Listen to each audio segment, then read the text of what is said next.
if kind of all coming into play here. And in No Name and trying to make a beeline for the cave if they pop. Is just god tier right now. They have great armors right now, but as they do that, they've already achieved the donut. Obviously opening up with the We have to remember that a lot is on the line. You'll be competing amongst some of the best teams in Apex Legends. They're going for the gold. Jamerson want it all. They know there's the knock. They want to finish this off here. 98, that's a huge shot coming out with that massive.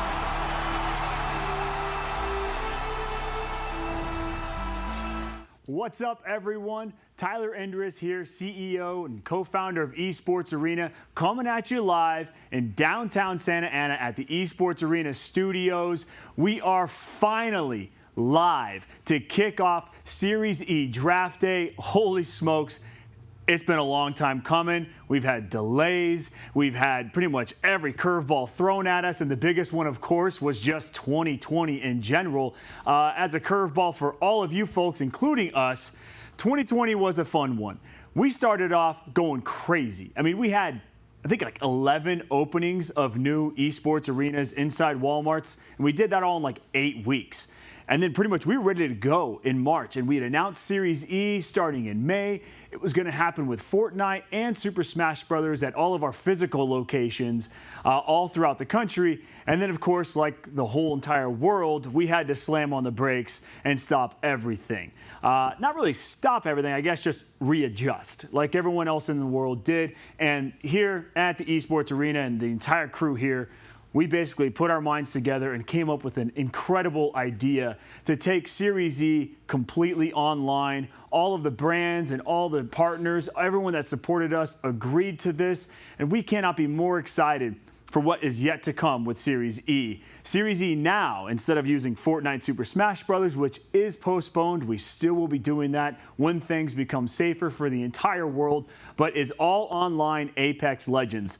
And to be quite frank, when we were doing more things with Apex Legends, we got incredibly more excited. We got more support. The group of Apex Legends players, they came in full force to compete. So we saw this as an opportunity. So thank you, EA, for giving us those custom servers and obviously letting us participate in what we're able to call Series E. Now, Series E is kind of this idea we had, I guess, always as a company, right? I myself was always kind of this like tier 2, some would probably call like tier 3 player for Halo 2 back in the day. And that's why we started Esports Arena, was I wanted to become a pro player. I wanted to become pro at Halo 2 and never really had that opportunity, always because MLG, I was middle of the road when I competed here in Anaheim. So we wanted to cater to that community, that audience, the players that always come out to Esports Arenas. That's the type of audience and the player that we were looking for to really give back and provide an opportunity to compete and actually be paid to compete and even be sponsored. Series E was crafted when I was in Arkansas. We had this guy by the name of Mario. He and I were talking, and we came up with this idea to get the brands to really come in and support with Esports Arena and develop this league together. And that's exactly what we've done to date. This whole tournament series, this ecosystem of esports was created by this team here at Esports Arena, all the brands and our partners with Walmart. So speaking of those brands, I got them all, I think, behind me. I don't know, I can't see behind me. I get a little reflection. Yep, there's Julius Pringle himself right there behind me. These brands are going to be paired up with these 27 players that are also right behind me. Yeah. They're going to do a little wave here in a second. Maybe not. Hey, they froze. But regardless, those players were jazzed. They were pumped. We did pair them up with their brands already. However, again, we are live. But those interviews were all pre-recorded. They've had to keep their mouths shut for close to a week now. And they're pumped to finally see this live. I watched it live, and I got to be honest, it really made me happy. It made the whole Esports Arena team happy to see how excited these guys were to be paired up with a brand, to sign their contracts, to play for Esports Arena with Series E.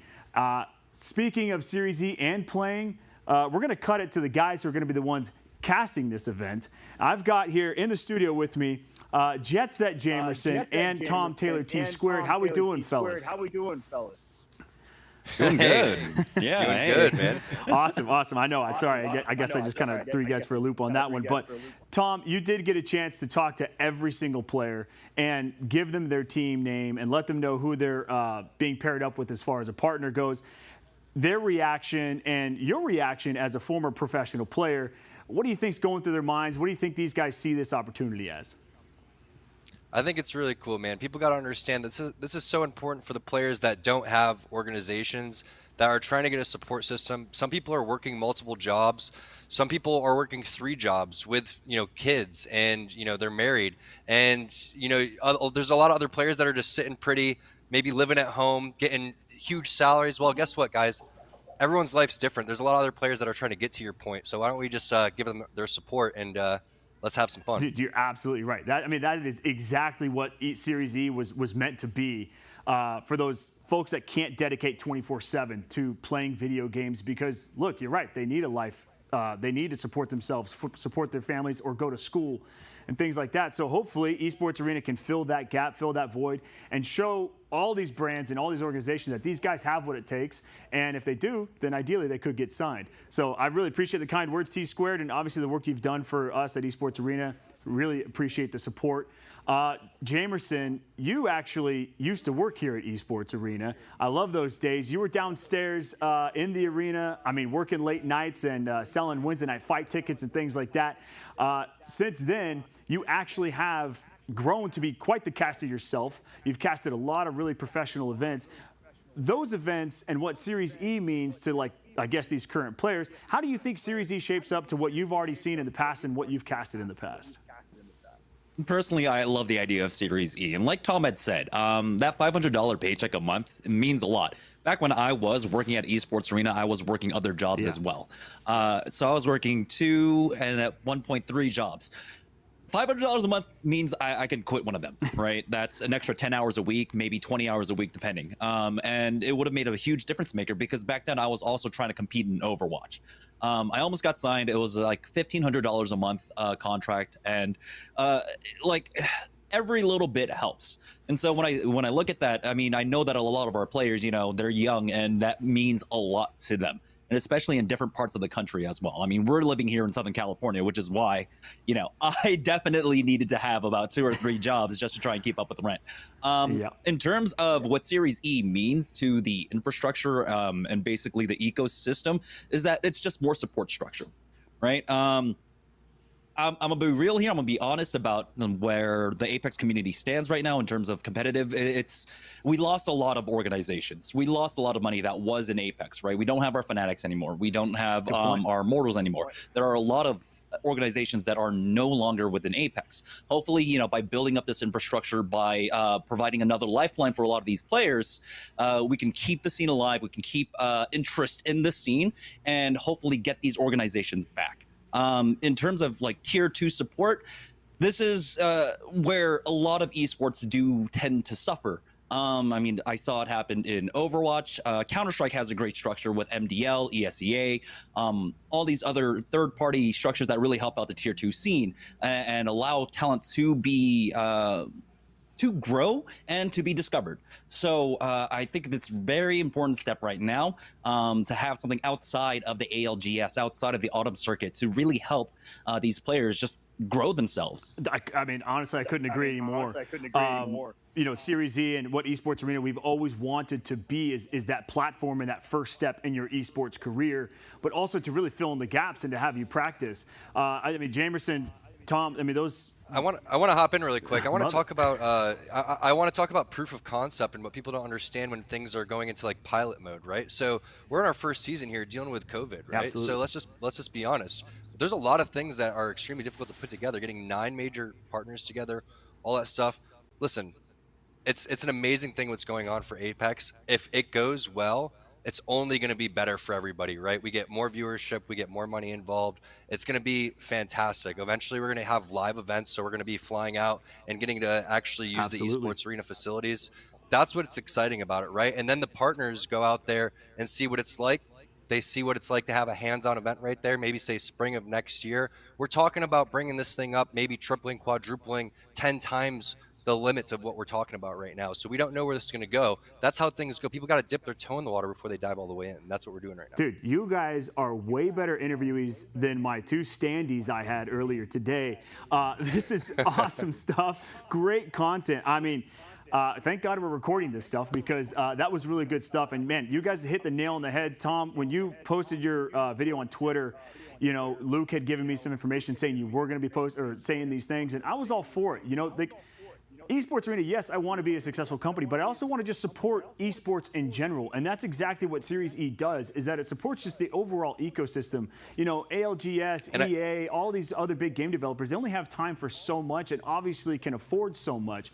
And so for us to help fill in those gaps and to provide a stepping stone for all players to become a pro, I think is what's most exciting about Series E. And I am incredibly excited that you guys are on board with us and you see that vision and that support.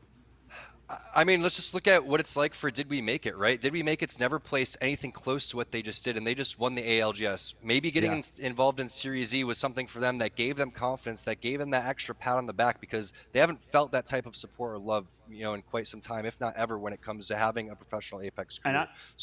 I just want to say to all the pro players that are on the top orgs, thank you guys for participating in this. I know that it's a lot for everybody because there's a lot of Apex to be played, but everybody is in this to grow the community. And once you guys see the interviews with the players and you see how excited they are and you get to know a little bit of their backstory, I think we're all going to have a much appreciation for putting a face with the name, because we haven't seen that in Apex for quite some time. I've been playing with these guys forever, seeing everybody's popping up in the lobby, but you don't know what everybody looks like. You don't know where everybody's from. Now we get a chance to speak with the guys and see where they're from. Absolutely, couldn't agree more. You said something about Did We Make It? Them actually, you know, obliterating competition in ALGS. I wouldn't say obliterating, but getting to the top in ALGS. It's one of those things that you can play in your own bedroom. You can play in the comfort of your own home. But when something is riding on it, it actually prepares you way more to become a pro. And that's exactly what Series E needs to be, is that we're putting some actual, you know, clout on this, and your contracts are on the line, right? Like Series E, if you don't make it out of this, then you have to re-qualify back into the next season to earn that sponsorship and that contract. So thank you guys for your support. Thank you guys for joining tonight. Tom, we're cutting to you a bunch with all these interviews and things like that, but Jamerson, obviously we're going to see you next week live when we go casting for all this sort of stuff. We'll have more information on that. But right now, we're going to cut it over to our first team, and we're going to find out exactly which partner they are. But first, let's find out how Zeratricky actually came into the picture with Series E. Let's meet Team Zeratricky.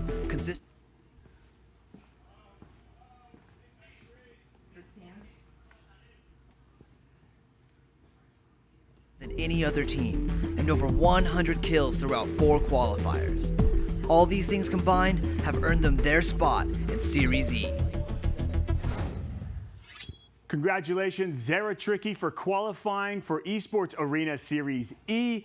This was one of the teams that we had our early eye on back in the day when qualifiers first started, because these guys' names kept popping up. And in fact, I think Zeratricky is a player himself that's actually in the team. That guy was popping off pretty good as well. But what we're going to do now, just as the show flow goes on, we're going to tell you guys who the team name for Zeratricky is going to be and what we're going to refer them to as in Series E. But these guys found out last week, and Tom Taylor sat down with all of them to tell them that. But right now, let's find out who Team Zeratricky is going to be called.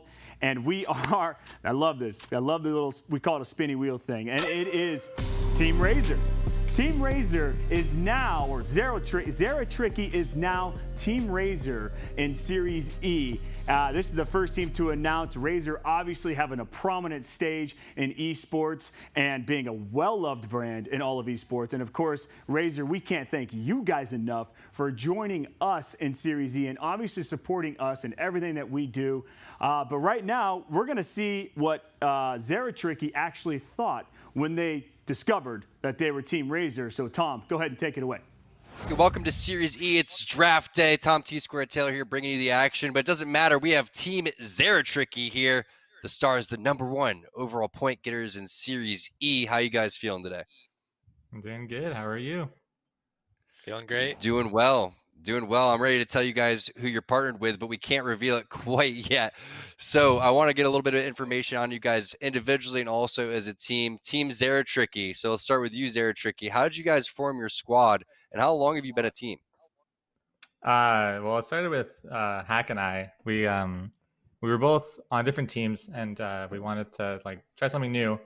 So he messaged me asking me if we should start a team, a God Squad, and then we looked for Mercy, and we found Mercy only, the one and only. And we've been a team for like I can't remember. It's been like half a year, maybe. I don't know. Like March, no, like April, May, somewhere around there. Yeah, something like that.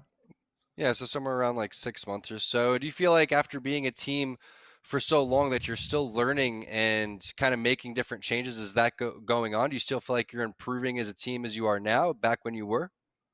Definitely. Definitely feel like we're still making improvements because, it's always constantly the game's changing, things like that. Always something new to learn. So, yeah, definitely we're still improving as a team a lot. Still a lot of room for improvement. Mercy, what was the number one things that you guys overcame over the last 6 months that you had to realize was our number one problem? If it was Team Zeratricky's number one problem, what was that you guys overcame?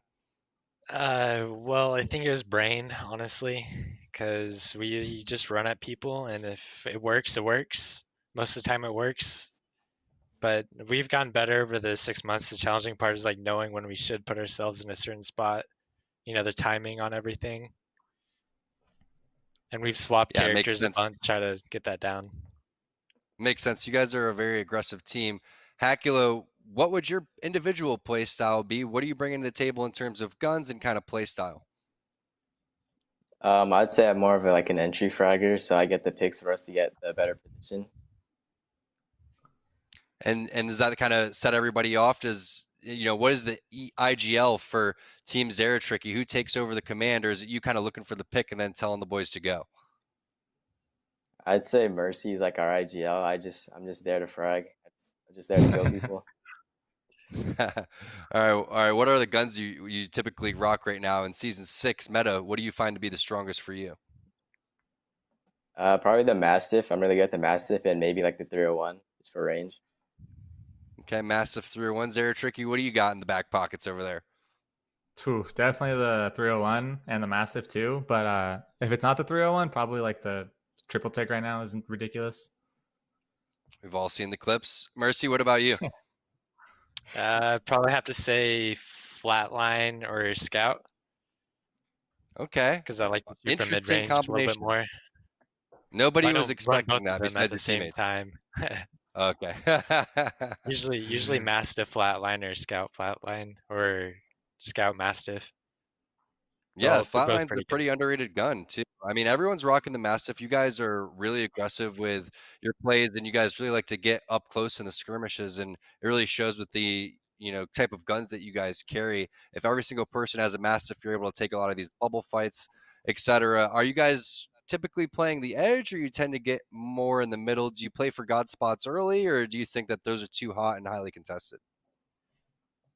We usually we usually run around the map, and if it's trying to pick off a team to see if they're isolated, just kind of mess with them for a little bit, and once we decide that they're isolated, we usually just go for the full ape. Okay, so looking for a lot of kill points up there. Mm-hmm. Makes sense. A lot of kill points with your play style.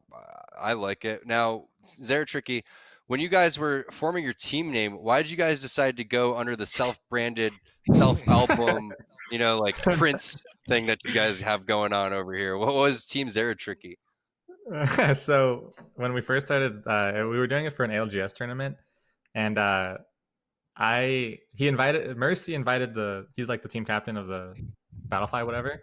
And he invited us, and you have to make a name, but he didn't ask us what the name was going to be. So when I logged in to Battlefy to sign up for the tournament, I saw that it was just Zeratricky, and we just kind of kept it.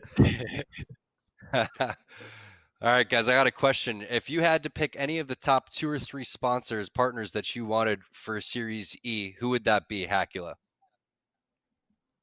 Probably Intel or Razer, one of those two. Okay, Mercy, what about you? Intel or Razer also. Zeratricky, are you on board with these guys? Intel, Razer, or like Pop-Tarts even.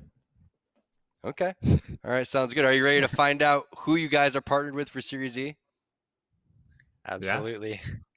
Yeah. All right, a little drum roll, please. After seeing their ridiculous triple take clips, they wanted them signed under Team Razer. Team Zeratricky, congratulations, guys. Ooh, nice. Team Razer. Anything that you guys want to say over to the guys, girls over at Razer for giving their support your way? I don't know if you can see it in the corner. I already used their mouse, the Viper Mini. It's my favorite mouse so far. Send more, please. Is what he's saying. And more, make a wireless version, actually. Okay. Maybe Zeratricky consulting on the wireless version already. You love to see it. Is there any other partners that you're looking to take out? Zeratricky, who do you got in your mind? Team Intel, whoever they are, they're going down. It's GG's for them. All right. Well, there it is, guys. Team Zeratricky, Team Razer, locking it down, coming out for Team Intel. Last question, guys. Is there any type of shout outs that you guys want to give? Anyone that you guys want to thank for your guys' journey on the way into Series E? Start with you, Mercy. Oh, geez. I'd like to give a shout out to my parents who supported me the whole way, and I wouldn't be where I am if they didn't buy me this computer. So there you go. Hakula, what about you? Shout out to Mo Chances. That's all I gotta say. The backbone. All right, Zeratricky, what about you? I want to say thanks to my girlfriend because she's always been my #1 fan. Oh, there you go. All right. Well, guys, I'm looking forward to seeing what you can do. Again, #1 overall points qualifying for Series E. It's Team Zeratricky. It's Team Razer. They're going to come through and drop some serious damage. They've already been using the product. So good luck, guys. Looking forward to watch you perform. What's up, everybody? Awesome work, Zeratricky. Congratulations for qualifying for Series E and becoming Team Razer now. That is awesome. And watching that interview, it was hilarious because they all three said they wanted Razer as their partner. Well, wishes do come true here at Esports Arena for Series E, obviously. And my wish came true because I was really hoping to get one of these Black Shark V2 Pros headsets from Razer, because typically most people will wear an iPod or AirPods while they're going to the gym, or Pixel Buds, something like that. Not Tyler, not me. I bust out the Black Shark V2 Pros when I go to the gym, when I'm walking around. Oh, and of course, when I'm gaming. And of course, Razer, sponsor of Series E, but also a partner of Esports Arena. All of our locations are outfitted with the awesome Razer gear, and I'm sure we'll be outfitting these guys with the new Razer gear as well. But that was awesome. That's how the show is going to go. So hopefully you enjoyed that interview. It's a lot of shop talk, basically about what these guys are playing and all that sort of stuff. And Tom knows that pretty well. But the best part is that Team Zeratricky is now going to be referred to as Team Razer here at Esports Arena Series E. Special thanks to Dwayne Ackerman, Michael Brown, Bradley, and Bob. You guys are awesome. Thank you so much for your support and working through all this with us here at Esports Arena. We cannot wait to see what Series E is going to offer for you guys and partner with you guys. So we're going to be right back after this message from Razer. So support Razer because they support Series E, which inevitably is supporting you guys. What a tree of life. We'll be right back. Thank you very much. Since 1998, we've been for gamers, by gamers. We at Razer are honored to be a sponsor of the inaugural season of Esports Arena Series E Apex Legends Season 1. Good luck, have fun. This is Esports, and welcome to Team Razer.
Welcome back, everyone, to Esports Arena Series E live in the Esports Arena studios here in downtown Santa Ana. So that's how the show is going to go. We already announced one team. We paired them up with their brand, and every single one of those interviews, I'm pretty sure all these guys, even though they may not have shown it as happy as they were, but they were pumped. They were pumped to sign this. They went to social media. They were pumped to say that they signed the contract because we're pumped to actually support these players. And the next players that we're going to be supporting and pairing with their partners is Team Minions. But first, actually, these guys were like a last second ad. I'm sure they were pretty pumped to hear that they actually qualified for Series E. So they got a lot to prove, but I think they can handle it. So let's find out how Team Minions actually got into Series E. Introducing Team Minions, made up of Hundreds, Casellos, and Stink. Not only did Team Minions play well, but they played every week, qualifiers 1 through 4. These things combined enabled them to secure their spot in Series E. Congrats, Team Minions, for qualifying for Series E. Watching your highlights and watching what you guys can do next is going to be awesome.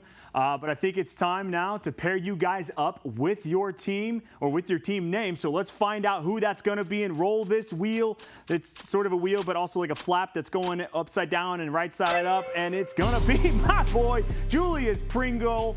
Team Pringles is now, well, Team Minions, vice versa, Team Minions is now going to be referred to as Team Pringles for Series E. Congratulations, fellas, on making the cut and getting your signed sponsorship with Team Pringles. A very special thanks, and I'm talking very special thanks to Michael Clark with Kellogg's and Pringles and Gareth McGuire. Thank you guys so much for all of your support that you've been able to do for Series E. And let me just say that name Michael Clark will come up a few more times as well. Thank you guys so much for providing Pringles as a partner for Series E and supporting Esports Arena's new ecosystem. And what we're building out is pretty revolutionary with with esports in general. So without further ado, let's see how Team Minions actually took the news of becoming Team Pringles.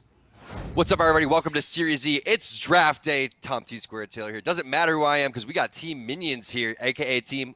They really want to know. They don't know yet. You guys do, but I want to get to know about the team. That's why they're here, so you guys can get to know a little about the squad, how they formed, and what their play style is. Let's start off with who the IGL is on this squad. Put your hand up. Speak up for the IGL.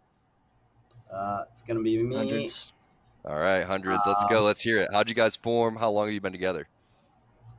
We've actually only been playing for like a month. Like seriously, before that, we were just kind of looking for something to do outside of playing ranked and casual play. And I'm mostly started off as like a content creator. I wasn't really trying to compete, so it was all just for the heck of it. We started playing a bit together. It turns out we were pretty decent, so we were like, hey, you know what? Let's try to get more into these tournaments and such. So we ended up, it was just me and Stink at first, and then we just kind of were looking around. Casellos ended up being somebody we were interested in, so that ended up happening there. Let's go into your guys' play style a little bit. Stink, start with you. What character is everybody playing, and what would you say is your team, more aggressive or more passive or passive-aggressive? I would say we're a bit passive-aggressive. We're aggressive when we need to be. We've switched our comp a couple times. Hundreds is on Wraith. I'm Bloodhound. Casellos is on Watson. I'd say we're probably passive-aggressive, just aggressive when we need to be. Okay, so Casellos, what do you feel like the conversation is between having Watson or Gibraltar? Is that something that you guys have talked about? Because it's kind of interesting. When you have that Watson, you're not able to take the dome fights. You're not able to play edge as much, but you do have the peace of mind of knowing that you can hold the inside of a circle. What would you guys say is best for you guys with the Watson? As in what comp we should run with the Watson? Yeah, what do you guys feel like why Watson over Gibraltar here?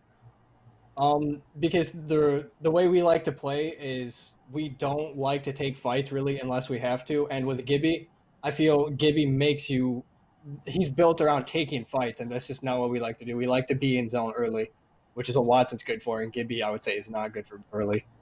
Yeah, you're going to have some sort of defense if you're going to be over there, playing with that type of play style. So I completely understand. Now, yeah, Hundreds, you're talking about the content creation thing. I've seen you guys all in the kill feed. I've been actually playing with Hundreds a couple of times. What's it like now to have a full team, Hundreds, that has a goal in mind? And what are your guys' goal for Series E?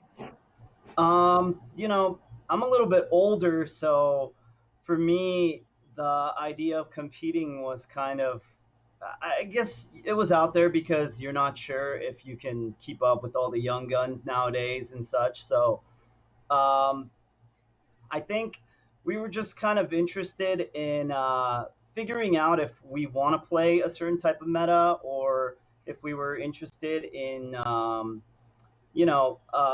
trying out something new or something flashy. So when we were going into these tournaments, we were just kind of we were winging it a lot. Not gonna lie, like we were actually winging it. But then,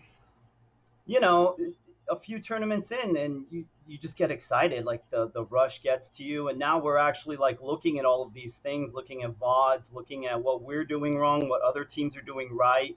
The recent switch in our composition was actually because of that. We were like, hey, there's holes in our play style, in the way that we succeed or fail. So we're trying to be very dynamic, and I think when you're a content creator, you just pick that legend that works for you, right? Someone that's just gonna get you as many kills and look flashy on stream. But now it's not that anymore. We're not trying to be flashy. We're just trying to be consistent.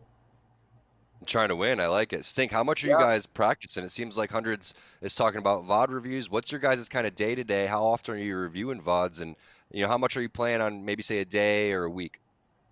I would say together we play tourneys, and then for a couple hours after the tourney we VOD review. We try to get into scrims as much as possible, but some scrims, not as great practice as they should be. But yeah, we run some ranked. That's pretty much it. I would say we play 6 hours a day together, or together for 6 to 8 hours a day. That's a decent amount. Casellos, have you been playing Apex since the beginning, or did you kind of come in at a later time? I have been playing Apex since the release of the game. Yes. Nice. And are you on that same boat? Are you putting in extra time, or are you kind of only playing with the squad, or how do you feel about that? I play with the squad like they said, every tournament we play together. We try to run ranked casuals as well after. I'll pub, because pub just feels like it keeps your aim warm, so I try to do that. And then after tournaments, we will all sit in a Discord call and talk about issues, what we could do better, what we did bad, stuff like that. Dope. Hundreds, how has that affected your stream? Are you streaming throughout this entire process? Are you keeping the comms available to your chat so they know what's going on with your team? What's that been like for you? Oh man, the transition was rough because the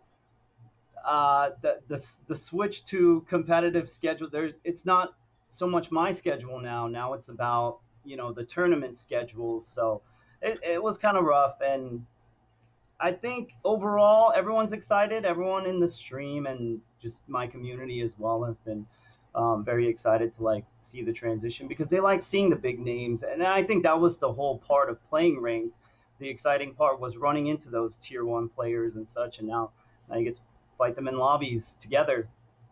Yeah, I mean, not just that, obviously doing extremely well. How do you guys think that you're going to do once you get into Series E? I mean, obviously we're trying to win it. I would say our goal would be top 5, do really well, make a name for ourselves. That's pretty much what we're trying to do here, is just show that we can compete with all these really great players, and that we can hang. Yeah, and we saw it in the ALGS, right? Did we make it coming through and winning back-to-back games there? They haven't gotten any type of respect up until then, like the other big teams and the big names. Yeah. And for me, that proved to me that anybody can go and do this. I know that there's a lot of talented players out there. There's a lot of talented teams out there. And I feel like we have them all here at Series E. Guys, are you guys ready to find out what team you're partnered with? Yeah, absolutely. No. All right. Well, there's going to be a lot of Pringles in your life because you guys are Team Pringles now. Let's get ready to stack it up, baby. It's awesome. All right. Well, what do you guys have to say to the people over at Pringles? What can they expect from your team, and what does it mean to you guys, Casellos, to be a part of this? Well, they can expect us to do our best. Obviously, every time we go in here, we literally will try our best. Like, we don't like to lose, as I'm sure as everyone else doesn't like to lose. We're gonna do what it takes to stick to the meta. And me personally, to Pringles, I love Pringles. So my opinion. Same here. Let's go. All right, let's talk about that. So Team Pringles is taking down Team Cheez-Its like it's nothing, right? 100 Stink, is this happening? Of course. Oh Yes, yeah, 100%. for sure. Switching sides. Sour cream and onion all day. You love to hear it. All right, 100s, you got a favorite flavor? Sour cream. I love the pizza one too. The pizza one's crazy. Like, I don't know how they did it. All right, Casellos, which one's your favorite? I don't exactly know the name, but it's the cheese one. I think it would be cheddar. Just straight up Pringles? cheddar? Oh, yeah. The cheddar, yeah. Maybe even the sour cream and cheddar I think they may have. There's a lot of different flavors, okay? Once you pop, you can't stop, man. We all know the slogan. So you guys are going to be popping off. It's going to be exciting to watch. Only been a team for a month. 100's known you for quite some time. So congratulations. Really interested to see how it's going to affect your stream. And it was really cool to kind of dive into that stuff. Starting with Stink, is there anybody that you want to give a shout out to or just say what's up to? What up, Mom? I guess. Shout out my mom. Dope. All right, Casellos, what about you? Honestly, I would like to shout out my old team just because of how much I grew as a player playing with that old team. So I am who I am because of that old team as well. And I feel like that really transfers over to being better. I feel like I'm about to get an Eminem. I am whatever I say I am. I love it. All right, 100s, what about you, man? Shoot, man. Shout outs to Esports Arena and Series E and all of this. Like, the opportunity is great. I think it's amazing for tier 2 teams and players to be able to compete in lobbies like this and given the chance to represent these brands that I know for a fact, like, I could compete for the next 5 years. I probably would never get a Pringles sponsorship, you know? So the opportunities there, everybody involved in Apex Legends and just trying to grow the competitive community, whether, you know, it's through EA and Respawn or just any of the people that are competing. They're the ones kind of giving life to all of this. And, you know, we all love Apex and we just want to see it grow. So shout outs to everybody involved in the community. Also, anybody, you know, on Twitch who's watching Apex, that's a big deal. Hell yeah, man. I appreciate that, 100s. Guys, you guys rock. Team Pringles going to pop off here in Series E. Can't wait to watch you guys play. And it's going to be exciting. Let's go. Thank you. That was a killer interview. Watching that, just rewatching it just now, was honestly, it was better than the first time I watched it. Those guys are going to wear that jersey with pride. I like that. They kind of knew they were sort of like the last ones to get qualified.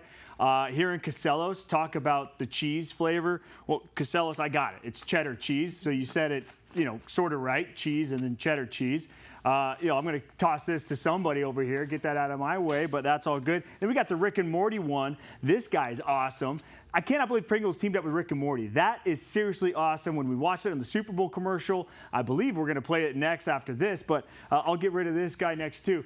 Team Pringles, you got to be pumped for the fact that the brand Pringles is supporting you guys, but Pringles, you got to be pumped that this team is going to be supporting you. It seemed like these guys want to make a ton of content. They want to win. They want to represent that brand pretty well. And I think they said they're going to take down Cheez-Its as well. So we're already getting this little team rivalry going on here. But speaking of the team, right now we had that was Team Minions, I believe, is now Team Pringles. So congratulations, Team Minions, and congrats to being assigned to Team Pringles. Julius Pringle himself has got to be pretty proud. So after this, we'll come right back with the next team announcement and some cool things because I'm doing this live, so I'm probably going to mess up here and there. You guys get to make fun of me for all that sort of stuff. I did see chat going off pretty wild for their favorite Pringles flavor. I just had another one. It was like a garlic Parmesan cheddar one. Like, that was insane. And I don't know how they get that pizza flavor in a Pringle either. Maybe this roll next will let us know how. Take it away, Pringles. We'll be right back. Thanks. We're happy to provide you with the opportunity to become a pro with Pringles.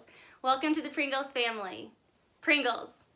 stack Pringles flavors. Make new ones. How much do you think Pringles paid these people? Hardly anything. Hey, you guys want to stack different Pringles flavors to create new flavor combos? Here, I'll go first. Pizza, barbecue, and jalapeno. The spicy barbecue pizza stack. Get him! Grandpa, what's going on? Pringles. We're trapped in a Pringles commercial. They must have taken us in our sleep. How can we get out? We can't, Summer. They warned me this would happen, and I didn't listen. Stack Pringles, make endless new flavors. Stacking Pringles to make new flavors. Make endless new flavors. Barbecue, wavy, and sour cream and onion equals a 3-layer dip stack.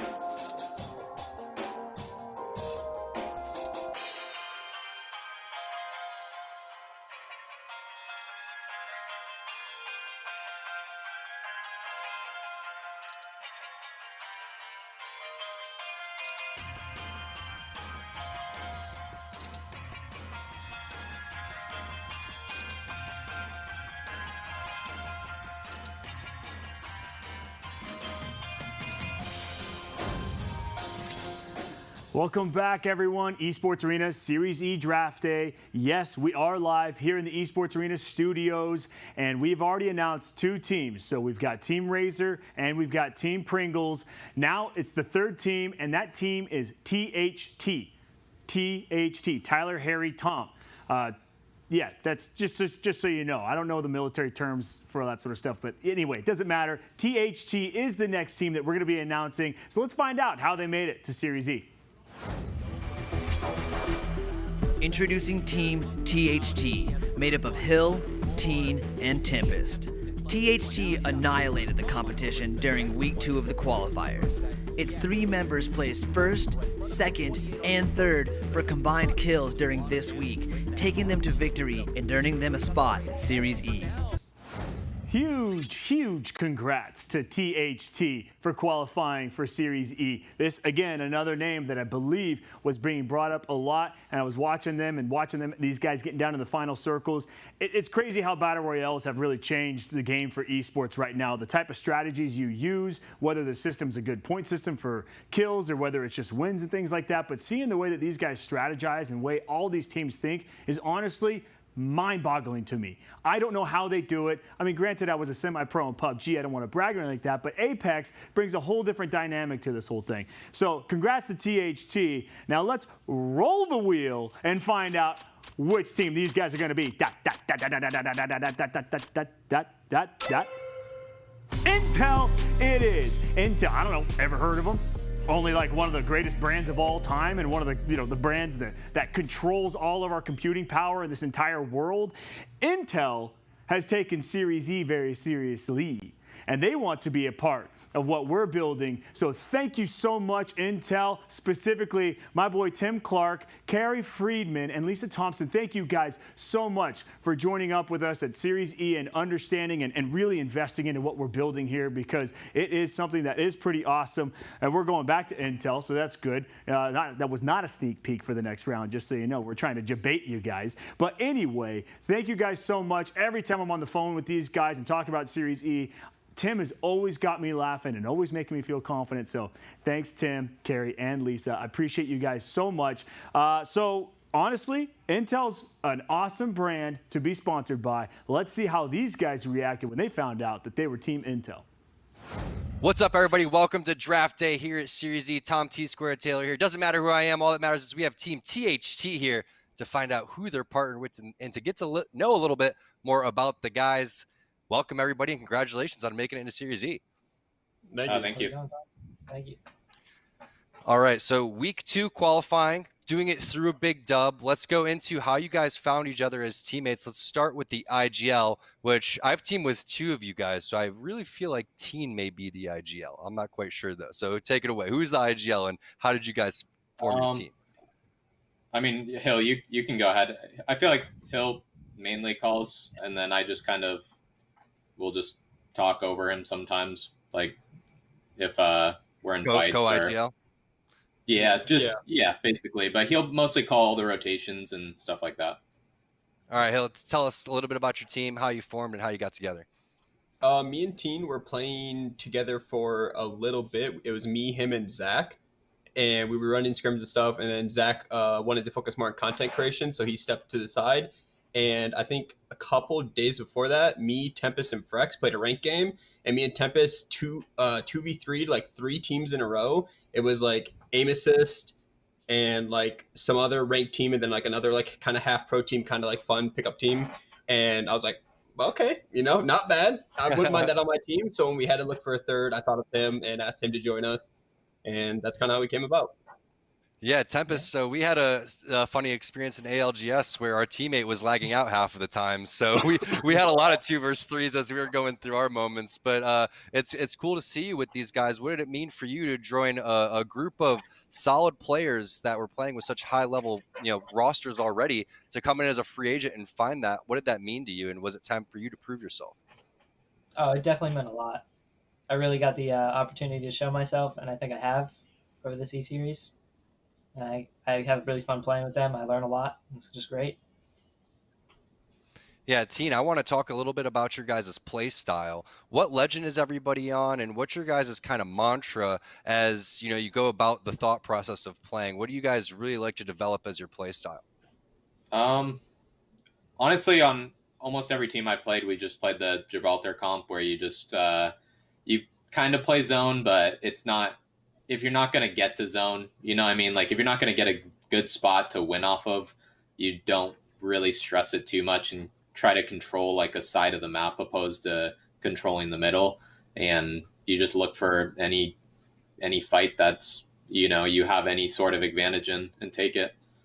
So just kind of like an aggressive. Well, and now that there's Hound, so we were running Hound and Gibby Wraith, but yeah, that's just because the Hound can scan now. So there is some games where you obviously will scan and realize you can get into a pretty, winning spot early and will take it, but otherwise pretty aggressive on edge. Hill, what would you describe yourself as a aggressive team or kind of a passive aggressive team? Are you guys looking to constantly add pressure, or are you kind of waiting to see what's happening in front of you and then you react to that? I'd say it's a healthy mix of both. Like, when you've been playing as long as like almost all of us have, like I've been competing in this game since a month after the game came out. Like when you kind of butt heads with the team, whether it be like across a building or like when they're rotating or anything, you can kind of tell whether they're going to put up a good fight or not. So when we sense that a team is nervous or scared, or they're backing up, or like they're just trying to run and not shoot back, we take advantage of that and we kind of run them down.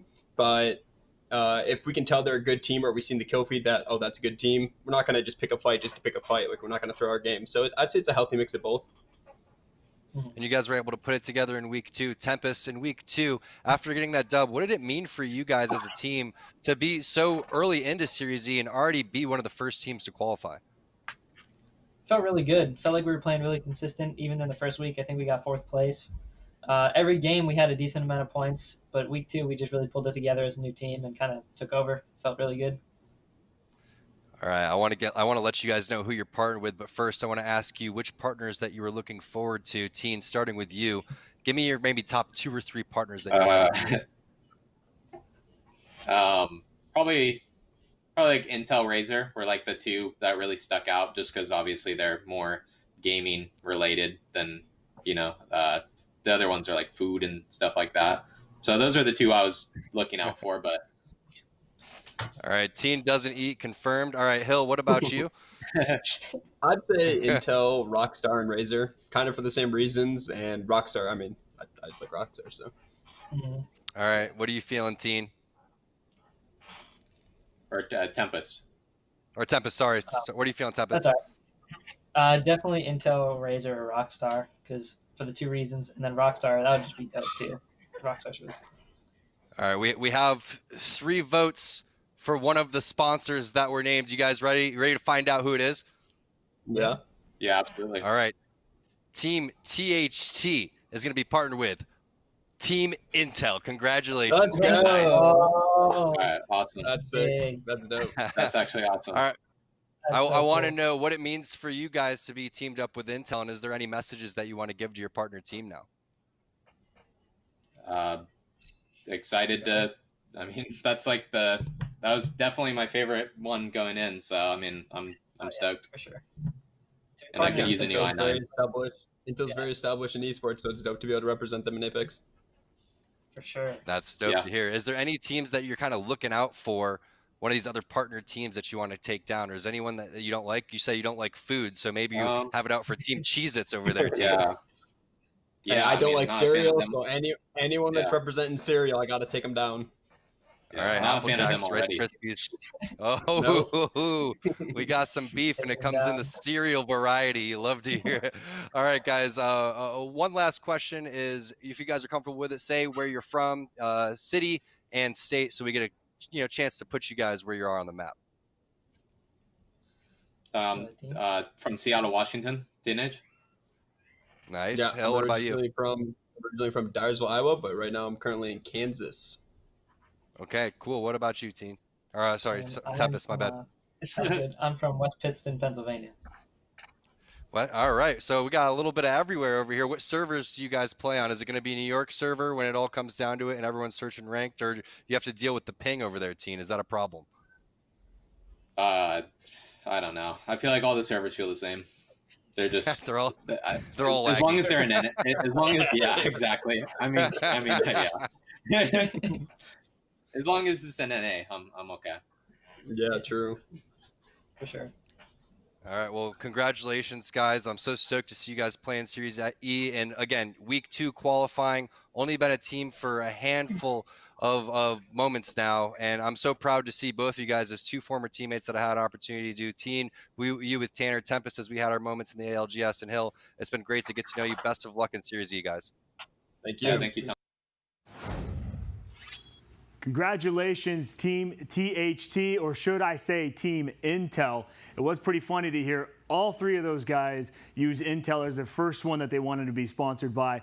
To be honest, any one of these brands I'd like to be sponsored by, because these are world-renowned brands that are, are everywhere and have been around for so long. So it's awesome to see that these guys are pumped, they were jazzed, and I also kind of found it pretty weird that Hill was just really against cereal. What's the deal, Hill?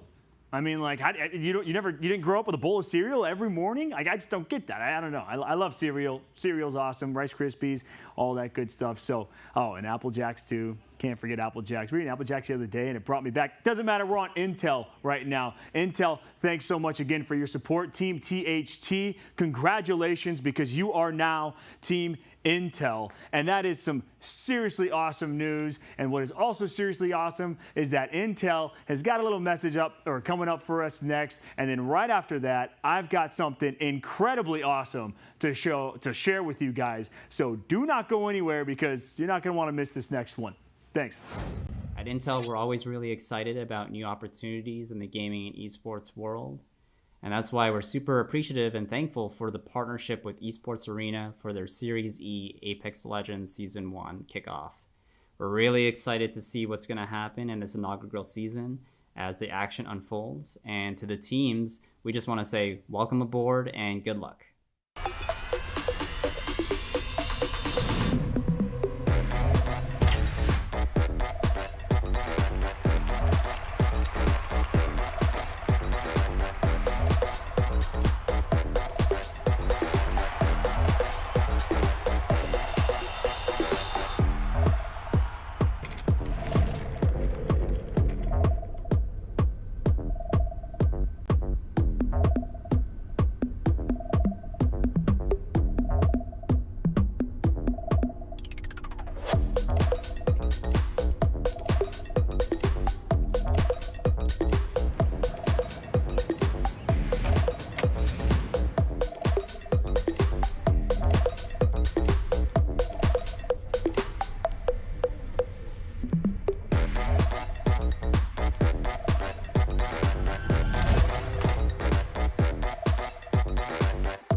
Welcome back, you guys. We have now gone through 3 teams, paired them up, listened to the interviews. I'm watching chat. You guys are hilarious, first of all, cracking me up. And honestly, I haven't seen one bad thing about me on chat, so I appreciate that. Nothing but love and support for Tyler Endress, CEO of Esports Arena. Thanks, guys. Coming at you with the next team to announce. That's Team 165. I practiced that one like 8 times, actually. It's tough to do. I don't know if I can do it a second time. Oh, darn it. All right. Anyway, Team 165 is the team that's coming up next. Let's find out how they got into Series E.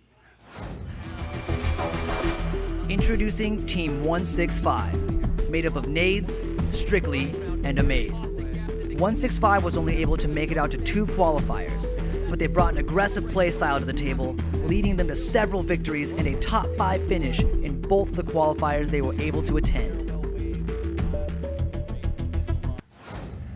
All right, so I spoke too soon. My whole staff was making fun of me for that one, so that's all right. Feels good to be made fun of. Anyway, Team 165, congratulations on qualifying for Series E. You're one of the 9 teams, and basically, when they started coming in, I remember hearing their name as well, and I just thought, like, what does 165 stand for? No idea. 165 combined age, maybe. That could be old. But anyway, it doesn't matter. All right, I got it. I'm going on. Moving on. Let's find out who Team 165 is gonna be. Tick, tick, tick, tick, tick, tick, tick, tick. Let's go. Let's go. Let's go. Come on. Oh, that's Cheez-It. Cheez-It coming at you real strong. Cheez-It coming at you pretty hype.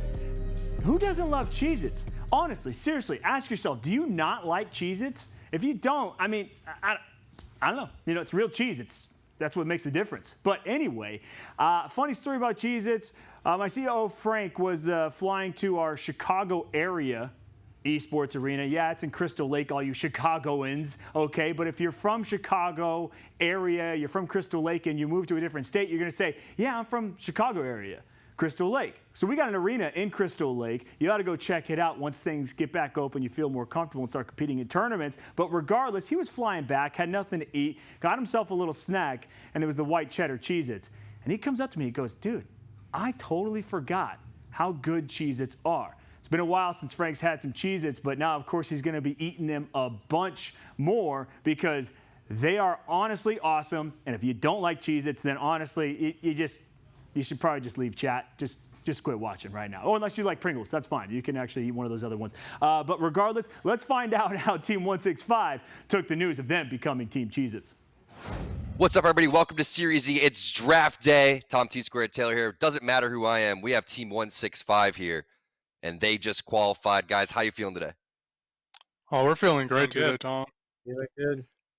You love to hear it. You love to hear it. Well, everybody knows who you guys are partnered up with. You guys don't know yet, but let's get to know the team a little bit. I want to talk a little bit about who's the IGL, how you guys formed. So who is the IGL on your team? I am right here.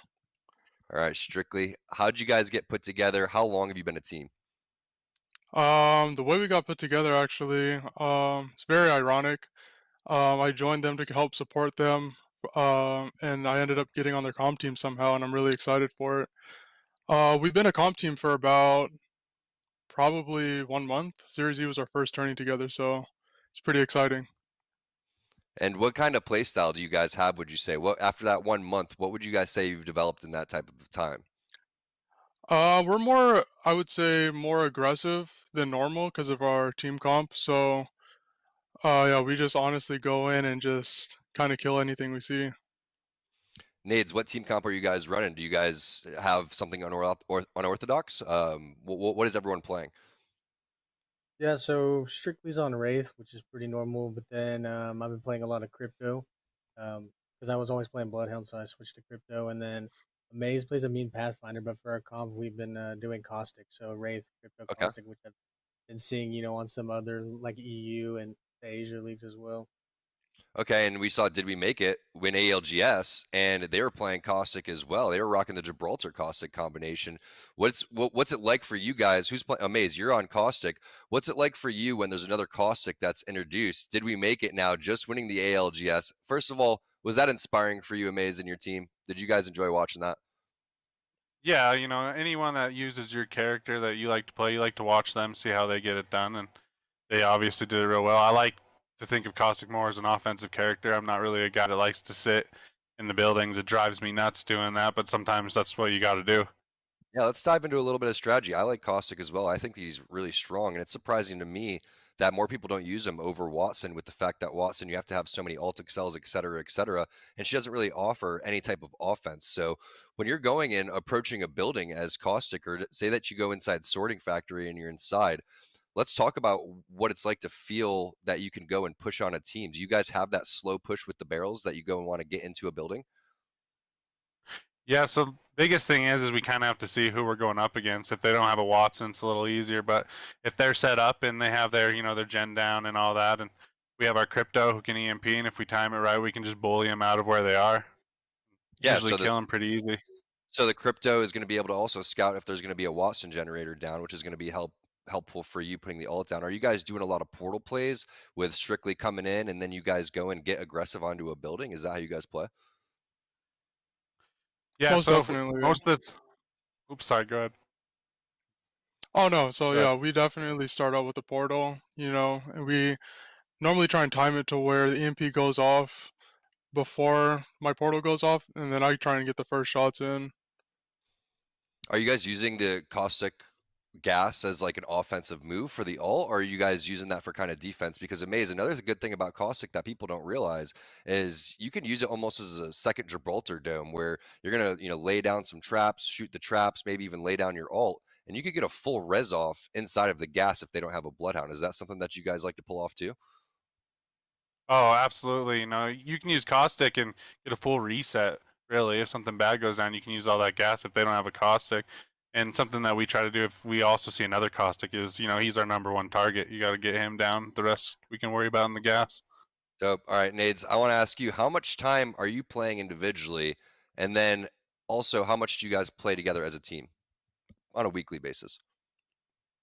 On a weekly basis, I try to play a couple hours a day, and usually when I'm on with my team, just because I'm maybe not as on. I'm not on as much as some of the other players because of my work. But so when I get on, I want to play with my team. So a couple hours a day, I would say. So Nade's basically working 2 jobs. Strictly Amaze, are you guys working as well, or are you guys doing Apex full time, streaming full time? Well, I mean, I'm kind of trying to start streaming full time, and I do play Apex full time. So yeah. All right. I What work, about you? I work construction all summer, but right now I'm going to school to be electrical engineer. So I do that, manage all that nonsense, and still play some games.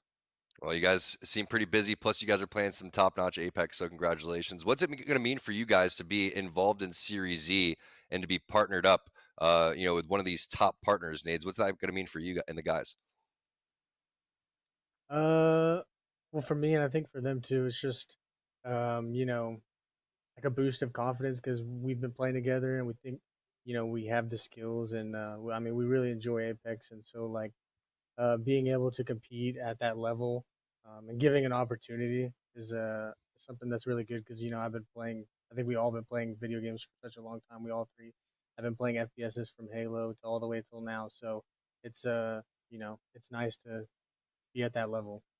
Hey, we got some fellow Halo fans, things that you love to see. All right, I think it's about time. Everybody else knows who you're partnered with, guys. Are you ready to find out who that is? Yeah, I'm ready. Yeah. Absolutely. All right, Team 165, congratulations. You guys are going to be Team Cheez-Its. Let's go. Let's go. Sick.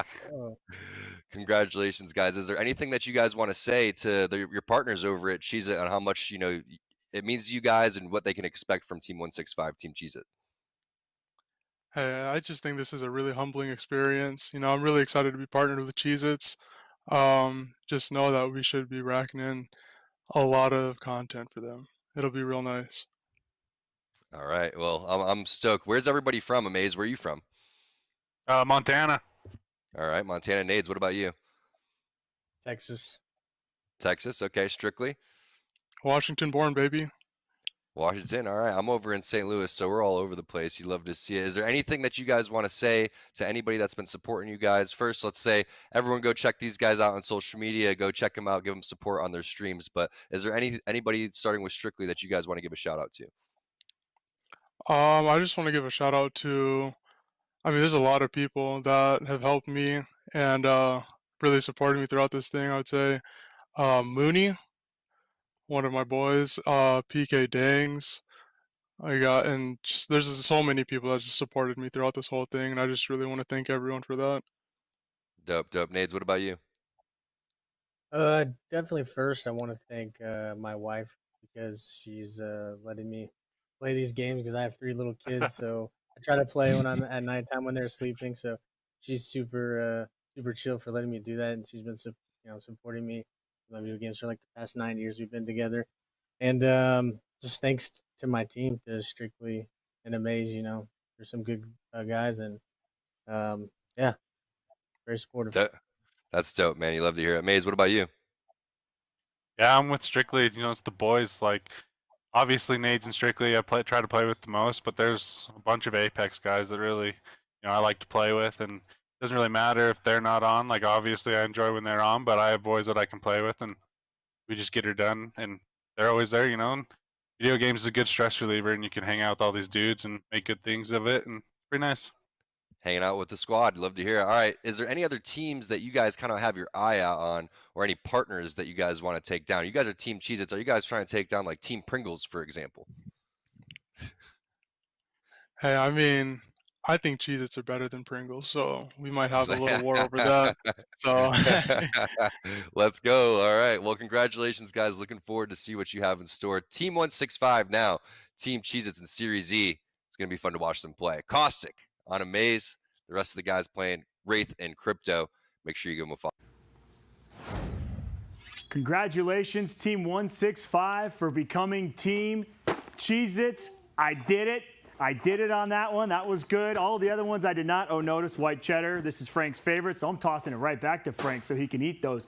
Don't eat too much, though, Frank, because we still got ourselves a little party after this, right, to celebrate draft day. But congratulations, Team 165. Watching that interview, that one hit home. These guys are really grinding. They're grinding hard. They're grinding in the late hours of the night so they can work their jobs. They can take care of their family, and that was pretty cool to see. So hopefully these guys really can qualify for the next season and keep it going. But stories like that, in all honesty, that's why Esports Arena, that's why we're doing what we're doing. That's why these brands signed up, is we really like these stories. That's the type of stuff that these guys deserve. And then hopefully they get a shot to really play it in the big leagues after this. But if not, at least they earned some cash. They got themselves a little bit of fun playing Apex Tuesdays and Wednesdays with us.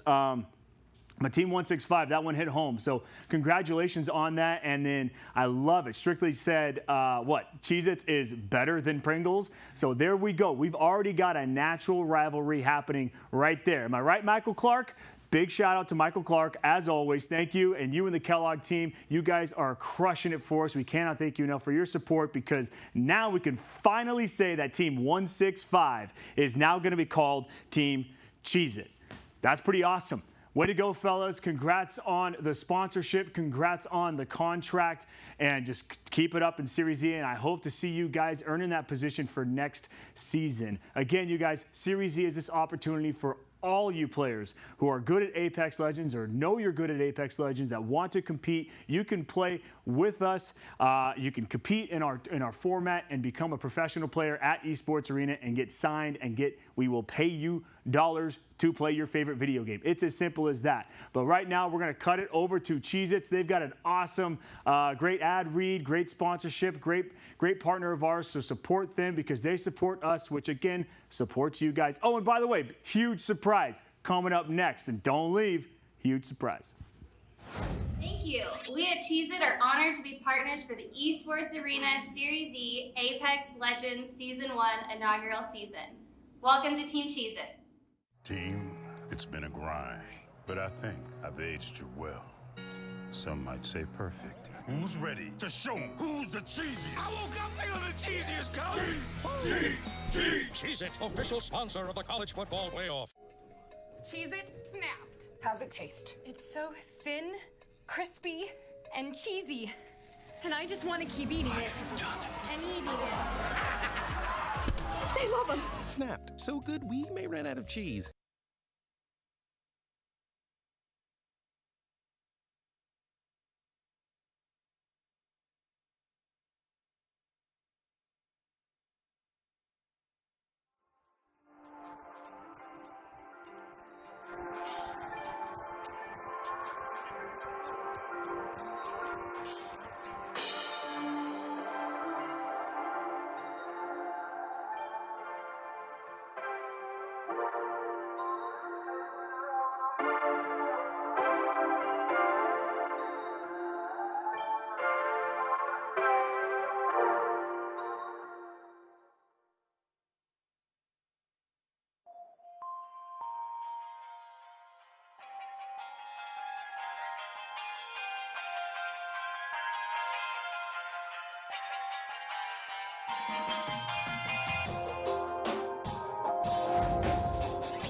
Congrats to all the 4 teams that have been announced and paired up with their partners. We're here, Series E Draft Day, live at Esports Arena Studios in downtown Santa Ana.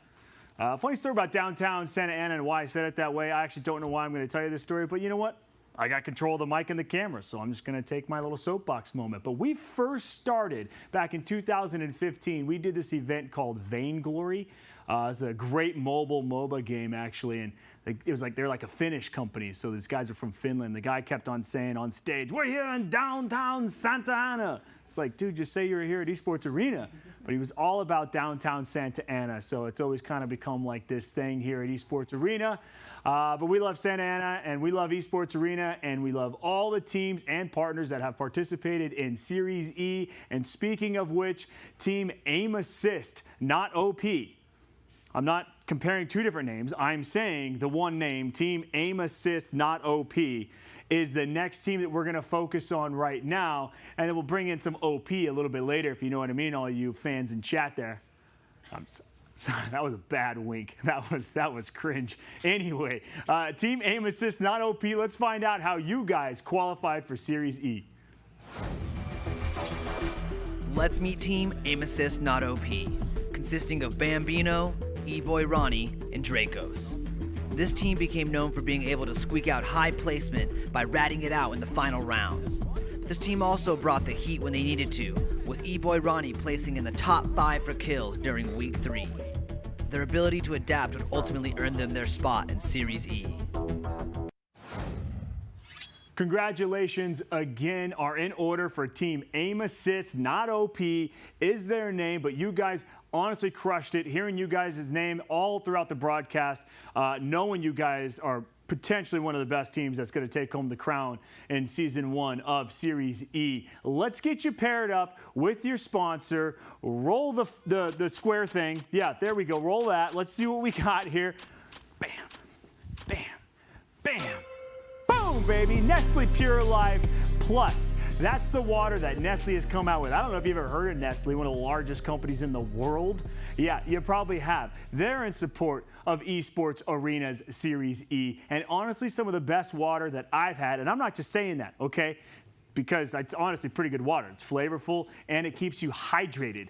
The water tastes good, keeps you hydrated. As a gamer, I honestly forget most of the time while I'm gaming to drink water. It's so easy to just grab a snack or grab like a soda or even grab a beer, depending on how old you are. But for me, I'm always forgetting to grab water, and this water is honestly what keeping you hydrated. It's got the right ingredients inside of it, all for that. But NPL Plus, Nestle Pure Life Plus, that's what I'm talking about. They're the ones that you need to be supporting, so go check them out. But right now, let's find out how Team Aim Assist, not OP, reacted to the news of NPL Plus.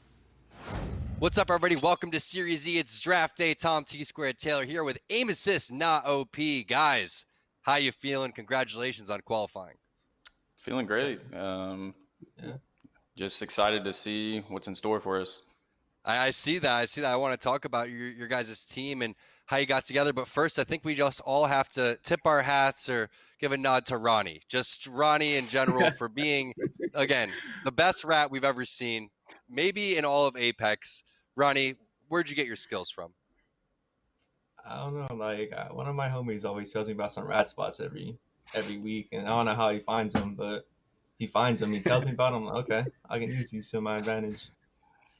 Well, you put him to work. You put him to work, and you do a really nice job. And Dracos, I want to know how this team formed together, when, and how did it come about?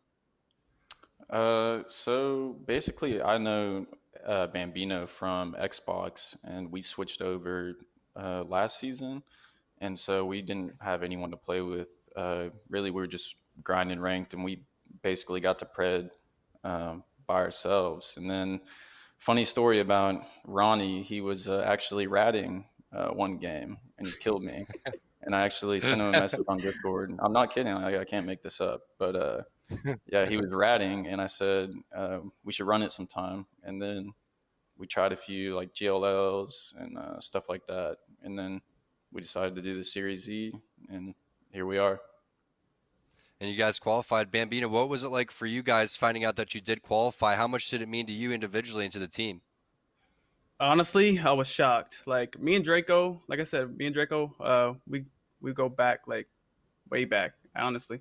And we've been practicing a lot. You know, we played ranked, started off ranked. You know, we switched over to PC. We knew we was going to have it rough, and we knew we was going to go get some pros. And so we dove head first. We was like, we're going to give this a shot, you know. We're going to get in the comp scene. And we noticed that we was doing good. So I'm honestly shocked. Like, I just can't believe that we've made it this far, honestly. And back on the Ronnie thing, I just want you guys to know that when we are fighting a team and one of us gets knocked, Ronnie immediately runs away and skeeves. He rats.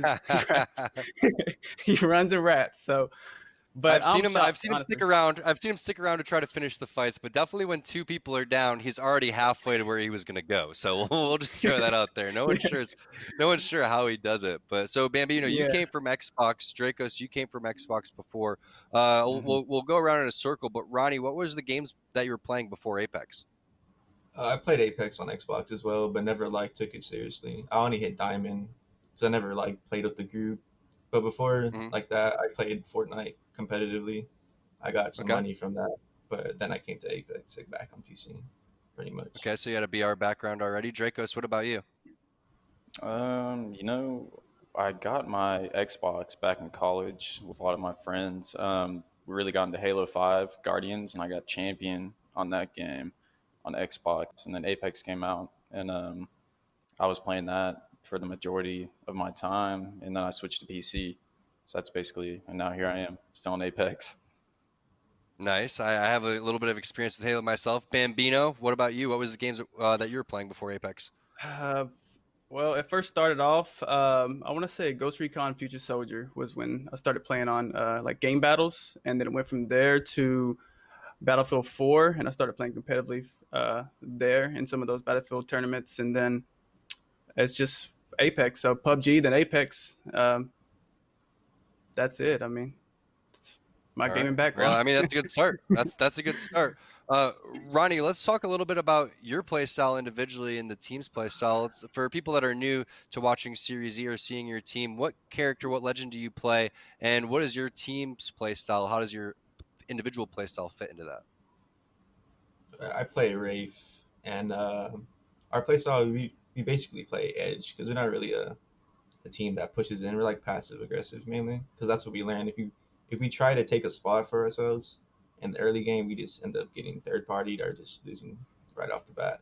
So we usually just play passive aggressive, take third parties, and we would take a 3v3 and we'll probably win it majority of the time. But we got to make sure it's a safe fight before we take it. Favorite gun combo, Ronnie? What do you rock on the battlefield? Probably Prowler and Mastiff. Prowler, Mastiff. I got respect for it. Dracos, what about you? I've really been liking the Hemlock like everyone else. Mastiff always in tournaments. Prowler triple take. 301 Mastiff is a sleeper. Really good. That's about it. And Volt sometimes. Sounds like you're using a lot of different ones. I respect it. Bambino, what's your style?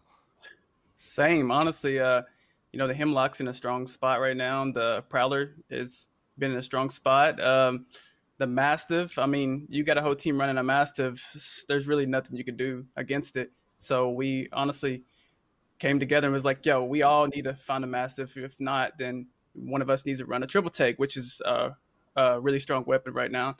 So I'm going to have to go with Hemlock, Mastiff, Prowler, triple take. That's my go-to. I like it. All strong, all sticking with the meta. Hemlock, single fire burst, get the best of both worlds there. You can do a lot of damage with that thing. You could also do a lot of hip fire damage up close when it's unexpected. Mastiff, like you're saying, Dracos always got to rock that one. All right, guys, it's about time. Are you ready to find out who your partner team is? I'm ready.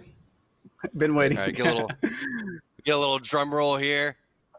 Wait, a little pause for intense moment. It's Nestle Pure Life, guys. Your team, Nestle Pure Life. Congratulations. Let's go. Nice. Let's go.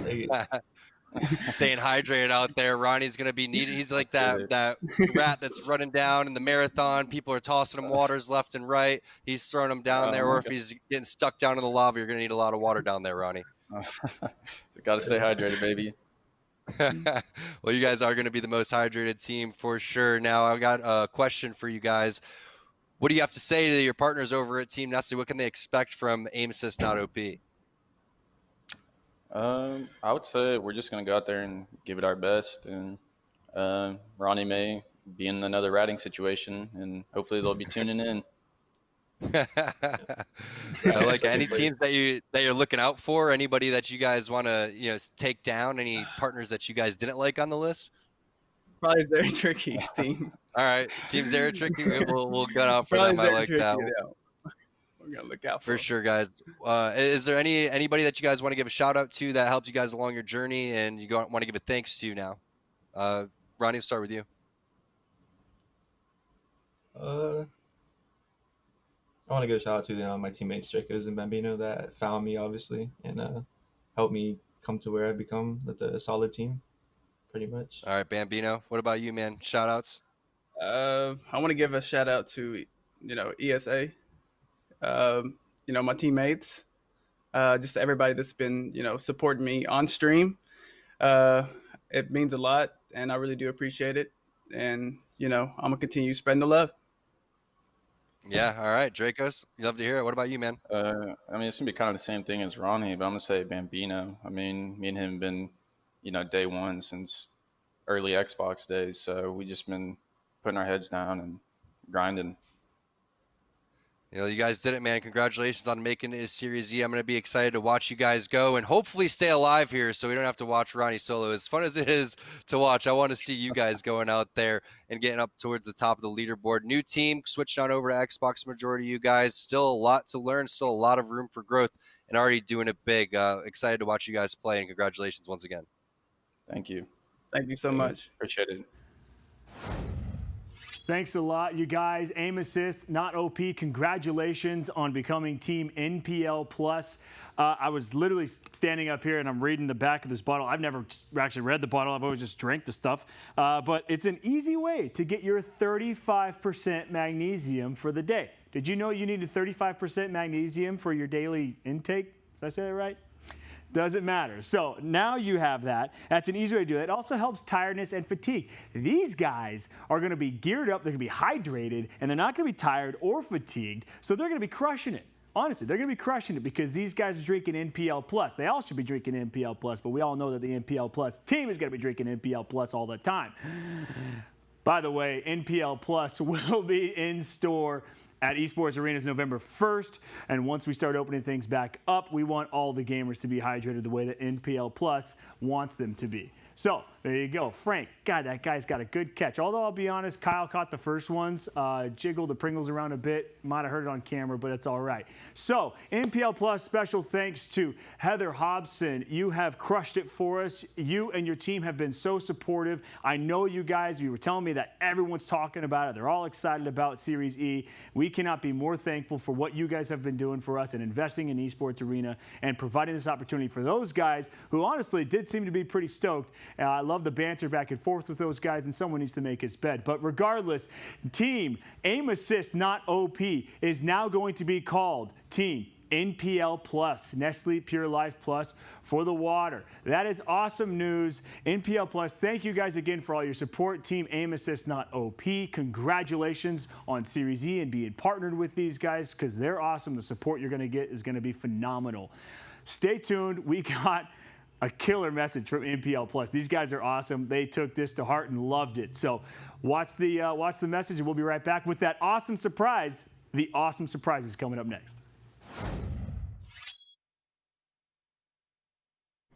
A big hello from Nestle Waters to all the players taking part in the inaugural season of Esports Series Apex Legends. I'm Kara Arvidsson. And I'm Heather Hobson. At Nestle Waters, the #1 bottled water company, we know how important hydration is. And one thing for sure is that gamers never stop no matter how fierce the competition can get.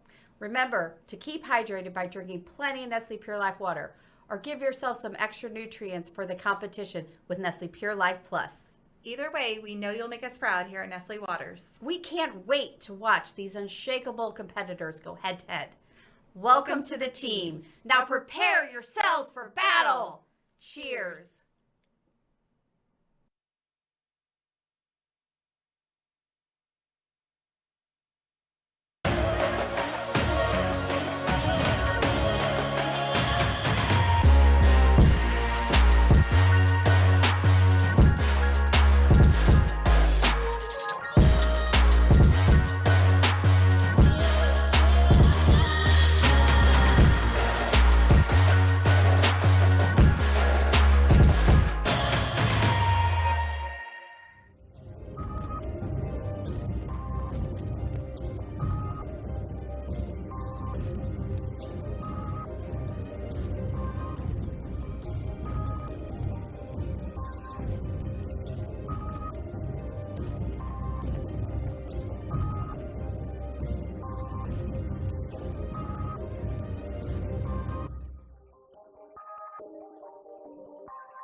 Welcome back, everyone. We have gone through the halfway point of the draft, and that secret announcement, I'm sorry, has to be delayed after the next break. The team just told me I can't reveal it yet, so I'm very sorry about that.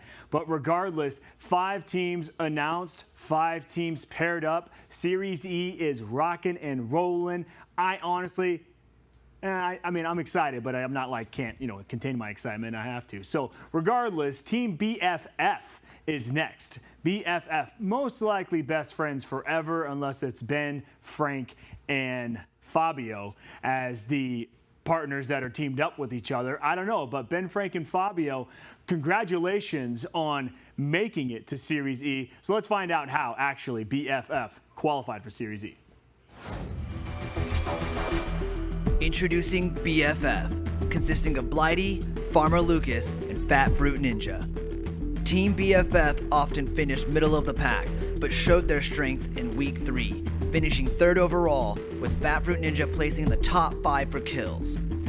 Welcome BFF to Series E. Awesome work, BFF. Congrats on getting into Series E.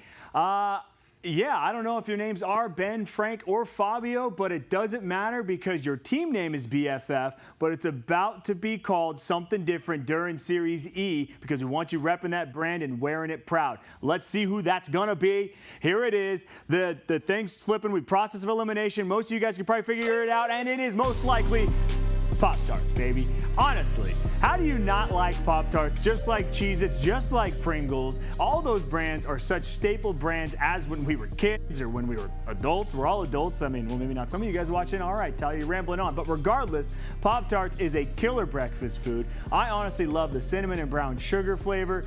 And that's not a lie. I do love that flavor. I used to get it warmed up in the toaster oven when I was a kid.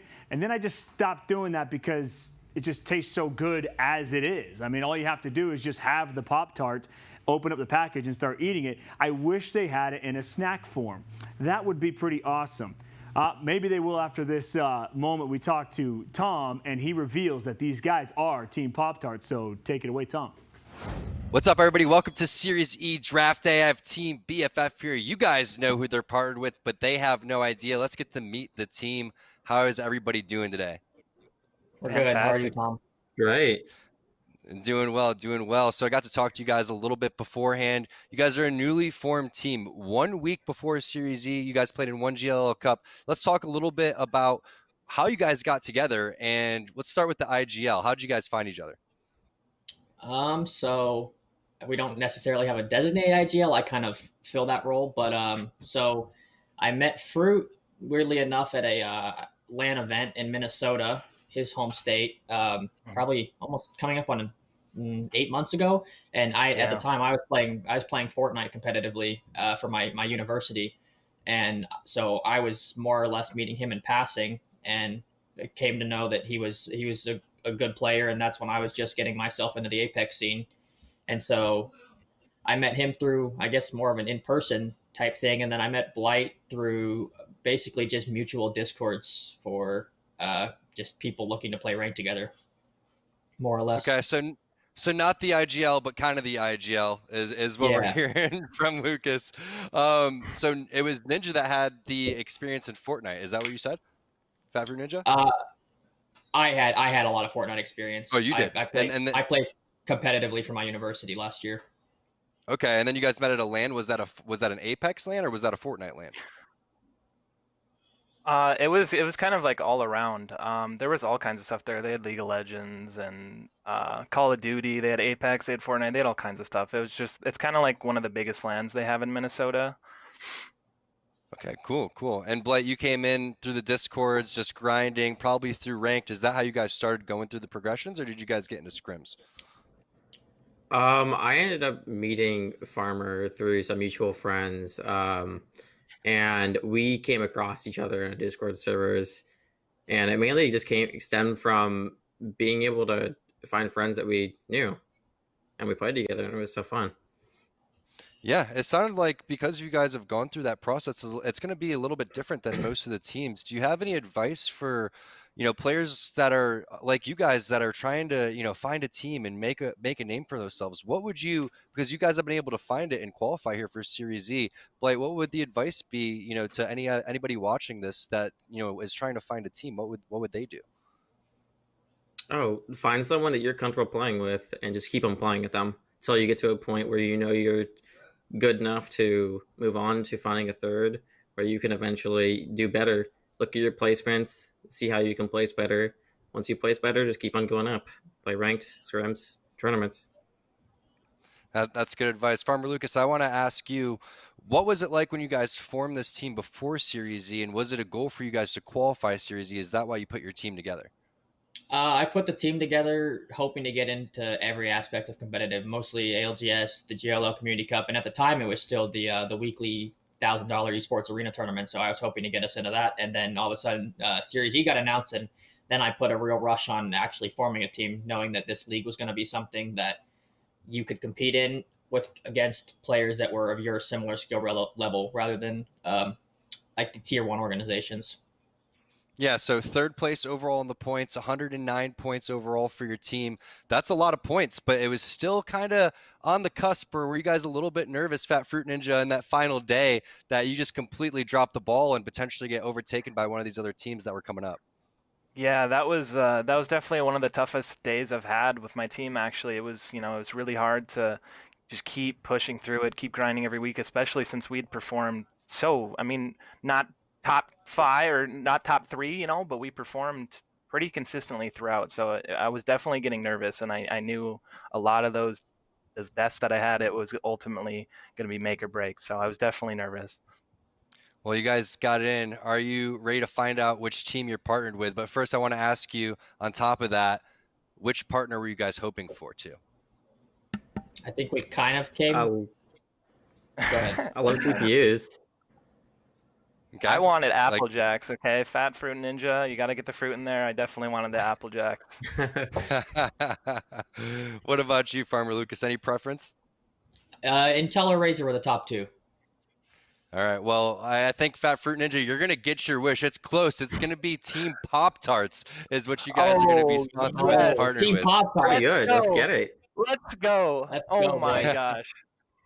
Now, Well, you're gonna get tons of fuel coming through. The question is what is your favorite Pop-Tart? I'm gonna go out and let you guys know mine. I was having a little bit of an argument with Jamerson because he likes this kind of weird kind. I'm gonna go with Wildberry or S'mores. Fat Fruit Ninja, let's start with you. I like the traditional blueberry. I ate a lot of Pop-Tarts during football, and blueberry was my go-to. All right, Farmer Lucas, what about you? What you got? Go-to was always cherry. All right, Blighty, what are you gonna get stacked up in the cupboard? I already jumped the gun and I said s'mores. So S'mores? That's there my you go. answer.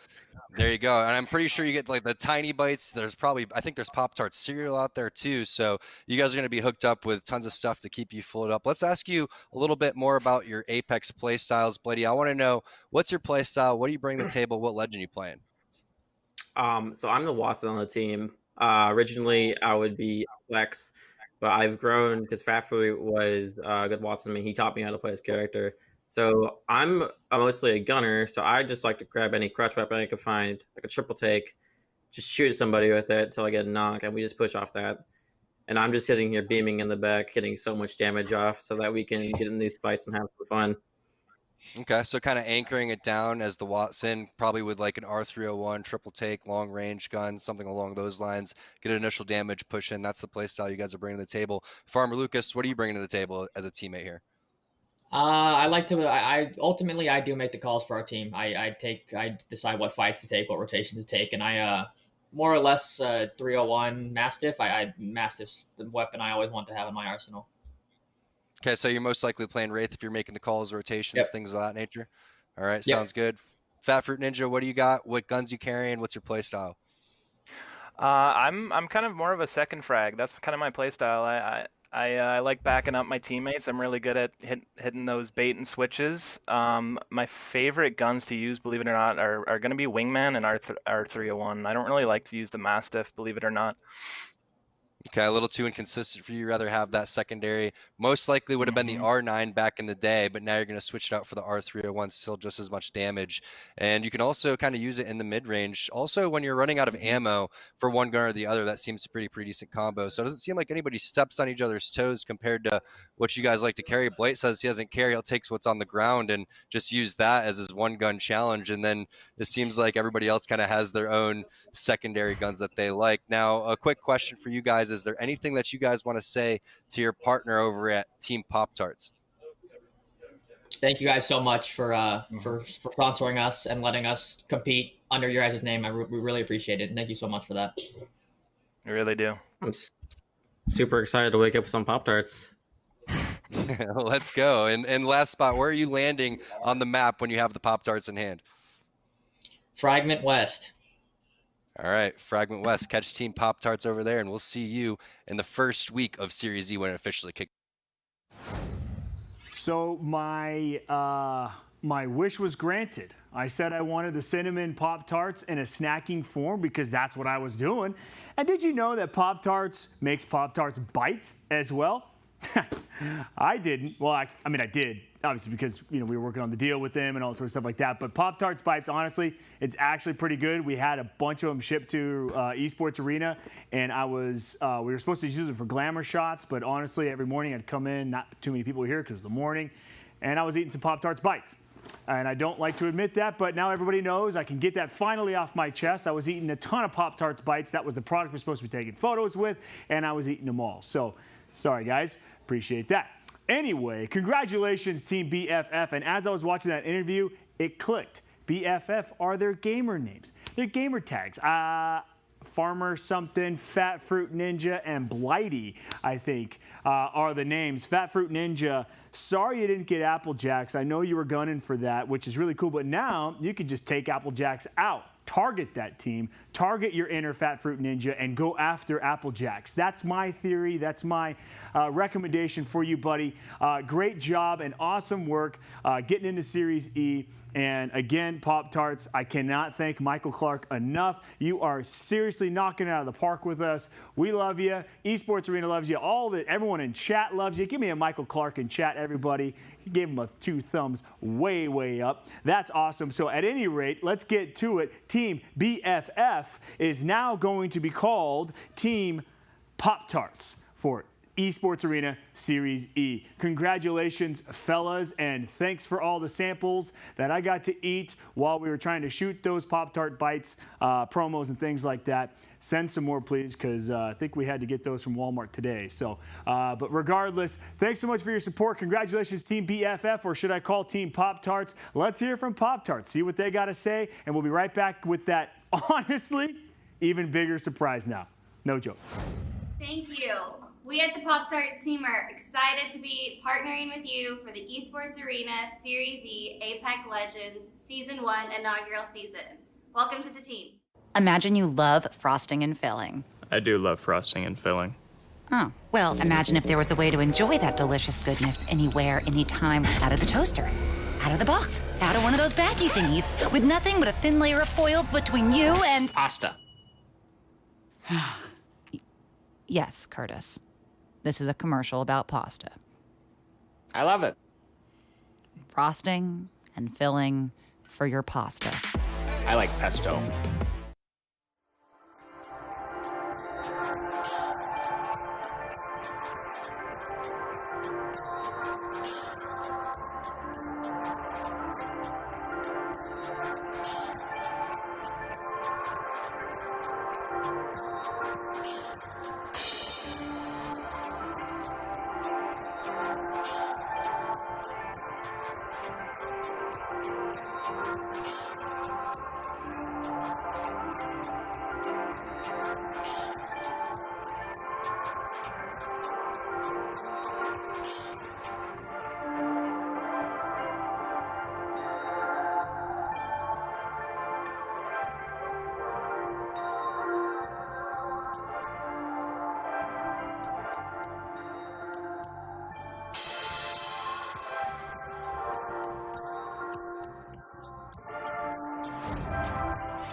Honestly, I know you guys are getting depressed that we're winding down because this content is killer, but we have the final 3 teams left. We've announced 6 of them. We've got 7, 8, 9. Why was 6 afraid of 7? I just gave the joke away. Anyway, actually, when I said 7, 8, 9, it reminded me because 7, 8, 9. Anyway, speaking of jokes, no, not speaking of jokes, I was supposed to have a better segue into this one, but final 3, you like that? Because the next team name is You Like That, Mate. And so, smooth. We'll take it. Anyway, Team You Like That, Mate. I remember watching these guys and thinking, like, what kind of name is that? I think that's pretty awesome. But yeah, let's see how Team You Like That, Mate made it into Series E. Introducing Team You Like That, Mate. Made up of Matt Pickett, Rakinishu, and Crummy. The other teams have always had to keep their eye out for You Like That, Mate. But they really came in clutch during Week 4 of the qualifiers, coming in 2nd place overall, with Rakinishu and Matt Pickett finishing 1st and 2nd for kills. All this giving them enough points to make it into Series E. Congratulations, Team You Like That, Mate, for making it into Series E. It's getting hot in this studio. They're pumping the fog. I think there's something in it that's actually getting me a little loopy, but regardless, I'm still here and I'm hyped up. We're gonna spin that wheel to find out who Team You Like That, Mate is gonna be. Process of elimination, there's only 3 brands left. We have got it to be, Team Rockstar. How could you not want to be Team Rockstar? I mean, we're basically calling you rock stars. Now look, all 27 of you are rock stars in my heart. Let me just make that very clear. However, you will not be labeled as rock star because Team You Like That, Mate has that covered. If you want to take that away from them, beat them in the game. That's all that you need to do. But Team Rockstar, congratulations on this new partnership that you guys have. And Rockstar, I just got to call out a few people for that. Olivia Henderson and Katie Rice. Thank you guys so much for all your support. Yes, Katie, I got your email midstream. Of course, you're going to get a shout out. Of course. But you guys have crushed it for us. Thank you so much for all the support. And I cannot wait to further this partnership with Rockstar and all of the Pepsi products that you guys have that we want to bring in here in Series E, because you guys believe in Series E, you believe in Esports Arena, and so does all these fans. So let's find out how Team You Like That Mate reacted to when they were the Team Rockstar. What's up, everybody? Welcome to Series E. It's draft day. I'm Tom T. Squared Taylor, but it doesn't matter who I am, because all that matters is You Like That Mate is here, and some of them got gear already on. How you doing, guys? Good. How are you? I'm doing well. So coming in second place overall in points for Series E, just got done getting fourth place in the ALGS. Is your guys' confidence kind of booming right now? Who's the IGL? I want to start with you guys. How do you guys feel as a team right now? So I'm the IGL. I'm the Wraith. I'm the one who, tries to move the team around. And I think our confidence level was way above than where it should be. I mean, Rakinishu kind of just runs our team into team fights. And when he's on point, I think me and Pickett are always on point. He's our range, and me and Pickett just shred everything up close. So Rakinishu, seems like you're in there trying to make the aggressive plays. You want to take the team fights. And I think that I commend you for that, because I feel like a lot of times when people get into team fights, they're a little scared to go all in. But if you go all in fast enough, you catch the other team off guard and you get their loot faster than other teams expect, the other team starts charging you at a disadvantage, and you could capitalize that. Is that how you guys take team fights, Rakinishu? Yeah, I'd say so. It's always going to be a risky play, but we're some of the best aimers and best team fighters out of anyone, I think. So, having Gibby on our team really lets us stabilize. If we do wipe a team quickly and I have that bubble, I can pop that and just get ready for the next wave. All right, let's talk about how this team was formed, because I know you guys individually, not really sure exactly how you guys all got together. And then Pickett, I have some follow-up questions for you, because we know you're a Mirage main and then you switched on over, and I want to know what the adaptation was. But Pickett, how did you guys get this squad together? I really think it was just through mutual friends. We had all played with each other before. We all knew each other in the community, played a few ranked games together. We had some good banter. And whenever we played together, the games were good. We were a solid team. Comms were good. I knew Crummy from back in my console days, and I always respected him as a player. Same with Rakinishu. He was one of the first players I respected when I came over to the PC scene, and I always knew he was a great player all around. And Crummy and I started playing together. We saw a lot of success, some immediate natural chemistry from playing together, and a spot opened up in our team. And we both agreed immediately. We saw Rak was a free agent, and we picked him up. It was great. Since day one, we had that natural chemistry. We started off strong, and here we are today. We've been together for 2-3 months now, and the only way is up. Yeah, 2-3 months, really starting to show now with your recent placings. Crummy, so is this correct? You guys all switched on over from console to get together onto PC. Is that correct? Not together, but individually. Yeah. So I switched back in January. I'm not sure when Pickett switched. One day I was started seeing him in the lobbies, and I think I had already competed in 1 or 2 ALGSs, and I started to see him in scrims, and from there we just started playing ranked, and then kind of started just playing a pickup scrim together, just a random team, and kind of clicked from there. Do you feel like the adjustment to going over to PC was a little bit more difficult? Was it easier? Was the competition a little bit more intense? What was that like for you guys? So for me, at first, it's kind of, obviously you go from playing from 30 frames to almost 200 frames. So at first it was it's kind of weird to adjust, but once you adjust, I think you kind of get momentum. And the switch is totally worth it, especially if you want to compete. Competition obviously is way beyond, console. Console, I think the best they have is ranked, but we have all these big organizations, and we just compete at the best every time. Rakinushi, do you feel the same way where you switch on over to PC and you just feel that level kind of rise up, and it's nice to see some of the other bigger names pop in there when you're playing ranked, etc. And that's, for if you're a console player, if you feel like you're going to go and make the switch, is there really anything to be afraid of, or is it kind of more exciting? I can't actually speak to that. I've been on PC the whole time, but Okay. I can only expect that all these guys are really hungry. They like the competition. They like being in the lobbies with the best players that they've seen. They all know that's on PC. Everyone's performing at their best there. So. And Pickett, what about for you? When you switch on over, what's it like? Do you feel like there's a little bit of a growth spurt, or is it kind of just, wow, this experience is so smooth and the competition's so high, it makes it that much more fun? Absolutely. I mean, the skill level is so much higher. If you think about it, anybody who's serious about the game will find their way to PC if they want to compete. It's the best of the best from all platforms meeting on one platform. So the skill level is higher. And the adaptation, adapting to that increased skill level takes time. And some people adapt and some people don't. Some people are better off on console. I'm getting antsy to tell you guys who you guys are partnered with. Are you ready and excited to find that out? Because other people already know. They just saw the intro video, and you're just finding this out right now. Let's go, baby. Let's do it. All right.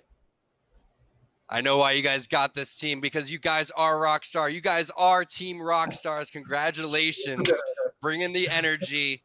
Welcome to Team Rockstar, boys. Let's go, baby. Let's do it. Anything you want to say to the partners over there at Rockstar? What do you guys have in store for them for Series E? Well, we're 3 rock stars, so they couldn't have picked a better team to be representing them, That's true. Any teams that you guys are going to be looking out for? Or any of the partners that you had it out for or just didn't like? Are you against water since you're Team Rockstar? You know what? Everyone's going to get, we're going to get first regardless, so it doesn't matter. You can all see them on the lower leaderboard. Well, I can see you guys enjoying the Rockstars, having plenty of cans stacked up on your guys' desks. I know that I would too, but it's going to be extremely excited to see you guys play under that team. And, it's been awesome watching you guys grow as a squad. I want to go through everybody's, favorite weapon combinations really quick. Crummy, what are you looking for to bring to the table when you go onto the fight in the battlefield? My combination is the bolt, and it's between the Mastiff or the Wingman. It just depends on the day for me. Like one day I'll be really good with the bolt, the Mastiff, and then one day I'll be really good with the Wingman. So, but the bolt is for 100%. I always have to have that. All right, Pickett, what about you? We know Prowler is definitely up there. What's the second one? Yeah, we have a saying in our team, no Prowler, no Pickett, and that's facts. Triple take, for sure. I like to run range on the squad and be able to put out some big entry damage before following up with the Prowler. All right, Rakinishu, what's your combo? It's definitely the R301 and the Mastiff. I very rarely go anything else. Probably like maybe a Hemlock instead of the R3 if I can't find one, or if it's in the crafting that day. But yeah, range and a little bit of close range. Solid combination, solid group of guys. Well, congratulations on making it into Series E. Last question, what does it mean for you guys now to be going and playing and having this consistent proving grounds and practice grounds going forward? Not having a whole nother tournament that we can play in against the best players, even the top boards, I think it's just going to be more opportunity, consistent days that we're playing against those teams to show that we are up there. We proved it in ALGS, and I don't see any reason we can't continue our hot streak right now. So. I agree. You like that, mate? Congratulations. Now under Team Rockstar. Looking forward to see you guys kick some serious butt, and we'll see you play very soon. Thanks, T. Thanks a lot.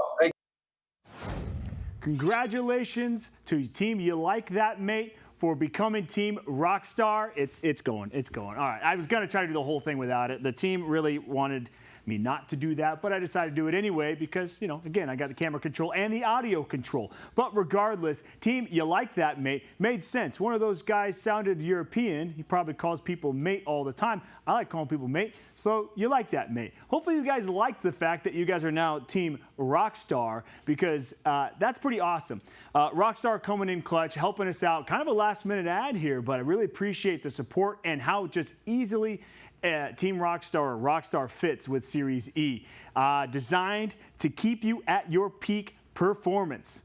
Just like all the other energy drinks out there, this is what Rockstar is supposed to do, and they probably do it the best. So you might want to take a look at that. I got to do some obstacles here to toss this one off stream, so let me find out. Let's see. Oh, it was an interception. All right, if only you guys saw that. That was awesome. Not really, because it was in the dark, so it didn't really matter. But regardless, Team Rockstar, congrats to you. Like that, mate, and let's roll the graphic as I walk slowly across the studio, because that's what we've planned out to do all these times. So congratulations to Team You Like That, mate, for becoming Team Rockstar for Esports Arena Series E. We're getting down to it. The surprise is coming up next. The very big surprise is coming up next. We've got 2 more announcements to make. Congrats to those guys. Those guys, honestly, I think they're pretty good, and they're going to be the team to beat potentially once Series E starts. So a little message from Rockstar. We're coming right back after this with that awesome surprise. Hi everyone, my name is Brandy Ray. And my name is Gabe Alonso, and we're here to represent Rockstar Energy. We are a proud partner and sponsor of the Esports Arena Series E inaugural season. We can't wait to see you compete for the opportunity to become a pro player in the US. Being a part of this league is so important to Rockstar because it allows us to connect with gamers all around the world just like you. We can't wait to watch each of you compete in the inaugural season, so bring that A game. Welcome to the Rockstar family, and best of luck.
Welcome back, everyone. Series E Draft Day is getting close to coming to a close. We've got 2 more teams left to announce.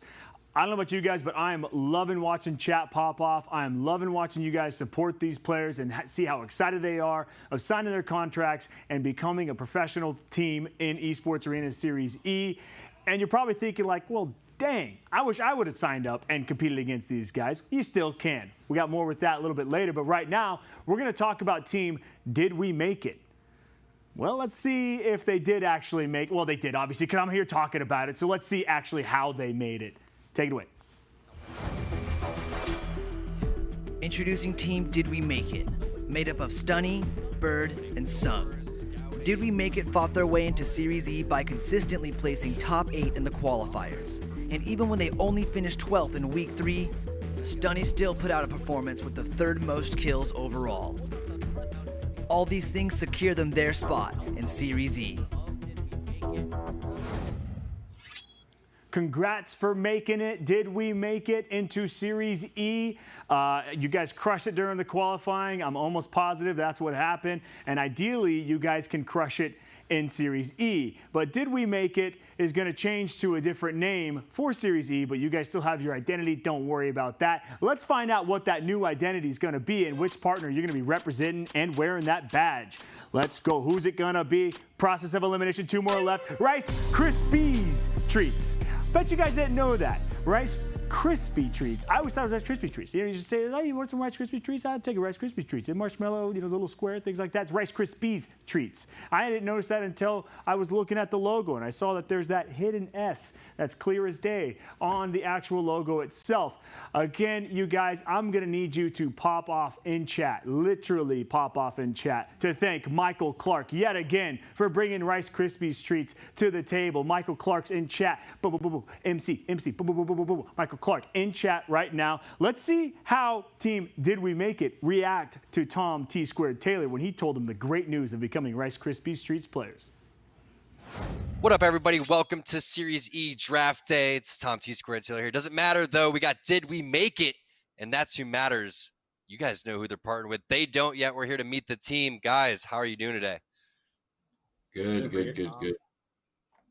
I'm glad that everyone got the memo besides Sung. He just took his hat off. I thought we were all still wearing our hats, but he wants to let the luscious dreads flow and get them out there. But yeah, so we have Bird on the bottom right. We have Sung on the bottom left. And then we have Stunny in the top right. Now, I want to ask you guys, how long have you been a team, and how did you guys form? We'll start with whoever may be or think they are the in-game leader.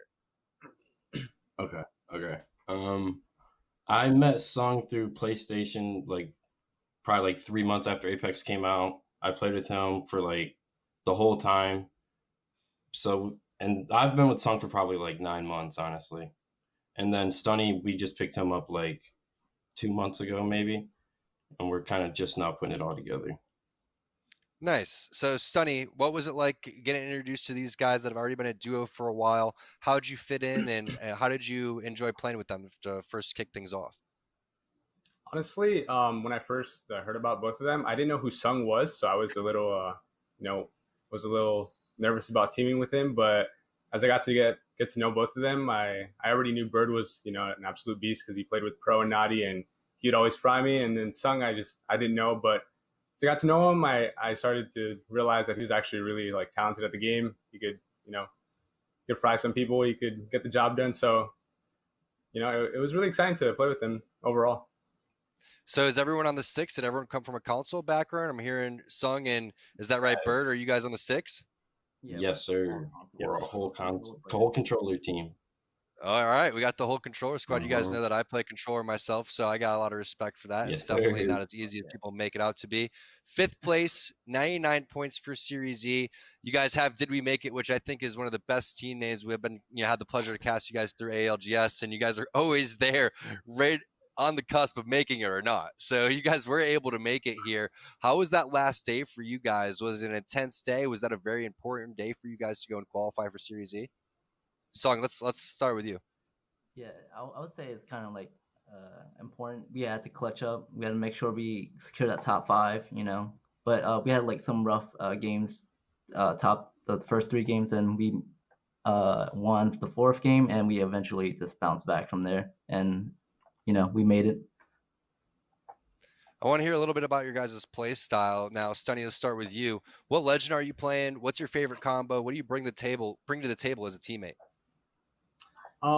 My legend is Wraith, and my favorite combo for the team is Gibby Caustic because that's what we started off with, and it's just a really solid comp. You could hold buildings, but you could also play edge, and you could throw the Caustic bomb onto people if they're holding edge. So my job usually is to just get angles, get on the flank, do things that are completely unexpected, straight out of pocket, and try to get some entrance damage from the team that usually people wouldn't expect.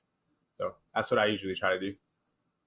All right, Bird, what about you? Favorite combo? What legend you playing? What's your play style?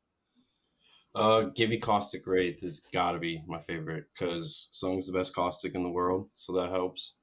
And then Gibby, you can hold edge with Gibby, you can fight edge, you can basically do whatever you want with Gibby. I mean, you got to have the Wraith to move around, but I mean, we don't really need Beacon so much, so we'll play Caustic because we know zone's good enough, and if we are wrong about a zone, we'll just play edge with Gibby. So, but we try to play mid with Caustic. That's our go-to. All right, Sung, that leaves you. You're on the Caustic. We're getting rumors that you're the best Caustic out there.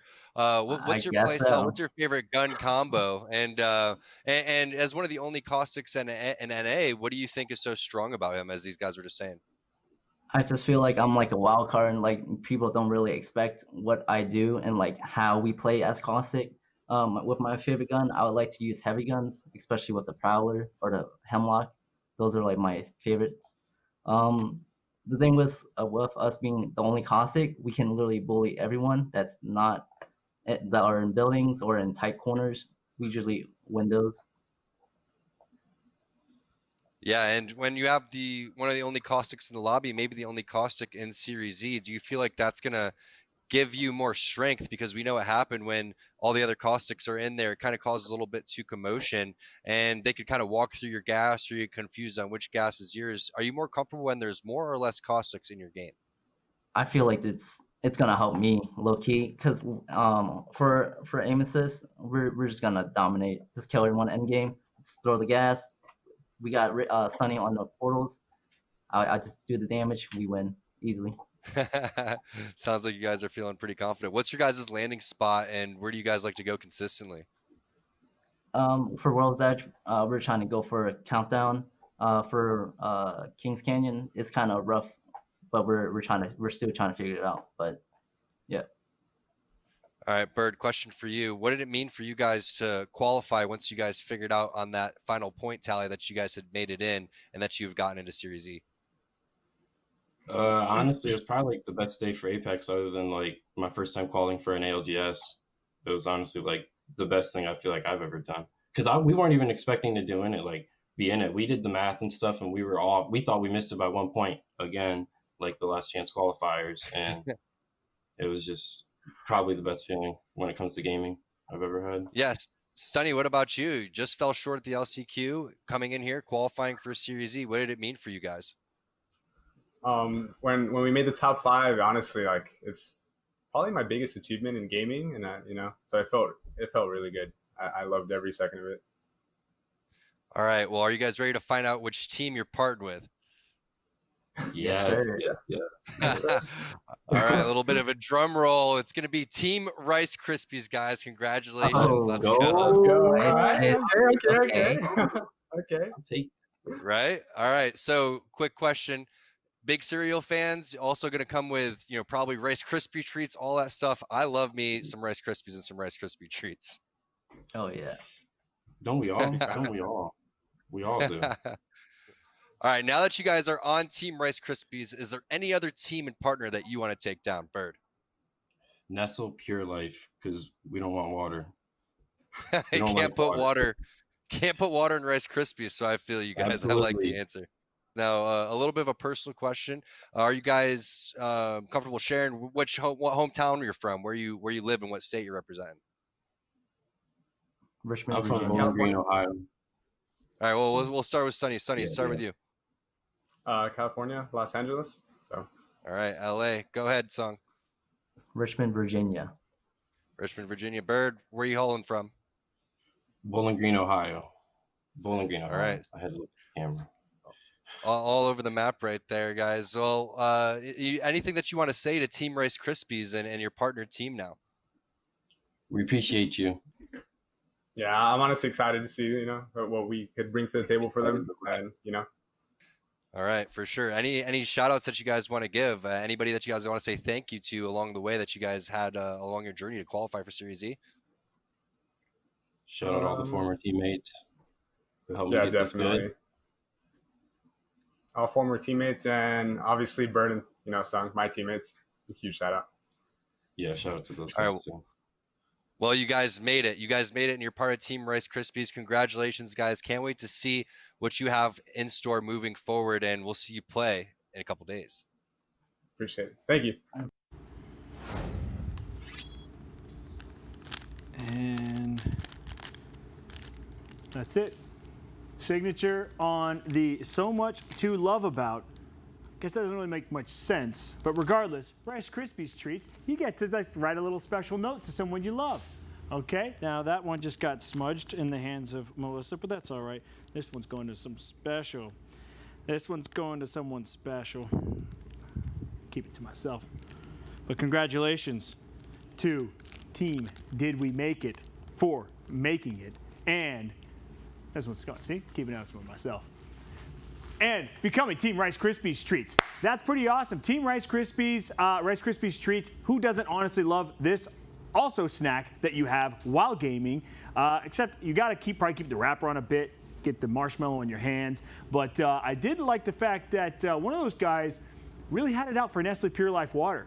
That was interesting. It's like, what do you got against water, man? I mean, like, seriously, we all live off of water. But he just didn't like it. He's going after Team Nestle, Nestle Pure Life. So now we've got Nestle Pure Life Plus against Team Rice Krispies Treats. Let's see when we can capture those moments of that rivalry that's already started. So congratulations to Team Did We Make It, or now should be called Team Rice Krispies Treats. So that's pretty awesome.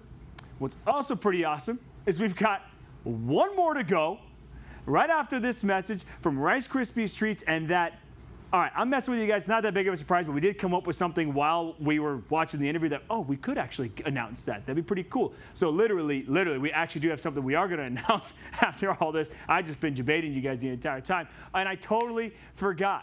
The whole team inside loved this whole thing. Great job, Luke, for coming up with this, Connie. Snap, crackle, pog. Snap, crackle, pog. Can we get some snap, some crackles, and some pogs in chat for Team Rice Krispies Treats? Of course, during this break and this video of Rice Krispies Treats, that's all I want to see in chat is snap, crackle, pogs. Way to go, Connie. Nice idea. Right back. Thank you. Team Rice Krispies Treats is jacked to be a sponsor for the Esports Arena Series E Apex Legends Season 1 inaugural season. Welcome to Team RKT.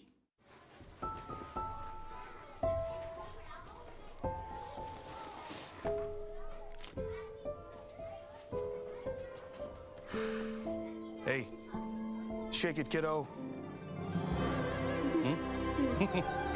Love Dad. Oh.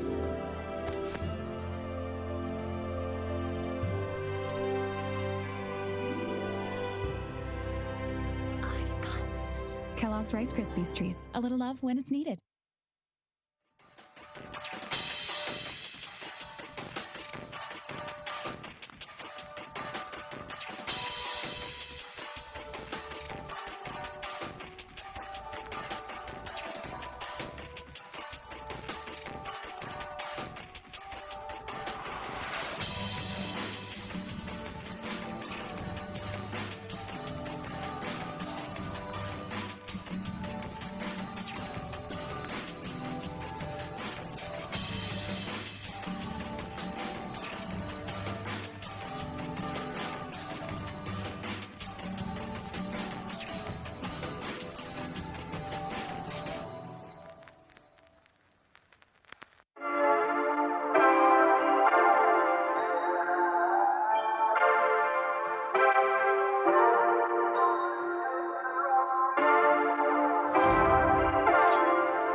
Welcome back, everyone, for the last team announcement. This team that's all around me, we're pretty excited to finally have all these teams announced to basically end the night, which is going to be awesome. But if you missed it, we're going to rebroadcast this stream. Again, Series E is that opportunity for you to become a professional player. We're aimed after that semi-pro community to really bridge the gap between the amateur player to that professional player. And all 8 of these teams that have already been announced, they recognize that fact. Tom, Jamerson, those guys also recognize that fact. And we hope that we could do this through many more games. But right now, the all-online digital eSports Arena Series E with Apex Legends is what we're talking about today. And we've got our last and final team. So if you've been watching this entire time, you already know who they're going to be teamed up with.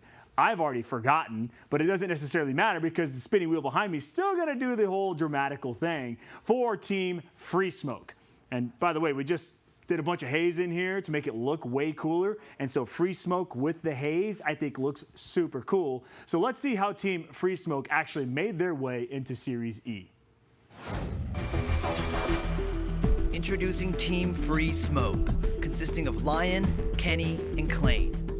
After not getting their final roster together for the first 2 weeks of qualifiers and only placing middle of the pack in week 3, Free Smoke needed a stellar performance for the final qualifier. They came out full force, placing top 4 nearly every game, giving them enough points to make it into Series E. Congratulations, Team Free Smoke, for joining Series E. You are, again, one of those top teams. I do remember being a shoe-in in the qualifiers, so hopefully you guys have what it takes to represent this upcoming brand and win Series E Season 1. So let's see who this brand's going to be, the randomized brand that we don't know about, right? Because not process of elimination.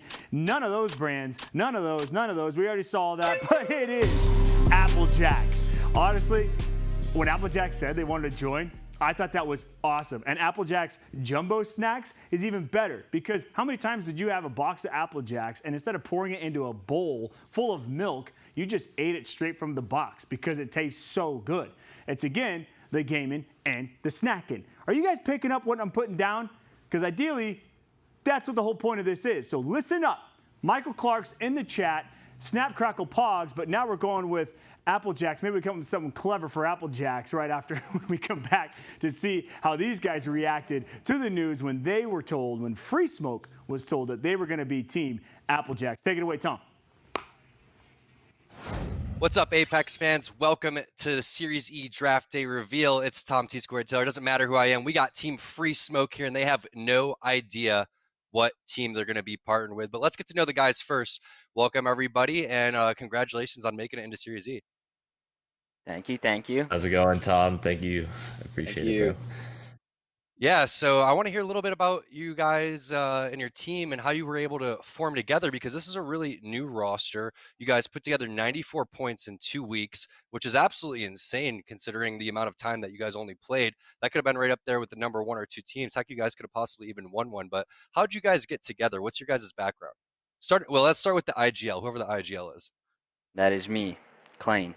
All So, right, Klein. first of all, I'm doing good. I've known Kenny for like 4 or 5 years because we played another game for a very long time.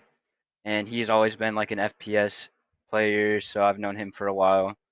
My old team broke up recently, so I was looking for new people to play with, wanted to join a new team, and I was like, you know what? Kenny's a beast. Let's just find one with him. And we ended up finding Lion, and it actually is working out way better than I ever expected, and we're doing like extremely well.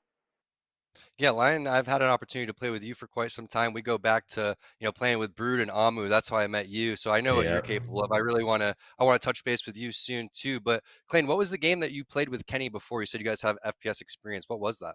No, it wasn't an FPS game, but we did play a lot of COD together after. But we played Smite. We played Smite for like 4 years. So yeah, that's you where guys we came met. from the Smite scene, making your way into Apex. And what was the adjustment for you guys in terms of playing a battle royale, fast-paced first-person shooter like that? Did it take you guys a little bit, or do you feel like you've always been kind of flying under the radar? Well, personally, I was like right into it. I felt great playing it. I loved it. Love fast-paced stuff, and pretty sure the same with Kenny, right? Yeah, for me, I played a lot of Call of Duty when I was younger, and whenever I figured out about Smite, I took a break from FPSs and I started playing a lot of Smite. And it really dawned on me that I really do enjoy FPSs over MOBAs. And I just started playing Apex when Season 4 came out. And ever since, I've just been pretty much playing it like as my only game, and here we are. Yeah, and how did you guys come across Lion, and what was your experience playing with Lion before? I'll let Lion answer that question so he can get in a little bit. How did you find these guys, Lion? I was going through a rough time finding a team. I've been in the comp scene since day one of Apex, literally since before anything was a thing, and I was going through a rough time, and I saw Klein had multiple ALGS final experience, and it's hard to find other free agents that match my experience. So I decided to give it a try, and it's been working out better than I've ever expected. Like, the vibes are great. For sure. I mean, you came from a lot of really solid teams before this too, and even a team like Noble, when you were rocking and rolling out there, I think you guys had a very high placing. What was the highest placement that you had? I believe the most notable one would be 4th place in TwitchCon San Diego, the LAN. I think that's the most one that I'm proud of, just because it's a LAN environment and there's a lot of good teams around, man. Well, let's go into your guys' playstyle, Lion. I want to know which character you're playing, because back when we played, you're a Pathfinder main. I don't think you're playing Pathfinder this team in this meta right now. So I want to kind of dive into what everybody's role is and what everybody plays. Let's start with you. So keep on going with you. All right, I'm maining Watson currently. I never been the type to. Well, I like to fill whatever's best for the team. So whatever everybody excels at, like their best, most comfortable legend, I like to work around that and adjust to how I need to adjust and play whoever they need me to play. So I can, whoever they put me on, I'm more than happy to play. Do you feel like your experience playing all the other, high tier legends like Wraith and like Path help you play Watson because she's such a staple of a lot of the, typical play styles that we've seen season through season? For sure. And when you're playing different legends, you have to have a different play style. With Wraith, you have to be more aggressive, getting those kill points for your team. Watson, you're running long range like scouts or something, putting fire, like suppressing fire for your team, opening up entries for your team. And it's just a play style I've adapted to, and it's working out pretty well. All right, Kenny, what about you? What are you bringing to the team? What legend are you playing? Well, before Crypto got his buff to be able to hit beacons, I played a lot of Pathfinder, and I told Clint I would like to play Path if we could. But whenever Crypto got his buff, I was like, why would I play Pathfinder when Crypto can hit beacons from literally anywhere? So, and he can also drone literally anywhere whenever you want to. So, whenever I picked up Crypto, Clint, like he saw like the opportunities he could take with Crypto, and also fighting with Crypto, the EMP is just so strong. So. I mean, I didn't see a reason to play anybody but Crypto because he's like very strong right now. And I feel like I can also help Clane because Clane is the one that's mostly calling where to go and all that stuff. So it just helps him know where other teams are and what paths we can take and things like that. Yeah, I think that's really important is the rotation that's coming in. So do you find yourselves trying to get into more safe spots in the middle? Or are you playing edge, or is it kind of just zone by zone on how far the zone is from you based on that initial scan that you're getting? We like to rotate very early and get a spot in zone. That's how we like to play because we just find the most success that way. Because we are a very good rotating team. That's what I've noticed. And getting spots in zone is honestly more important in higher level lobbies than staying edge and getting kills. Because it's so like it only works sometimes running like Gibraltar and Bloodhound and stuff like that. But with Bloodhound and Watson, or not Bloodhound, excuse me, Crypto and Watson, it's just more consistent. Yeah, I really feel like it depends on how your team fighting is that day and how you're shooting. Because some days you could be just completely on fire, right? And if you're running that Gibraltar and Bloodhound and you're going through team fights and you're not getting third-partied and everything is kind of going your way, you could see these big games come out from teams like Aim Assist, like Complexity, where they're Right. dropping 15, 20 kills, and that's why they're able to do so. But I think a lot of that does have to go into the fact that are there other teams around, right? Like if there's a Yeah. team in the vicinity and you go get third-partied, that sucks. And that happens with any character you're playing, right? The EMP comes out, everybody sees it when it's across the map. So I want to ask Clane, when you guys are in zone, how important is it to you guys to either take fights or to avoid fights, depending on what the zone is? Are you guys a team that's going to try to get center no matter what? But if you have to take a fight, you're going to, or are you proactively looking for fights? Honestly, that's like very. It comes down to what the situation is. We can do either though. I'm very confident with taking fights, and also like I feel like we make smart enough decisions to either be like, yo, we're gonna take this fight or not. Like we just play it very smart, I feel like. So even if we are pressured to fight, we do extremely well in that anyways. So yeah, either way it would work. All right, I want to get a little bit to know you guys personally. I didn't ask this question earlier. I wanted to know where everybody is from. Clane, where are you from? California.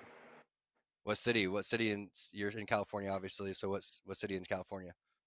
I'm in the middle, literally right in the center. It's in the valley. It's called Modesto. I'm pretty Modesto? close. Putting it on the Yeah. map? Yep, Modesto, baby. But All yeah, right, I Lion, came what from. about you? Go ahead, Clane. Sorry to interrupt. Go ahead. No, yeah, I was just saying I'm from Modesto and I come from California. Nice. All right, Lion, what about you? I was born in a small country in Europe called Bulgaria. It borders Greece and the Black Sea. Moved to the States when I was 3 years old, and been living in Florida for most of my life. Tampa, You in Florida. the Panhandle, South Florida? All right. South Florida, Southwest Florida. Yeah. Kenny, where are you from? I was born and raised Nashville, Tennessee. And now we moved up about 10 years ago, about 20 minutes north of Nashville, a city called Hendersonville in Tennessee. Okay. I didn't recognize the country accent until just now, but Kenny locking it down for the country boys. You guys are all over the place. Got Yeah. West Coast, got the Florida. All right. So what servers are you guys playing on when you guys go ranked? Is that a thing? So it seems like there's some New York West Coast, things going on. Does Clayton have to deal with the ping? Yeah, I do all the time because everybody's East Coast, and that's where the ranked queues are popping. Is on East Coast. Is that a thing for you guys? Do you guys like to go in together into ranked and take it seriously and develop your skills when scrims aren't going on, or do you guys kind of separate into your own groups? Honestly, we haven't played a lot of ranked because we've only been together for like 2 weeks, but when we do, it's mostly just to like have fun, hang out, get to know each other more, like get the team vibes better. We always have so much fun when we're just hanging out. So we don't take it like super seriously, but obviously like we want to win our fights, so we play it somewhat seriously. Yeah, let's talk about getting into Series Z and how newly you guys formed the team. How important was it for you guys to go out there and have an awesome performance, Kenny? For you, how important it was for you and the team to go out there and qualify for Series Z and do your best to put up as many points in such little time as you did? Yeah, well, going into week 3 when we just picked up Lion, we only picked up about, I believe, 30 or so points that week. So looking at the scoreboard going into week 4, we're like thinking in our heads like we have to win this week. And we put on a really good performance. I believe we dropped like 60 points or so, but it wasn't enough. But I feel like making Series Z was like a big accomplishment. But obviously we got a bit fortunate. Some teams broke up and we got a spot, so I'm thankful for that.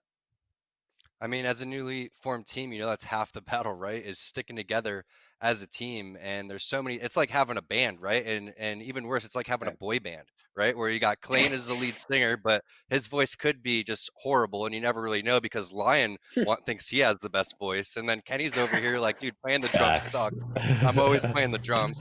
So, Right. everybody wants to be the Wraith, right? Everybody wants to, play the fun legends like Pathfinder. No one really wants to stick it out as the Watson, or there are players out there, but for the most part everybody's got their little thing going on, and it's really hard to mesh with a group of people. But you guys were able to do it in such a short amount of time. Congratulations to you guys. Is there anything that I didn't ask that you guys want to kind of throw out there? Any shout outs or anything that you want to give?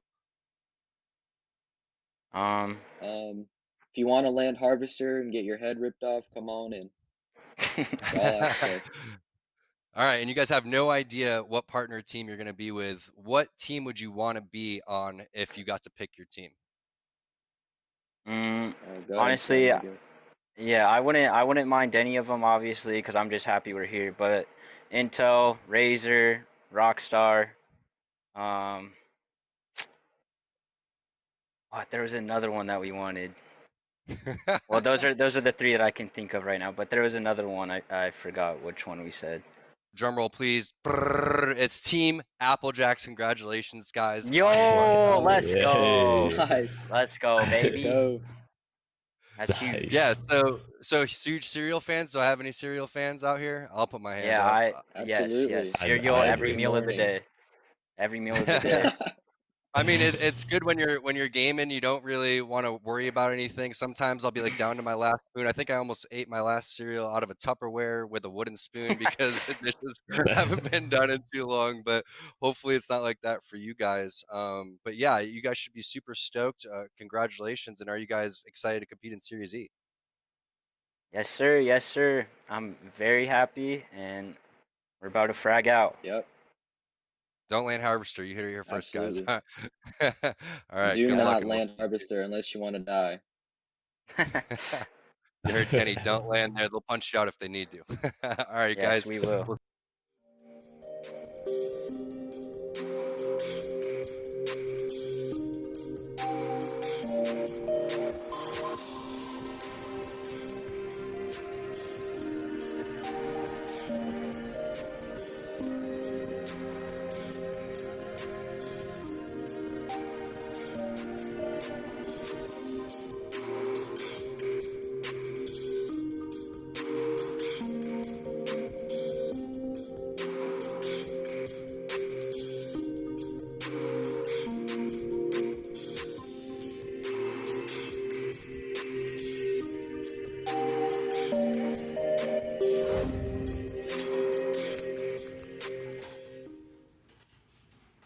Everyone, we are back with Apple Jacks Jumbo Snacks in my hands. We had to take an immediate break right there because my battery pack died on my microphone.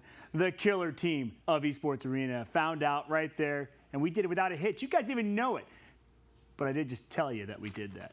Doesn't matter. I've been eating Apple Jacks Jumbo Snacks during this entire time, and they're delicious. I just spit a bunch of Jumbo Snacks out. But honestly, these are super good. Like I said, when I got a box of Apple Jacks for cereal, I would just literally open up the box and I would dig my hand in there and eat a bunch of cereal. Can't do that with COVID times though. Anywho, thanks so much to Apple Jacks and to Team Free Smoke. That was the first team that we announced last week, and I think they're pretty pumped. Unfortunately, Fat Fruit Ninja bummed out, but now he knows who Team Apple Jacks is to go after to take that title away from them. So Team Apple Jacks, Team Free Smoke, thank you guys so much for the support. Apple Jacks Jumbo Snacks, delicious stuff. It's literally your cereal just in a bigger form so you can game and snack. And we all know what gaming and snacking means. That means we got Michael Clark's in chat. So throw that Michael Clark in chat for me, please. And thank you, Michael Clark. Honestly, the brands, the supports that you've been giving us with Kellogg's is unbelievable. Thanks to all the brands for your support. But right now, we are focusing on Team Free Smoke, or should I say, Team Apple Jacks. Team Apple Jacks, congratulations, boys. That is all 9 teams. We're going to let Apple Jacks have their little ad roll because we want you guys to watch it. We want you guys to support it because they support us, which again, in turn, supports you. Thanks so much for tuning in. We are coming back with an awesome announcement with updates on Series E, with scheduling, all that good stuff. And I got a special guest coming. Thanks a lot. Be right back. Thank you. We at Apple Jacks are honored to be a partner and sponsor for Esports Arena, Series E Apex Legends Season 1, the inaugural season. Welcome to Team Apple Jacks. It's Kellogg's, Fruit Loops, Apple Jacks, Corn Pops, Tiger Paws, they're Jumbo. Jumbo snacks, snack time heroes, go take them on the go. Cereal, magnified, showing up for snacking time. Jumbo snacks, snack time heroes, go take them on the go. It's Jumbo, it's for snacking, it's Jumbo Snacks.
The show is finally coming to a close. All 9 brands have been paired up with all 27 players, and we are elated to finally get things going.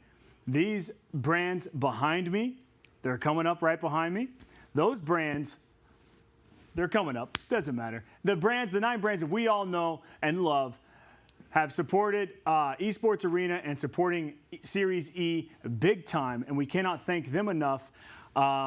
It's gonna come, guys. Don't worry. Trust me, we got it. We're gonna get ready for that. But honestly, there we go. These 9 brands finally are on the screen, and guess what? They're about to be paired with these 27 players. There we go. Looking good, fellas. Looking good. Honestly, that was so fun to hear the reaction of these guys, to talk to these guys. It's tough during COVID times, we know it, but the whole team here made it work. Those guys made it work. And I cannot thank everyone enough for tuning in to Esports Arena Series E Draft Day. We've got a ton of information that's coming at you right now, so I'm going to step back and bring in Luke Shimonahi-Broom, who you guys have probably been already talking to most likely if you're joining the team or joining Esports Arena Series E. Luke, let everyone know what's on the graphic behind us because I can't read that. Well, fair. Lucky for you, I can read. Guys, every single Tuesday, I'm talking this upcoming Tuesday, October 27th, is going to be your chance at home to compete against these 9 Series E teams that you just saw get partnered with our brands. So you're saying, okay, so already starting Tuesday, Yep. if I did not know about Series E, I did not know I could be a professional team, I could still play against these guys. You got it. Not only will we have 11 open slots every single Tuesday, it'll be free to enter and a $500 prize pool on top of that. So it's only 20 teams, so that's 60 players. What's usually in an Apex lobby? 60 players. Oh, 60 players. There Okay, you so go. it's a full lobby. That's It lines awesome. up all the way So our through. teams can play against a full lobby. You Cool. got it. And so then if these guys are competing now, what do they get in return? Oh, well, not only do they get $500, Yeah. but also a chance to compete in Season 2 of Series E. Oh, so they can automatically qualify for Season 2. You got it. So it's totally worth it for everyone that's watching. If you're not actually signed up for Series E or you think that you got snubbed for Series E, still compete because what Luke is saying, you can still get signed for Season 2. That's pretty cool. Walmart.com/esports arena, guys. You can not only sign up for that tournament today, but also you have an opportunity to watch our Wednesday shows live on Walmart.com/esports arena, where you'll be able to watch our 9 partner teams here compete against the best of the best that North America and EU have to offer. So, okay. I mean, we're talking like the real pro teams, like pro teams that are currently playing in ALGS? TSM, CLG, Heard of Team them. Liquid, Heard of Rogue, them. Heard of Navi, Luminosity. Heard of them. Ever heard of them? I heard of all of them, absolutely. So we got some killer brands that are going to be going up against these killer teams. You got it. That's pretty cool. And to recap all of it every single Thursday, guys, Tom T Squared Taylor, you've probably seen him No. once or twice. He's going to be bringing all the action from the previous week and the upcoming week, and not just Series E, but also the ALGS, GLL, and what other awesome Apex actions happening in the community. That's pretty cool. So, to recap, Tuesdays, open to the public. Please join. Sign up for those tournaments and earn your spot in Series E Season 2. And Wednesdays is our team, Series E players, are competing against the pro players, the current pro players that Luke has already mentioned, which that's a good lineup. And then Thursday, we've got a quick recap show. That sounds pretty awesome. Luke, anything else you got to say for us? I got one last thing for you guys. On Friday, we're going to be releasing an update of all of our FAQ, guys, just so, we've been getting some questions in Twitter and, here and there. You know who you are. We're going to be releasing a little update for you guys, so stay tuned for that on Friday to answer all the questions you guys might have about Series E. Well, thanks a lot, Luke. Shimona Hebrew. Obviously, hit him up on Twitter. Slide in those DMs because he doesn't get enough of them. Email him at luke@esportsarena.com. Call him at 714. So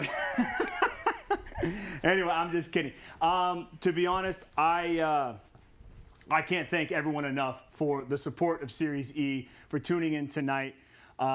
It's been an absolute blast to do these announcements. I wanted to do it live. This product that we're launching is so dear to home to me and to everyone that helped create Series E. We're putting all of our eggs in this basket. We want to make sure that this crushes it because we know that 10 years from now, 20 years from now, that Series E is going to be a name that people remember, and Esports Arena is going to be the reason for that. And we want every game title and all players to think of Series E as their first step into esports. And to close it out, I got my CEO's pick here. I am going to go with the team to win Season 1 of Apex Legends Series E.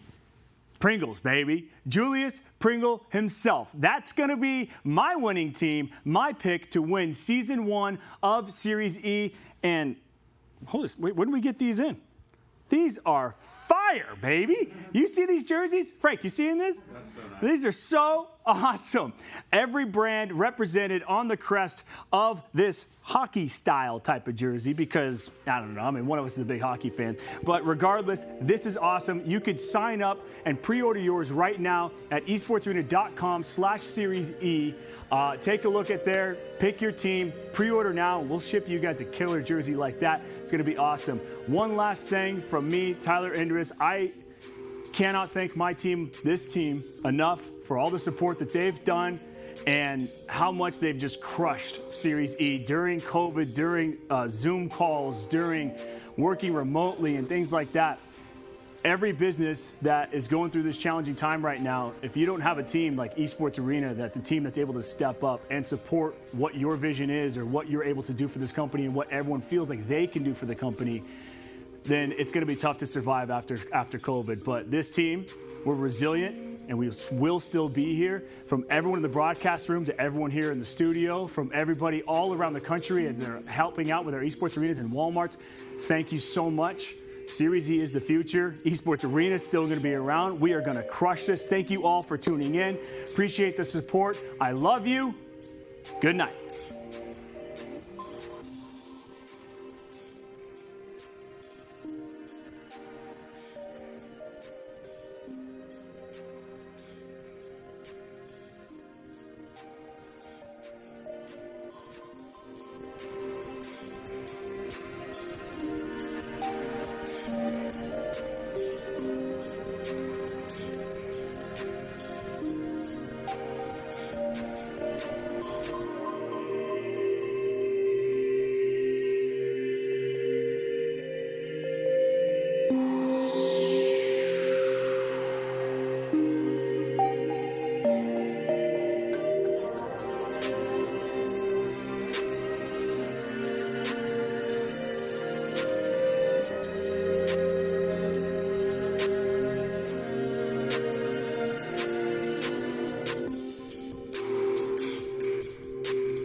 Oh, I thought we had a video. Hey guys, welcome to Series E. What a great way to start off the first week here of Series E. If you tuned in last week, we had our draft show. So all of our 9 partner teams were partnered up with our sponsors. And so they're going to be representing them today. Now, I'm Jamerson, joined by T Squared, and we got some exciting games today. We got 8 games to get through tonight, Tom.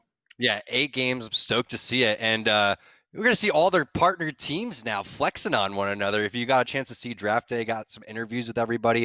It was a great day, man. It was really awesome getting to know everybody. And I'm looking forward to see which team today is going to dominate. Yeah, and so of course today it's going to be our 9 partner teams facing off against 11 sign-up teams. That's right. Every week you get a chance to play for $500. That's going to be split between first and second place. And if you want to sign up, you got to sign up quickly. Today's teams, well, we got 11 of them really fast, and it happened in a matter of hours, honestly. So make sure you're following all of our socials because that's where we will announce that signups will open up. The next signups will be starting, I believe, on Thursday. Today, like I said, we've got 11 sign-up teams. Tomorrow, we'll have our 11 invite teams. That's going to, of course, include teams like Liquid, CLG. So all the big hitters will be matching up against our sponsored teams tomorrow. Tonight, though, it's about how you shape up against our Series E squad. So let's go ahead and take a look at the format that we got for today. Like I said, we've got 8 matches ready for us to go tonight, and it's all going to be on World's Edge. Our point distribution, though, it's not new news. Tom, how does the point system work out here? Well, I'm just looking at some of those stacked teams. You can see the point system. It's the typical ALGS point system, right? We go 12 points for a win all the way down to 0 if you don't get anything in the 16th or 20th area. But, man, we got a lot of stacked teams that aren't partnered in there. And keep in mind, partnered teams, you could go into relegation at the end of this season. So you better step it up and look for some of these guys and take them out because there are some big hitters in this lobby, and there's going to be some big hitters in the lobby tomorrow. That's absolutely correct. And so, again, so much talent, right? And I think this last weekend of the PL really displayed how much talent there is in Apex Legends, both in EU and North America. This is only North America right now, but I'm super excited to see what our partner teams can do over the course of this 3-month season, right? They're going to be battling it out every single week. They've got the backing of a sponsor where they're earning $500 a month at the least just for being on the squad. And then every week they get a chance to play for $1,000 across 2 nights. So this is going to be super important for developing, of course, a lot of our talent and allowing these players to try and get up to the CLGs and the Liquids and everyone else right now who have, are on an esports team. Yeah, there's the GLL Cup going on. You have the ALGS. You have PGL things going on. So a lot of teams are, doing their own thing. But the teams that are partnered here today in Series E are going to get great practice against one another. And then a lot of other teams recycling in. So they're going to get a chance to find out how certain players play, find people in their play styles, find teams in their play styles, and like you said, hone their own skills and be able to develop their own skills. So this is huge, and it's a great way, and they get 8 games to do it. So it's going to be a lot of Apex, it's going to be a lot of fun. Yeah, and we know that our signed teams, a lot of them have so much potential. We got to see, did we make it? Actually making it and getting first in the ALGS, and that was awesome to see. And now here they are. They're going to be playing with us. So they're a team definitely to look out for. They will be representing Team RKT. It's going to be Rice Krispies Treat. And so really looking forward to see what they can do. But again, all of our sponsors, thank you so much for allowing us to do this. I think the draft show was really fun to do. I mean, you did all of the interviews last week, right, Tom? Yeah, all of the interviews last week. And again, it was so cool to get and talk to the teams and kind of just, start off with the interview question of like, who's the IGL? And some teams were like, I'm the IGL. And then other people were like, who's the yeah, I'm the IGL. So it was funny. We're figuring it out as we go. Yeah, kind of figuring it out as we go. So it was awesome that everybody had their, story. And what's really cool is now everyone's going to be able to share this with their community, right? It's a cool story for anyone that's streaming, and they're all streaming right now too. So they're going to be able to just develop that. And, it's one big ecosystem. So it's fun to be a part of. Yeah, definitely. And so we have 11 teams today in this lobby who basically, there's a target on the backs of our Series E squads right now because, like you said, relegation is a thing that we're going to have to worry about later on in the season. But having that stability of 3 months of salary, being able to compete every single week, twice a week, it's going to be massive for these squads to try and develop. But we're heading into game number 1. We are on board with Team Rockstar here at Series E. Yeah, that must have been a crummy drop, as I would say, because look how far they are from Lava City, which is where they end up going. But Team Rockstar, I had a fruit punch earlier today, and I'm cracked. Ooh, dude, the Rockstar one, I got a 12-pack of that. Oh, absolutely fantastic. But Team Rockstar, another one that's been doing pretty well across the pro scene so far, having some decent showings in ALGS and such. And so they are continuing to evolve. And again, like I said, having the salary is going to definitely help them with the stability. Yeah, no doubt about it. And also, landing Lava City is going to help because this place has some serious loot. Unfortunately for them, but you're just going to get a ton of loot. You're not susceptible to really getting rotated on because it's on the edge of the map. You really only have to worry about Dome, and as long as the circle's not over towards you, you're going to be rotating over through Geyser. You're going to end up hitting that balloon, and you could take the Geyser, and it kind of gives you an extra boost, so you're flying pretty fast. You're going to see a lot of Prowlers. You're going to see a lot of Scouts coming in these guys' hands. Pickett will not play the game unless he has a Prowler. That's what he said during his interview. We did get to see on the kill feed there, Team Rice Krispies actually get an entire squad wipe. Oh, excuse me, not Team Rice Krispies, Team Applejacks. There we go, but we have a fight that looks like taking place over here on the southern side. Absolute Monarchy getting the first knock onto Count Dooku here as Member is trying to hold out on the outside. He's got the alternator out, but it's the blue armor. He gets the crack, but he's down to 60 HP. Now it's left to a 1v3. He only gets the one knock onto Degoy, still has a 1v2 ahead of him, and he will not be able to clutch that one out. Did his teammates do any damage? I'm wondering. It's like he feels it. He's like, I'm here. Oh, wait, not one person that I shot had cracked armor. What you got to worry about right here if you're AMG is a potential Team Rockstar rotation. We were talking about Lava City, and the only thing you have to worry about is Dome. Well, guess what? That was a pretty late fight. Typically in Dome, you're going to fight a lot earlier than that. So AMG, I think, is realizing that, and now they're going to start to rotate, and they're going to run away from Dome and try to get the loot over towards this left side where there's a couple containers and hopefully some pills in a building that they can go and get. And there it is, Team Rockstar, heavy on their trail. No Bloodhound, though, so they're not going to see exactly where they go, and they're going to gobble up a decent amount of that loot. So smart play from AMG, realizing that they did take a long time, and Team Rockstar doing the right thing. You can see Rakunishu kind of looking around, being an owl on top of this building, seeing if he could spot anybody. But nobody in the vicinity. AMG rotated over towards the left side, and Team Rockstar now going to have to really play the edge here as they should with the Gibraltar. Yeah, AMG, though, being able to just pick up this loot is actually massive as well. And so, excuse me, Team Rockstar picking up this loot is massive. Like, you have to imagine that AMG investing the time into that fight definitely wanted that. Hopefully, they'll be able to pick some extra loot up when they go over to staging. But now, as we swap on over, another one of our sponsored teams, Team Pringles here, Stink Casellos and Hundreds getting into a fight over at Sorting. It's Team Intel on the other side. And so we've already got a Series E fight on our hands. Yeah, Team doing some serious damage with the Volt right there. Looks like the first knock's going to go on to Stink. Playing the bubble perfectly. Another bubble coming in. Looks like Team Intel has this one in the bag. That's going to be 2 knocks. Last player is alive. Is he going to be able to do this one? You can see Teen has backed off. Some nice shots right there with the triple take. Hill easily finishing that one off. Team Pringle is going to drop right there to Team Intel. The portal going to come down.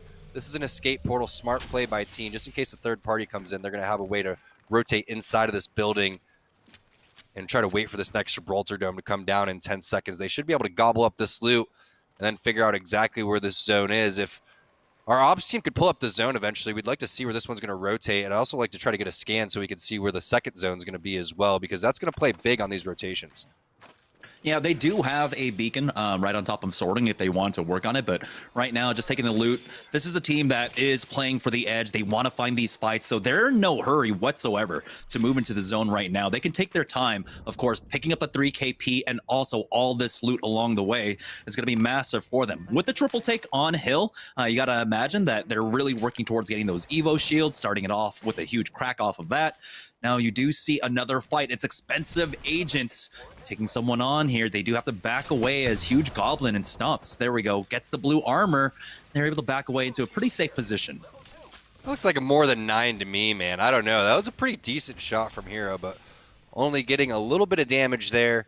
and they're going to just sit inside of this spot, and this is a great spot to hold. Very hard to push, very hard to break if you have a Watson set up over here. So I'm curious to see where he's going to elect to put his fences. Are they going to have a little bit of an outside presence? Are they going to rotate out of this spot?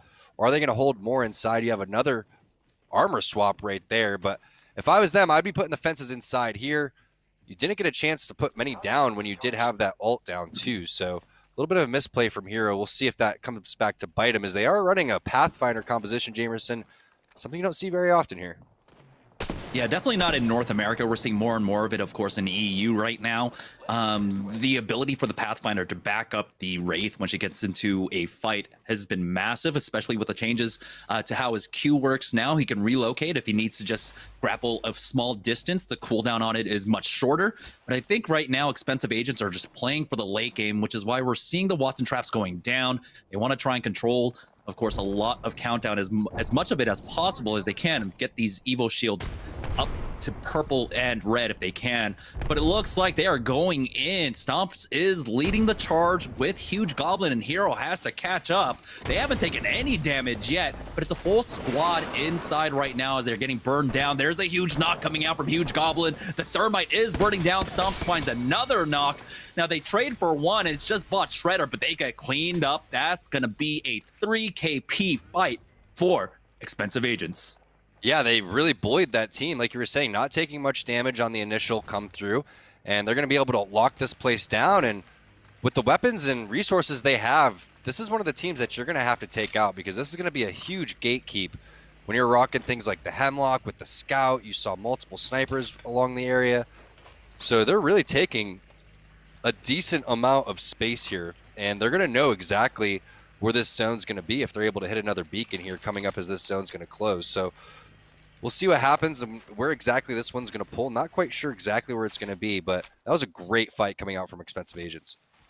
Yeah, the ring is looking like it's indicating towards a Skyhook ending, possibly even over at Trials. So very northwestern ending right now. We're on board with Team Nestle Pure Life. That's going to be Amesis, Dracos, E-Boy, Ronnie, and Bambino. Now, this was a squad that we didn't really get to see much of, because more than anything else, it was the E-Boy Ronnie show. Well, the E-Boy Ratty show, is he was always the last one alive for his team and gained some crucial placement points.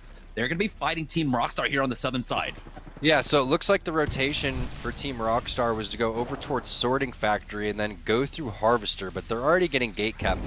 And that's one of the things, when you know that you're playing this Gibraltar composition, when you know you're playing the Edge, you're going to have to take team fights, right? But the question is do you let other teams distract and then you come in third party? And that's what they're trying to do, but Team NPL is aware of this, and they're checking their back and making sure that they don't worry about the teams in front of them. They need to gatekeep this team so they don't get third partied. Yeah, with 1 minute 20 seconds to go, though, there's plenty of time for them to try and rotate out if they want to. With E-Boy and Ronnie getting cracked there, and now the nades are coming in, they might be in a little bit of trouble. But no push has come out quite yet. Now, Bambino does have that scan. He'll toss it out, and he knows that there is no push, and so they're under no hurry whatsoever. But now they're down to 1 minute here, and so the gatekeep doesn't look like it's going to net them many KP, as they do have to start making their rotate. Going on over to countdown, to staging now, as they do have a little bit of a ways to go, and they themselves might get gate kept. Now, this is one of the spots you want to be in over here. Team Razor, like you said, it looks like a Skyhook ending. You have so much real estate being owned. Zeratricky already top center. Hakulo rocking this building here, which is probably one of the more important buildings to play, but all these teams on the edge are going to be done for. I mean, you could see nice job there by Team Intel getting some kills, but they're so far away from the zone, Jamerson. You would have to assume that there's teams gatekeeping right now, multiple teams on the edge. Yeah, so the port's going to come out instantly from Teenage here. They were able to pick up 1 kill, I believe, as now they are on the trail for the rest of them. Oh, big hits coming out. Hill with that triple take. That's what we're talking about. Being able to get the long range connects. He doesn't have the bubble here, but he should be able to get out. We'll see. No damage taken, and now they're on the hunt for the final member of this squad. As we see Team Nestle Pure Life now just down to E-Boy Ronnie, and this is what I was talking about. It's going to happen again. Ronnie's going to be left to try and rat it out for his squad. They haven't even made it into placements yet. You know, Ronnie trying to make it around the corner. I think he's going to be able to just live temporarily, maybe get 1 point if he's lucky, but I highly doubt he's going to be able to get out of this with his Wraith form. Nice crawl up right there. Team not able to hit these wingman shots. It's going to be one more, and there it is. Nice job getting that finish, but we'll see if any teams are over here in the cave. This would be a nice spot to lock down if you had a Watson, maybe a Caustic over here, end up playing the edge. They don't even know if a team's over here. They're just hoping and praying. 15 squads alive is a decent amount. Only round 2, but here's the teams coming over from the train side. So this is the fight I was expecting. There's no way that all this real estate's going to be free. Nice nade from Team. Yeah, this might be Team Rockstar on the other side. We'll see in just a moment. That is a Watson down, as they are going to be able to push up aggressively with that bubble. But another team coming up behind them here. No, it's going to be the rest of the squad here. Now, as they do get one knock, Teen has gone down himself, and so they've got 2 minutes to work with here on the edge. Here comes the nade from Hill, who's not using his time to try and get this up, but it doesn't matter, as they do get the team fight win. Trials is a nice spot to hold right here. You can see Applejacks locking it down over here. Lion deciding exactly what he wants to do. There goes the EMP. Can't be his, though, because you can see that his crypto is down. Trying to decide if he wants to get the res, and he is going to hit this one. Not even behind the wall. Ballsy play here from Lion. Must have information right in front of him. And they do get it. So a great spot to lock down. You're going to have your entire back clear with these fences. You know when the door is going to be open. You have multiple doors to get through. But a team's going to be sitting above you. And you're most likely going to have another team at the exit. So one fight's going to come eventually as we take a look at Rice Krispies locking down another building inside Skyhook. And the ping is going down, Jamerson. Look at this circle. If you're able to get middle Skyhook right on this zone here, you're going to be in a great spot. There's about 5 or 6 buildings in the middle, and there's about, I would say, 10 good spots already with 13 squads. I'd be pretty surprised if there's going to be a lot of action here because there's so many different spots that you can lock down in the zone. Yeah, I mean, the action here in the mid-game should slow down quite significantly. Now, very surprisingly, Team Rice Krispies, they haven't been able to build up their armors quite well yet. They're sitting on 3 blues. Now, luckily for them, they do, of course, have 2 fortified legends to work with, and there's a squad right on top of them made out as they back away from this. Yeah, and that's what we typically see a lot of times, of course, when we get into Skyhook, or any of these POIs that have really tall buildings, multiple levels. Team Intel finding themselves in a spot of bother. Hill has to throw down that bubble to get the fast heal for his squad. We'll see, there's 20 seconds here, Tom, before the zone starts closing on them. Surprised that he's not throwing some sort of Gibraltar ult right there when he had the dome up. You got to, yeah, exactly. That needed to come out way earlier.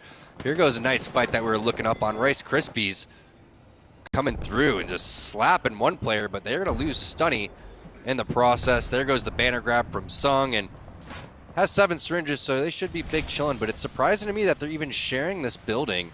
Every other building around them must be taken, or they may feel confident in taking this fight, so they're not going to be able to get a res up on Stunny. It's almost going to be impossible for them to even get to that beacon over towards the north side with this circle closing. So unfortunate turn of events there. You are going to want to have your Wraith, but I think the most important player right now would be Sung on this Caustic. We know how deadly a Caustic could be if there's only one in the lobby. And I believe it was a trade for a trade with Thirst for Thirst, and the other squad already made inroads to try and get that res up to try and get a third back in, and so it doesn't look like that squad will be able to fully recover. Team Intel still fighting on the edges here, but they do have a little pocket to work with. Port's already been used just to get into the zone right now, but you're running with your gun out. There you go, pulls out the massive, hits for 56, does Hill, but they don't want to chase after this. They don't know if there's a Watson on the other side of that portal, and so they're going to play it conservatively here, still on the edge. Remember, this is one of those compositions that want to play for these fights with Tempest getting that knock onto Huge Goblin. Now we'll see how much loot he gobbles up before he goes for that push. One is able to clear the fences for him. Hill taking a lot of damage, but now he's going to continue with the aggression, drop down to 25 HP, but a hero will be able to take him out, but it's going to be a 2v1 for Team Intel to close this one out and pick up another 3 KP in just a short second, unless... Wow. Oh, no. That Watson was nuts. That was, I think... was that? Was that Hero? Somebody was going ham sandwich on Team Intel right there. Ridiculous fight. That was a 2 versus 3 if I'm not mistaken. Only a Watson and a Pathfinder, and they were able to knock 2 players and almost weaken Teen. So Team Intel going to be severely hindered from that. Fortunately for them, it is going to be Teen Alive. So with the kill points that they have, maybe they can get some extra placement points here, but that's not what Team Intel was expecting or hoping for that in that fight. And so they will be able to recover. Teen, though, is not. Hill is still bleeding out currently. There's an opportunity possibly to try and get him, as the Q should be up for now. He's got plenty of Prowler ammo, but again, it's going into a fight which just looks so bad. There's 28 seconds left. If he's going to make a move, he needs to do it now. He sees his teammate right in front of him. There's Hill. Can he sneak in this res? Yeah, I think if they just fall back behind the wall here, exactly. Follow me this way, and you'll be safe because the rotation's coming in. These players know exactly how long they need to get the res off and go and try to get the rotation. If Teen's able to get that res, that's huge. Just having one extra player, especially Gibraltar right there, so you have just a little bit more time to live as we look at a fight going in. AMG doesn't care who's in this building. They're infiltrating it immediately. 2 teams? Is that 3 teams in this building total? We'll see in just a moment. It's Team Crafting, Joey Blackout, Impulsive Dream, and Protectful right now that are a little bit boxed in. They do have the Watson generator, so it will stop all the ordnance that does come in. They'll also have the Natty Heals coming in for their shields, and it looks like with that generator going down, they don't want to try and press the issue here. Does Team AMG? I mean, it was a blind rotate. They didn't scan the building to go in, and it is multiple teams, about 3 squads, 4 squads total in this building right now. As Protectable will slide down, tries to get the shots through, but he's not able to connect. It's just the fences that he's clearing for now. Taking this fight would be a horrible idea if you're crafting. If you're crafting, you just need to stay alive right here. You have the office, which is a great spot. They elect to get out of the office and go onto this floor. Nice little... What was that, a fence? Yeah, it was Protectable. You got to watch out for those. You're a Watson. You could still walk into enemy fences, but fortunately for him, he's going to pop down a gen and then bust out an ult Excel. So what they're going to do here is they're going to play around Joey Blackout. They're going to try to get a portal play, make their way to this next zone, and figure out what they can do. Team Cheez-Its has lost a player, but they do have a very short rotation. So maybe they can make something happen here. Unfortunately for them, Strictly is down, and that's going to be their portal to the zone. Yeah, we'll see if they can try and get some good damage across before they try to make this rotate, because they do have to watch their back. And it looks like Amaze isn't going to have his ultimate for quite some time right now. The bubble comes out from the other squad. They make the push in. Nades is trying his best to survive for now. Here comes the backup pushing forward with that Prowler. He's got the auto fire, but Hill cracks him with that massive, and they will go down. Team Cheez-It are out now. As right now it's 2 brains, 1 controller who have the best position currently. They've got all of market controlled as Team Pop-Tarts look on in the battlefield. It's a massacre going on across him. What a spot for 2 brains, 1 controller over here. Pop-Tarts, just want to say the Pop-Tart bites are absolute fire. Fat Fruit Ninja over here trying to stay alive. Going to be extremely tough, but portal's happening all in front of him. You can see the zone closing. Only a little bit of real estate left in this next zone. Teen has Hill. We've seen this before, but he's not going to be able to get the res this time. He has to rotate. The QB had popped. He just lost so much health by probably, I think that was 2 brains, 1 controller. Yeah, he's trying his best to rat out now as long as he can, but they will go down. They don't make top 5. It's Fat Fruit Ninja who will be able to at least secure that for his squad. Tries to get another knock, but as he pushes forward, he goes out with a bolt. He's out of ammo now as he's trying his best, but he will not survive. It's 2 brains, 1 controller just absolutely controlling this entire battlefield here. They've got a number of KP as well. I believe we saw 3 on Bowser, or was it knocked? And so it looks like with just 1 squad remaining, 2 brains, 1 controller will go forward and try to close this one out. Yeah, and they have the crypto, so they're going to have the intel on exactly how many players there are. Looks like that player is going to try to push in from the zone. Curious who that is coming through. Why? He wanted to duke it out, but nice job there with the rotation. Getting inside of market, locking out all the players that were coming over for the zone. What a brutal rotation for a lot of these teams. Skyhook is not easy, but you do have so many teams on top of one another that typically comes down to portal rotations. Instead, 2 brains, 1 controller, just going to split up and push everybody out of their area and pick up a lot of points on the way. Yeah, I mean, we saw a very, very strong funnel down there on the southern side of the map, which is typically what happens when the ring pulls towards one direction. On the opposite side of that, that's where we're going to see a lot of fighting, and that's exactly what happened. We did see Team Intel trying to find those edge fights. Unfortunately, I believe they got third-partied by AMG, but imagine if they were able to continue to fight as a full three-man squad. This is also another squad that I'm looking forward to. Teen, Hill, Tempest, they all have so much competitive experience. They've been basically grinding it out since day one. And so despite that, they had a decent finish. But yeah, I mean, that was a great game number one for Two Brains, One Controller. No doubt about it. And we were on board with Team Rockstar right there. They had a Lava City rotation. That's extremely far. I think we're going to go to a little special bump from them.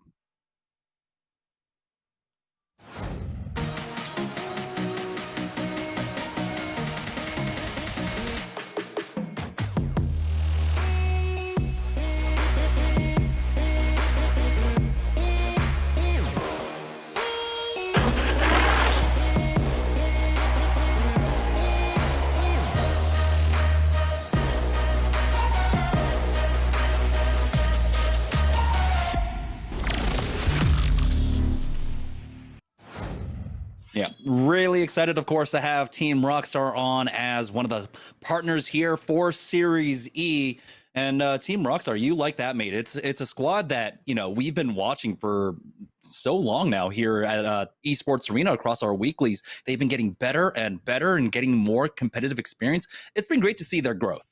Yeah, no doubt about it. And again, that was an extremely far rotation coming in from these guys, and they had to deal with going and possibly trying to third party. They couldn't find those kills, and so many Gibraltars in this game right now that everybody kind of having the same idea. And when everybody's playing Edge right there, that's exactly what you were talking about, Jamerson, where there's just a huge funnel going in, and all those kills funneled right into Two Brains, One Controller. So I'm curious to see how many kills they picked up overall, because I saw a couple of squad wipes going in when they were inside the top 10 as well.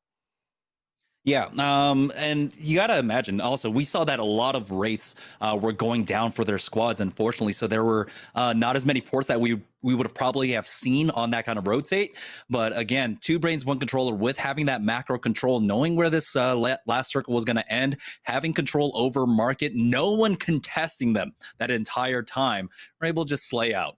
Yeah, two brains are better than one, and then you have one controller player on there, so you should be fine. But that's one of the things about Tech is I played with him, teamed with him for a while, and he's able to call the zones fairly well. He gets those right a majority of the time, and it's not easy to go and pick because there's a lot of different spots that one can end. But that market is an extremely valuable place to hold. It's a very popular zone, so those guys getting on top of it early, and it's also difficult to hold down for that long because there's so many things that could go on. But fortunately, we were able to flip through a lot of what was going on in that lobby, and a lot of those teams that were splitting buildings maybe should have been more focused on pushing out early and trying to find a different spot to hold.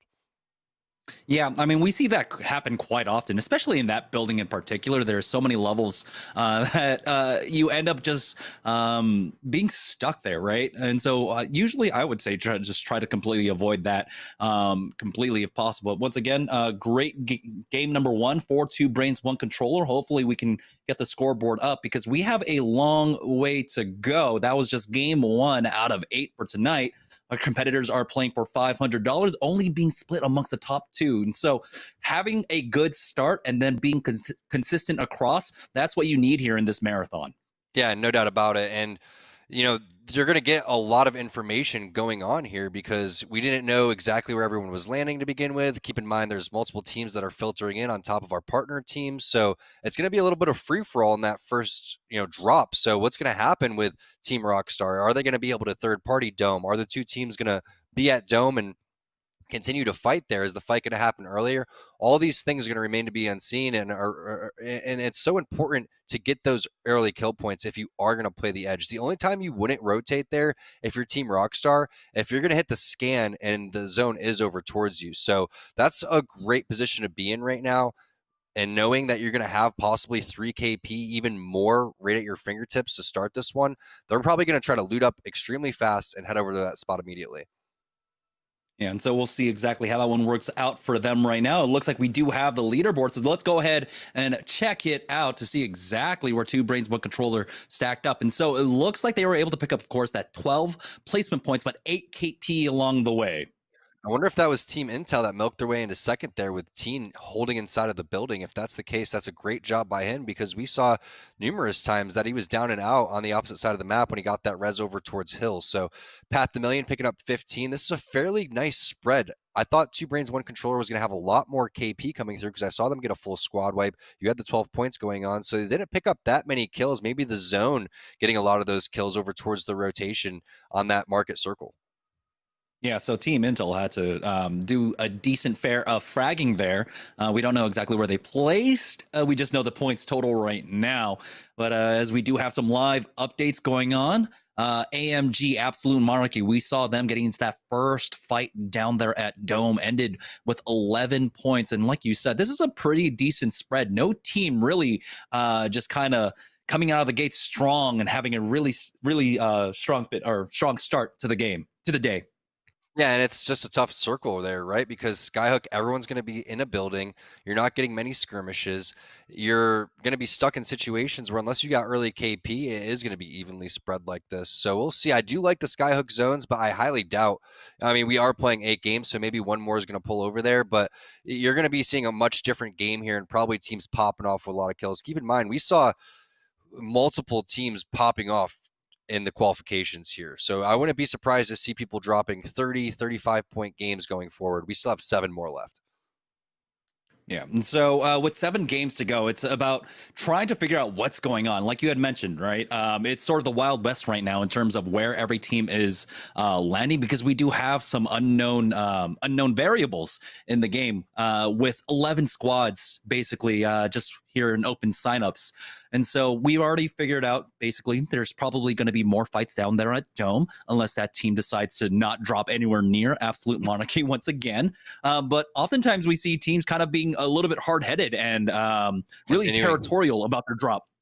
Yeah, it's egotistical, I think, for sure. Hard-headed is one word. You could make 1,000 different terms for that, but it's a grief is what it is. It's a tournament. You don't want to go through and try to get 50-50s. If you win the 50-50, yeah, go for it one more time if you were the losing team. But if you're not able to even get knocks or kills, what are you thinking, you know? So I don't know who that was on the team, the Watson, that did so much damage. I'd be fuming the entire time at my teammates, wondering exactly what they did, where they just go down, give them free armors, and just do absolutely no damage. So if that was the case, I'd be like, listen, guys, you blew it that fight. We're going somewhere else. If not, I'm off the team.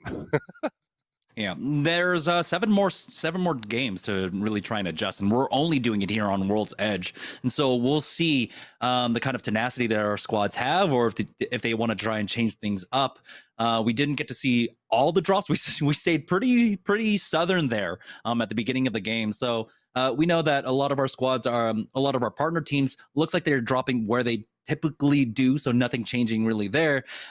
We did see during the PGL this weekend that there was a lot of contests as well, and so we'll see in just a moment. Game number 2 is getting set up right now, and there we go. Yeah, we got to see Team Intel dropping over by Sorting Factory. We had Rockstar over at Lava City. AMG, I believe, either were at Dome or at launch site. We're quite able to tell. It's typically where your processor is located on the motherboard, Jamerson. I think they got this right. You could put it in a lot of different places. Mine's more in the top left area over towards Countdown.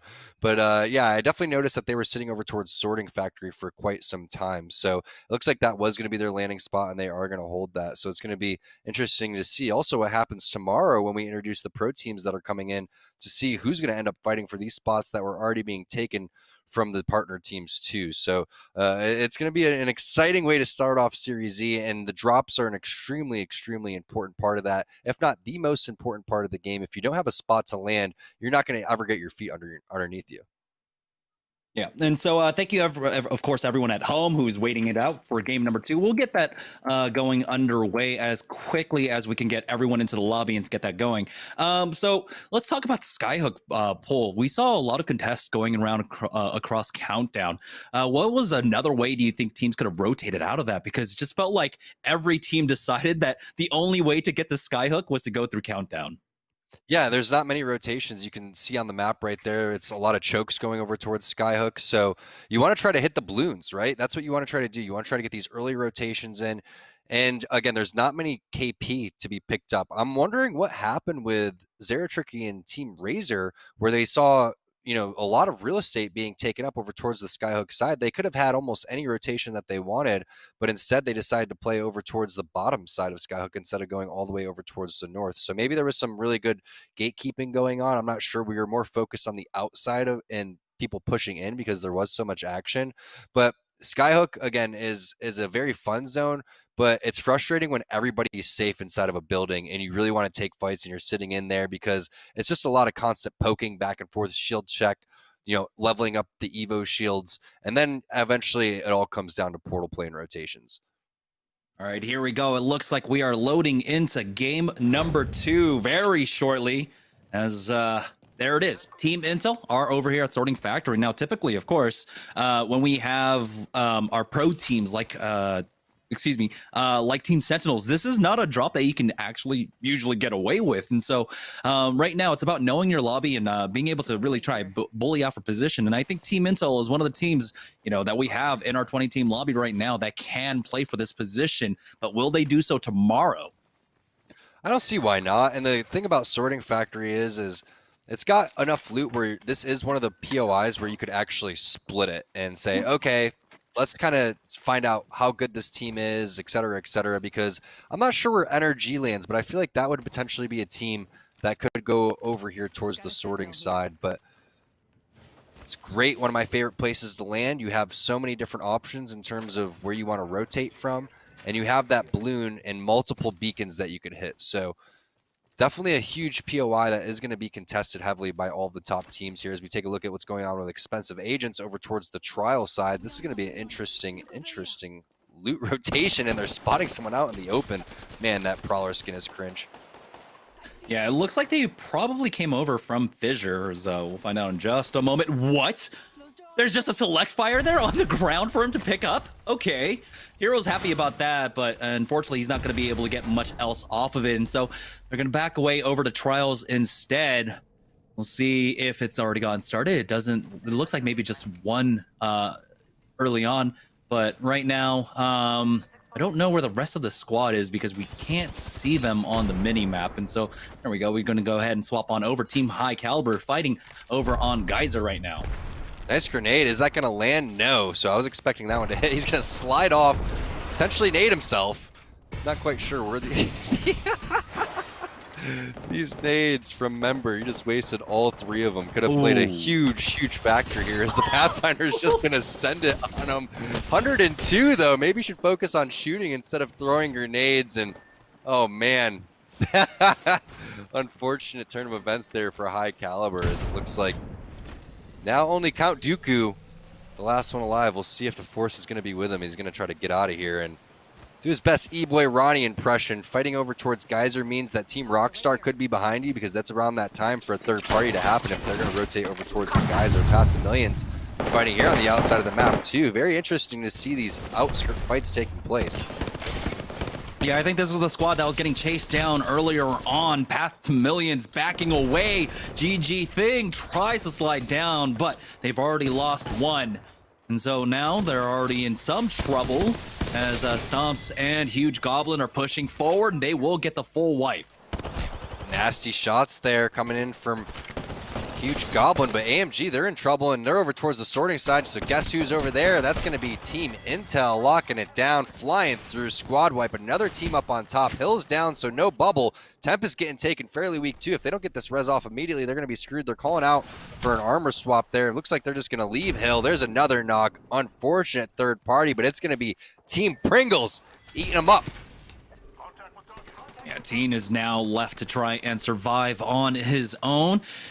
With the ring closing, though, you can't imagine that Team Pringles can camp these banners. So there's an opportunity in the next minute and a half for him to try and come back for these banners, try to get him back in. We'll see how many heals are left for them to try and recover. But there you go. That's going to be a free purple armor. Well, Hundreds does have to pay a little bit of a toll there to heal that right back on up. But Team Pringles are happy to get Team Intel out of this. Yeah, nothing in life is free, Jamerson. He's going to have to use a couple cells or a battery for that one. Unfortunate there for Team Intel, but a great job by Team Pringles coming through. And I think that we saw something similar in the previous game where there was some action over towards sorting. I'm not sure if it was the same 2 teams involved, but when you have a fight like that, the most important thing is to not get knocked. And unfortunately right there, I think it was Hill on the Gibraltar that gets knocked, which means that they don't have the dome, which means that they're not able to get quick armor resets. And it also puts your teammates in a position where you're kind of running back and forth, deciding if you want to help them and get the res or if you're just going to run or defend. So Team Rice Krispie Treat's going to lock down a very strong building. If they get the pull over towards here, the Caustic is going to be phenomenal. And there's a couple different pulls over towards this side, but it's another very far north circle, Jamerson. Yeah, and you got to imagine, if they were playing a Watson, you probably want to hold on the platform over there. That's typically where we see a lot of squads try and hole up if they're playing for the late game. Rice Krispies Treats, they're just setting up with those caustic barrels to make sure no one's able to get into this building, as this is a squad that does like to play for the late game, and they do so successfully. And whenever they can get sung into the late game, they pick up a lot of KP on board with Team Applejacks that are on the edge of the second ring now, as it looks like they are looking to get aggressive here. Here's the Wraith portal in as they go over to survey. EMP is charged, ready to go, and he's getting it set up just in case they need it. For now, they're going to hold on to it here as Klain gets, oh my goodness, deleted. Does have the port back. EMP is going to be used to slow down that push. They've even got some Watson traps on there. One person has already ported through, but it looks like he's ported right back. And so Kenny will be able to get the res onto Klain.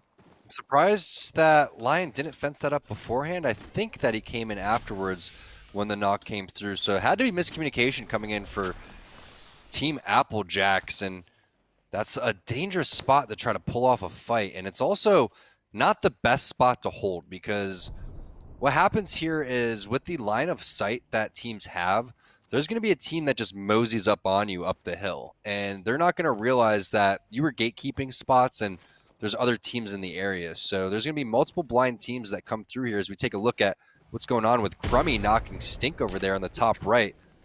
Team Pringle's going to get into a fight. Casello's going to have to grapple out of here. So unfortunate turn of events for Team Pringles, as they did pick up some KP on the way, but looks like Rakanishu getting the finish there, and Team Rockstar going to be hot on the case. Yeah, Team Rockstar now with the 3v2 advantage are chasing him down. Crummy getting some decent damage across, but it's going to slow things down. They don't need to force the issue. They've already got the one kill. They got the KP. They can pick up the loot, and they can continue to hunt if they want to, but it looks like they're just going to back away for now. They know they have a long road ahead of them here as the ring does pull away from them. Yeah, all the way over towards the fragment side, and we see teams setting up over towards Skyhook. So fortunately, they didn't lose too many people on the Pringles side. Nice job getting out of there. Nice grapple. Hundreds also dipping out. No portal, though, for Hundreds, so he's not going to be able to get that banner. So I wonder if they're going to try to maybe play around it and hit a Q, but looks like he's interested. You can see Jamerson in the bottom right picture-in-picture. He's definitely trying to get this banner and maybe hit some sort of res. It's early enough in the game where you have enough real estate to do so. Yeah, now Rockstar are rotating out, so they're not camping the banner. There will be an opportunity for them to get him back in. They're just keeping an eye on the edge right now. They definitely do not want to try and play for too long out there. It looks like Teen was able to recover Hill and Tempest at the very least. So Team Intel, they're down but not out with 4 syringes left on Teen. Don't know how many med kits he's got, but he's right here on the edge, and so he'll be fine. Yeah, he's completely fine. So smart heads up play from him. He's going to be able to hit those reses, and then they're going to rotate over. They're going to just be scraps on loot, though. So probably going to be white Evo shields and guns with no attachments. But it's better than just having absolutely nothing. As we take a look at Team Razor, and we see Team Razor over here in this spot fairly often. They love locking down these tunnels and fighting inside the tunnels. It seems like they're really confident in these small skirmishes over here. And interesting weapon combinations. They have the perfect range to kind of poke these players out. If Mercy and Zeratricky are able to focus the same person at the same time, it could be an instant knock. Yeah, they don't quite have the angle yet, but they do have a very strong position. Now, we do see sometimes, of course, this ring pulling on over to that respawn beacon to their east, and so we'll see if Team Razor try to play for that position or if they continue to hold out here, as it looks like the ring will continue to pull up to the north. Right now, Team Zeratricky just working on getting their Evos up. Very close, 216 on Zeratricky as Team Razor continue to hold down this tunnel. It looks like they're holding this spot because they're not quite sure exactly where it's going to pull.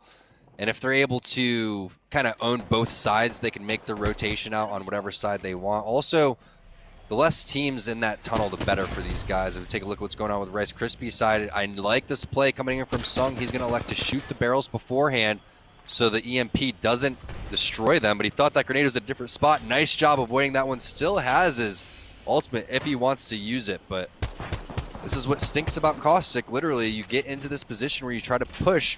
The next thing you know, you're out in the open as Team Applejacks is potentially getting third-partied from behind. Suni going to take a lot of damage right there. There's the Caustic Ult. A little bit too late for Sung.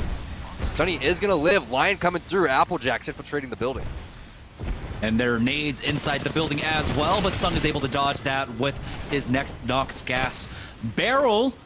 But now, yeah, it is the third party coming in, and it looks like expensive agents are getting involved in this as well. It's a 3-team affair.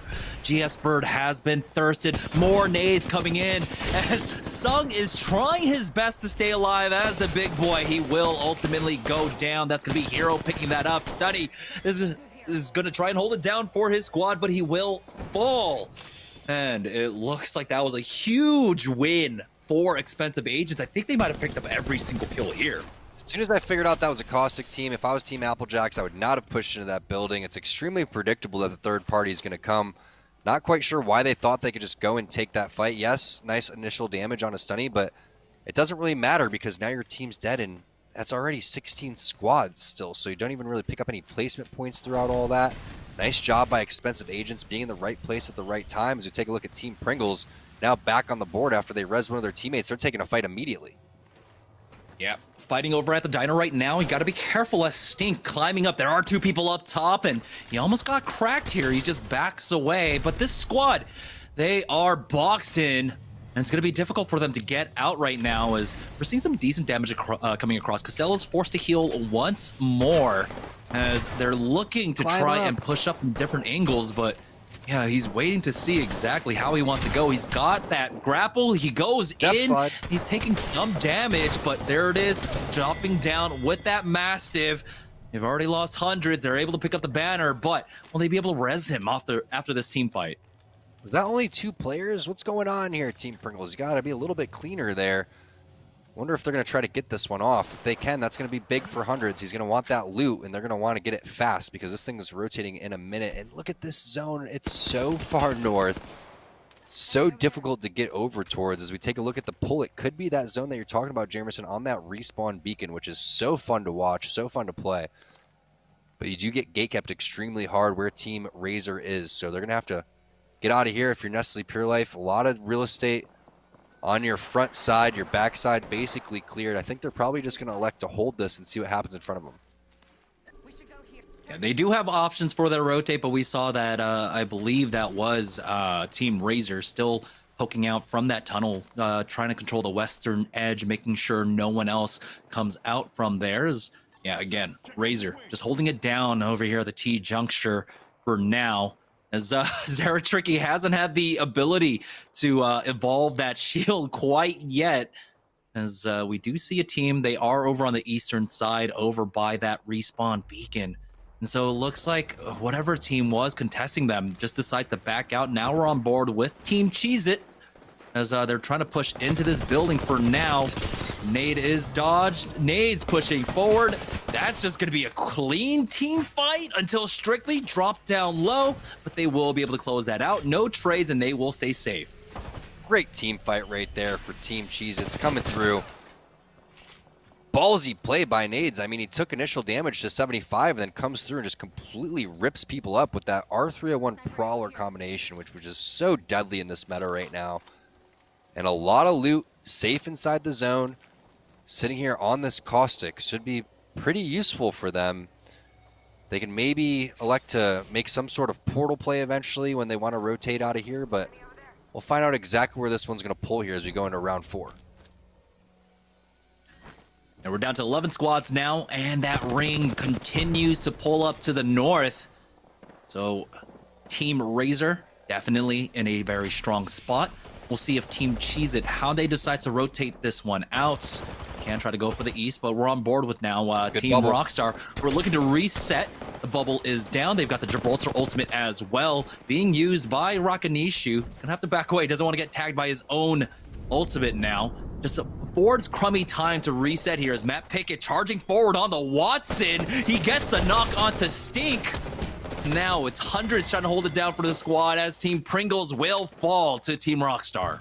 Nice job right there by Team Rockstar, and a nice try there by Hundreds, trying his best, and a pretty unfortunate situation because Pickett got extremely aggressive, but it was just a great defensive bombardment right there. Awesome initial bubble coming in from Rakanishu. You really couldn't play that any better as a Gibraltar. Maybe throw that ult a little bit further, but he wasn't sure exactly where those players were going to be. But this isn't the respawn beacon that you want to be at if you're Team Rockstar. You want to be over towards where Team Razor is on that north side. So they're going to have to deal with a lot of teams as they make their way through whatever checkpoint they want to, because you have 45 seconds. You're probably going to only have an opportunity to check out 2 here. And if that's the case, you're going to have to do it immediately. So there goes the rotation coming in for Team Rockstar. They realize that they need to run now. Not much time to loot. And at this point, it's 1,000% going to be a team fight on the edge. Luckily for them, they're not just absolutely stuck on the side of a mountain or anything here, as these excellent map changes, especially to these tunnels, make them accessible from either side. But as they go in, looks like someone's trying to gatekeep them. The pings are coming out right now. Matt Pickett has to be careful getting shot at from inside the cave. And so they should have the bubble. We don't know if they've got a port to work with here, but that is an option for them. Looks like there is a team playing over by the truck right now. Here's Crummy, gonna go ahead and port his squad in, and now the gatekept are now the gatekeepers, as they're able to even take the high ground here. Rakanishu doing an excellent job getting this angle for his squad. I was waiting for someone to take the high ground right here. It was perfectly open towards them, and I'm loving how Rakanishu is playing. These grenades are on point. Gibraltar ults are on point. R301 PK with a gold barrel stabilizer right now. I would be just waiting for teams to push me right now if I'm Team Rockstar, but they have to worry about this team behind them. So unfortunate that that team is on top of what's going on over here towards this northwest side, and Crummy's going to drop. There's a nice bubble coming in, but there is the pinch coming in from behind. Stomp's going to get the knock right there onto Crummy.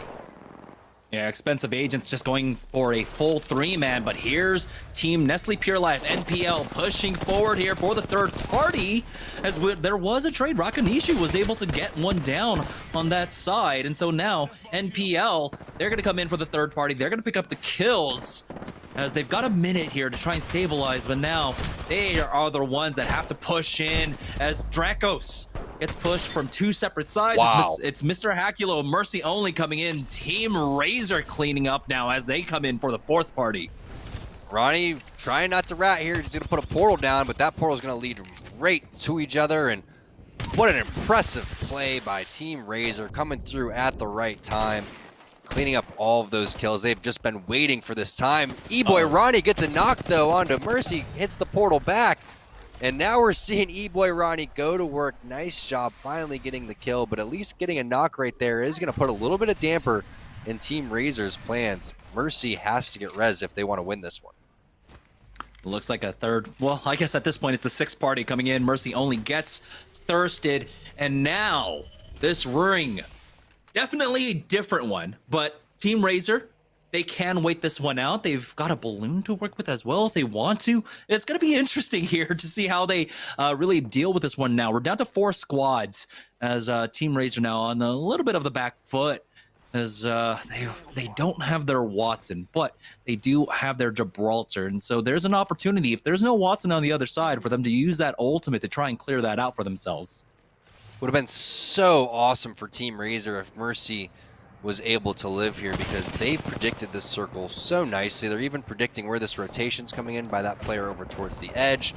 Nice job rotating in with it. You are going to have a decent amount of area to work with, as the other team is going to reveal itself. Look, it's 2 brains, 1 controller over here with the high IQ plays, getting over towards where this end zone is. As you called it, Jamerson, on that respawn beacon, there's going to be a rat over towards the corner, and now we're going to have a 2-on-3 for the final fight.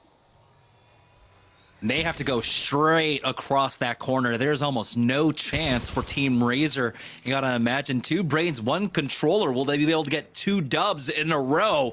All signs point to yes, unless a massive massive heroes come out here from Team Razor.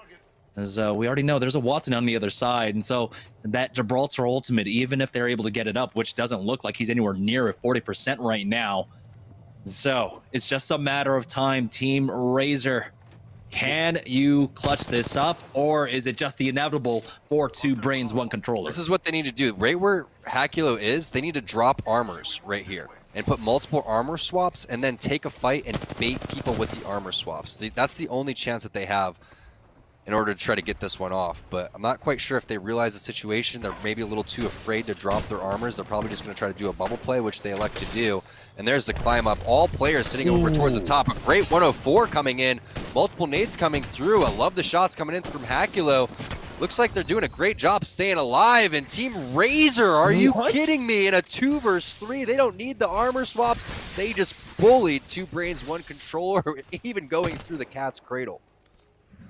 Oh my goodness, but that is what a Gibraltar team can do, expertly kiting around that bubble and really finding a timing against them. I was not expecting that whatsoever. I mean, you've got the angle set up, but you saw all 3 of them were basically huddled up into one corner. Finally, one person swapped off to try and find a different angle, but when you kind of lock yourself into a corner right there, you end up getting cracked. 104, you saw the massive shots just connecting there, Tom. I can't believe that they're able to win that 3 versus 2 against such a solid team. Great job by Team Razor. I literally gave them a maybe 0.1 chance winning that fight. So a phenomenal job. Curious to see what was going on with the EMP there. Maybe Tech didn't have it. Maybe he had it earlier to get information. They should have been able to use a drone to try to get people, scanned coming around the corner. So a super interesting play coming in, but it was Team Razor with the shots. Like you said, the 104 Mastiff really did it for him. And if Hakulo's screen looked that good, I can't imagine how good Zeratricky's looked as well. Yeah, and so that's going to be a massive dub for Team Razor. Again, taking the 2v3. It was a little bit of a slow game for them. They were able to pick up some KP along the way, but we'll see exactly where the dust settles after game number 2. We're going to take a short break, but when we get back, it'll be game number 3.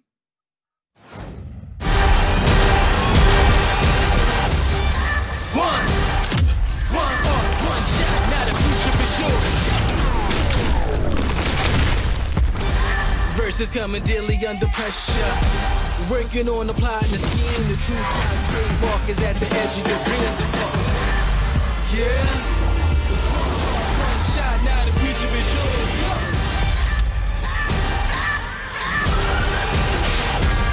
I'm turning dreams into reality. In the lab with the formula and chemistry.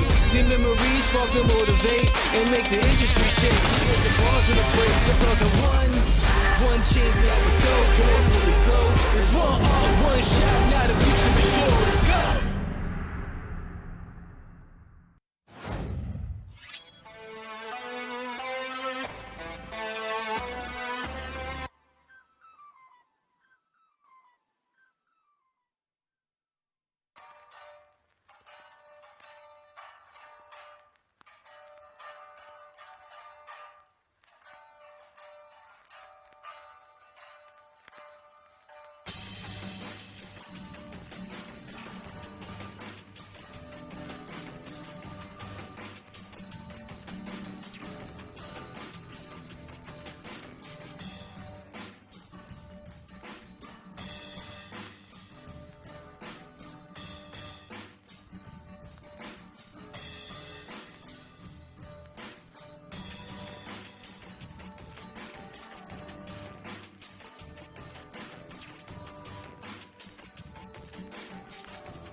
Welcome back, ladies and gentlemen, to Series E. We just finished game number 2, and Razor, Team Razor, were able to clutch out a 2v3 in the end game up against 2 Brains, 1 Controller. So let's see exactly where we end up here, as that was such an explosive end, and I want to see exactly what they were able to do. It looks like 2 Brains, 1 Controller. Because they were able to survive to the late game, they'll continue to maintain this lead. They've got 33 points there in first. Team Intel now tied for second with Team Razor at 21 points. Yeah, and keep in mind the amount of points that 2 Brains, 1 Controller lost out on. They lost the 2 kill points plus the 3 extra placement points, so they could have 38 overall, and Razor could be falling a little bit short of Team Intel if that was the case. But still, 6 games to be played here, and that's a great sign for 2 Brains, 1 Controller. I mean, I'm not quite sure where they're landing. These have been fairly north circles, but to be able to predict the end zone 2 times in a row is a fantastic job, and I'm just blown away by Team Razor and the way they were able to dominate that 2 versus 3 team fight. Yeah. It looked like maybe 2 Brains, 1 Controller just didn't control enough, right? When they have the Watson, didn't put down the Watson drops. And it looks like, oh, they're Skyhook team. That's why. Okay, makes for Team Razor, it makes sense, of course, that they're able to get into the train tunnel time. And again, whenever we see these northern circles, that is their favorite place to control. Yeah, they lock it down, and they lock it down with really good weapons, great control, and it seems like they know exactly how to play that one. So not too surprising here, but what was surprising is in game number 1, they weren't able to survive and win in their little home court, I guess you could say. So being a Skyhook team, you would want to predict where those Skyhook circles are going to be, but they made it up for it in game number 2, and the amount of confidence that they're going to be able to get after that win is going to be phenomenal. I mean, the adrenaline probably rushing through Zeratricky's veins had to be insane, especially who was the player down on that team. Mercy was able to watch both of his players go to work, so if anyone's stoked, it's probably Mercy over there cheerleading on the side. Yeah, and also a huge shout out. I believe we have one of our Team Razor representatives, or someone from Team Razor, is Ionide, in the chat. Thank you so much for being one of our partners here at Series E, and also showing up for the stream and representing Team Razor. You got to be happy with that win. But we still have 6 more games to go, and so it's still a long, long, long journey. before we know who's going to end up on top, though. Team Razor with their macro play, with their positional play, they're looking pretty solid, Tom. Yeah, I just want to, again, touch base on DJ Zynide. Get a little story about this guy. That's Brad, and they call him DJ Zynide because he makes dope gaming beats. I'm not sure if he's quite on it. I mean, he's so talented, he probably still is, but Brad, your beats, they're amazing, man. I loved listening to them back in the Halo days. Keep it up. Glad you're there in the chat. But I'm sure he was stoked watching that 2 versus 3 too, because 2 Brains, 1 Controller is a ridiculous team, okay? That is not a team that you can go and just bully out of a spot like that. Again, I gave them probably a 0.1% chance of winning that fight, especially when I saw who was against. So just look out for Team Razor going forward, because their confidence is going to be through the roof right now. Yeah, and so Skyhook, that favored drop for Team Razor. And Skyhook, typically, during tournament time, we'll see 2 to 3 teams dropping down here. A team tries to control the West along with Trials, but we saw a lot of action going on early here on the northwest side of the map. Yeah, no doubt about it. And if it continues to pull over towards this side, Team Razor is going to be unstoppable. But I would highly doubt we're going to get another Skyhook zone or a Trials zone throughout the rest of these. I'm probably predicting something more towards the south side. I bet Team Rockstar is wishing for something to go over towards the south side, but you can see everybody emoting and having a good time over here. And I want to know how many teams are going over towards the Skyhook side, because sometimes when there's too much loot, it may be a little difficult to pick your path. Yeah, but it looks like Team Razor is pretty good about their looting right now, as they do take the western edge, it looks like. So maybe there's an opportunity. Nope, they've got to be careful. There is a team dropping with them. So 1 team, not anything to worry about. Going to be okay for them as we take a look at which way the zone pulled, and it's not over towards Skyhook, so very fortunate for these teams.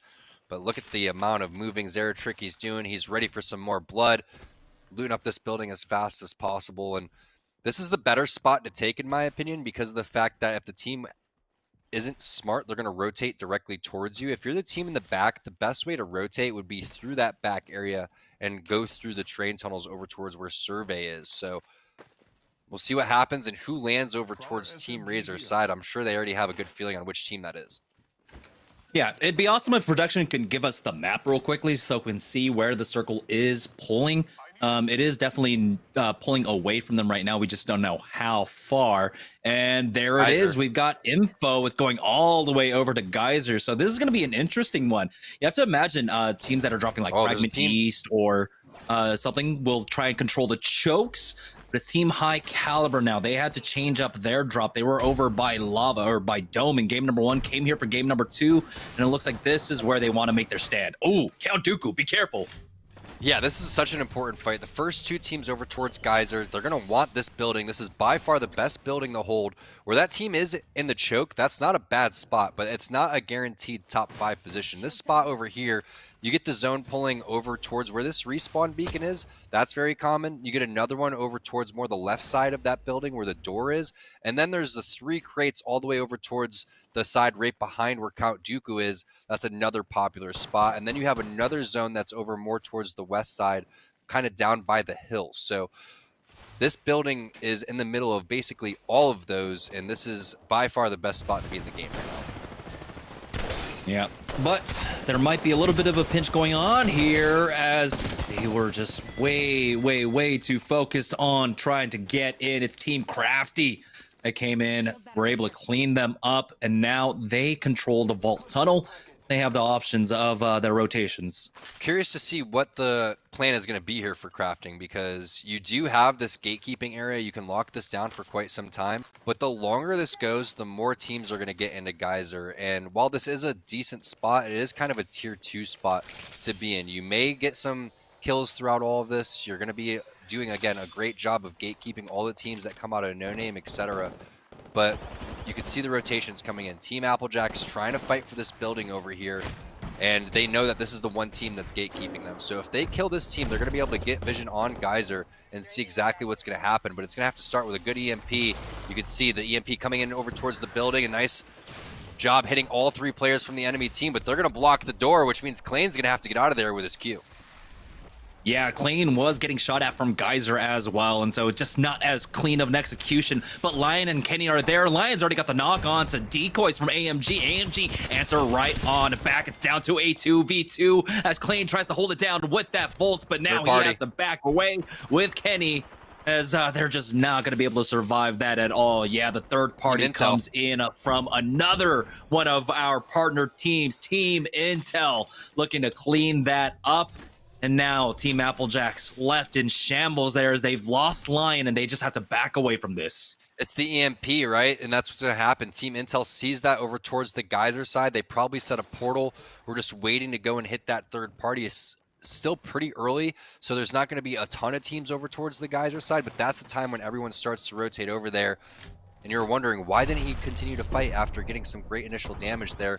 Well, it was because Lion called that it was a different team, but we take a look at what's going on. Rockstar versus Team Pringles over here. Only white armor is coming in for Team Pringles and already down a player. This is going to be difficult.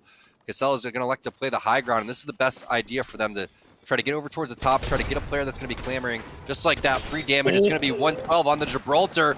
Stink going to knock Crummy right there, and Casella's going to come over towards the top. Great massive shots hitting back and forth. Stink gets another knock. It's going to be up to Rakanishu here in the 1v1.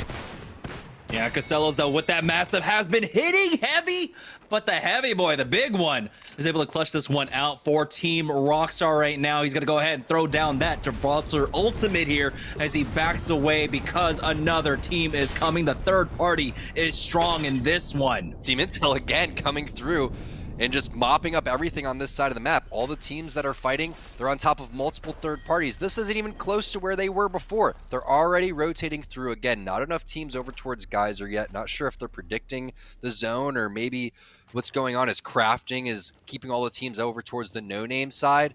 And that's phenomenal, phenomenal play calling here for Hill and Teen following it up. They just continue to wipe and own a majority of these choke points, and you could see one player I think was over towards the bridge, but Teen isn't going to spot that player out. So instead of going and locking inside of Geyser, Team Intel going to play aggressive and rotate back and forth.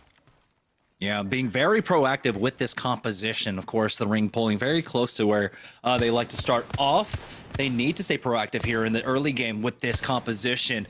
Now, they don't need to give up this choke quite yet, but you got to imagine they will fall back into Geyser proper. There's an inter-squad as Teen trying his best with the wingman. Isn't going to connect, but hey, it's about making your presence known. He definitely has done that.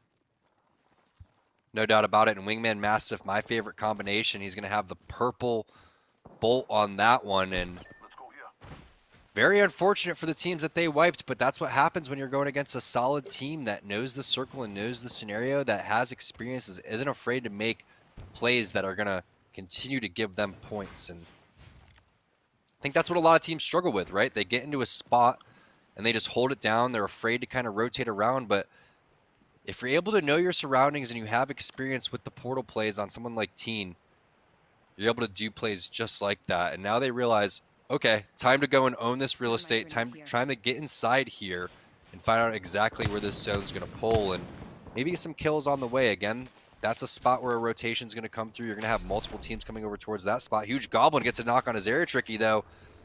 And Team Razor looking like they're a little bit on the ropes. Yeah, it looks like it's just long range, though, and so they're going to try their best to get him back in. Right now, as the squad doesn't really want to leave here. It's going to be the port out from Mr. Hakulo, as Mercy Only is just playing around the knock shield of Zeratricky. He will go down. Stomps picks that up, and now the Thermite even burning Hakulo down. Here is the full push coming out, but the Prowler from Mr. Hakulo, he tries to secure the KP before he goes down, but he will not be able to. And now we've got Team Rice Krispies Treat trying to clean up the rest of this fight with the third party. Yeah, Sung going to have to push in with the Caustic Gas, exactly what he needed to do here. That should hit all three players, and it does. Oh, breathe it in, as I Am Sung is going to be the one-man army, one-man wrecking crew. They do have a port to try and get out, but he's already secured one, and that is going to be it very shortly. Nice job there by Sung. Just perfect placement. Not easy to take your time with that one. Hitting all three players is exactly what he needed to do, so heads up plays coming in from our partner teams. Looks like Rice Krispie Treats on top of the third parties are going to have Team Intel. That was doing it big. Nice scout shots there with the 3x coming in from Bird, and they're in a pretty open spot here, so I don't think that there's going to be many teams coming over towards this area. Again, we know the zone isn't even close to this spot, so fairly safe fights and third parties being taken, and a gold armor to boot. So now we take a look at where exactly this zone is going to be, still over towards the Geyser side. So E-Boy Ronnie has his teammates, which I think we've seen him without him more often than not. You know, there's the ping for the house, and you got to imagine that it is left open. Team Intel came in for the third party, got all the loot that they wanted, and then got out of there now. So Team NPL will be able to take this one for free eventually, Ronnie. Oh, don't clip it, guys. It's okay. Oh, here's the push, though. Team Cheez-It pushing forward now. They've got the drone out. They've got an EMP and a port. A maze here as well with that gold armor, which can be absolutely crucial now. Strictly, they're able to break that Watson generator. Here comes the thermites. They've traded 1 for 1. Lion has gone down and Strictly gets cracked. He does have the armor swap to work with, though, but the ordnance is coming down and a maze might just fall as he's left outside. But currently, Cheez-It, they've stabilized. They're going to be able to get the heals off as the back goes down, but another team, NPL, coming in now.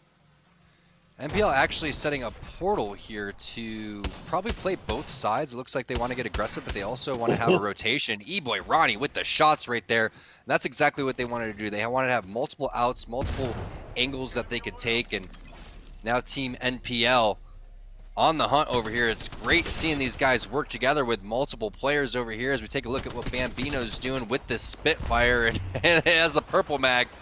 Gonna be frustrating to play against, as there is going to be that player on the rock, another player over towards his right. He doesn't realize it. Great shots there, but is taken out. What's going to be the play here for E-Boy Ronnie? I think this is the last guy on the team. He's going to whip out the EVA 8 with the purple bolt and should be able to finish this player off.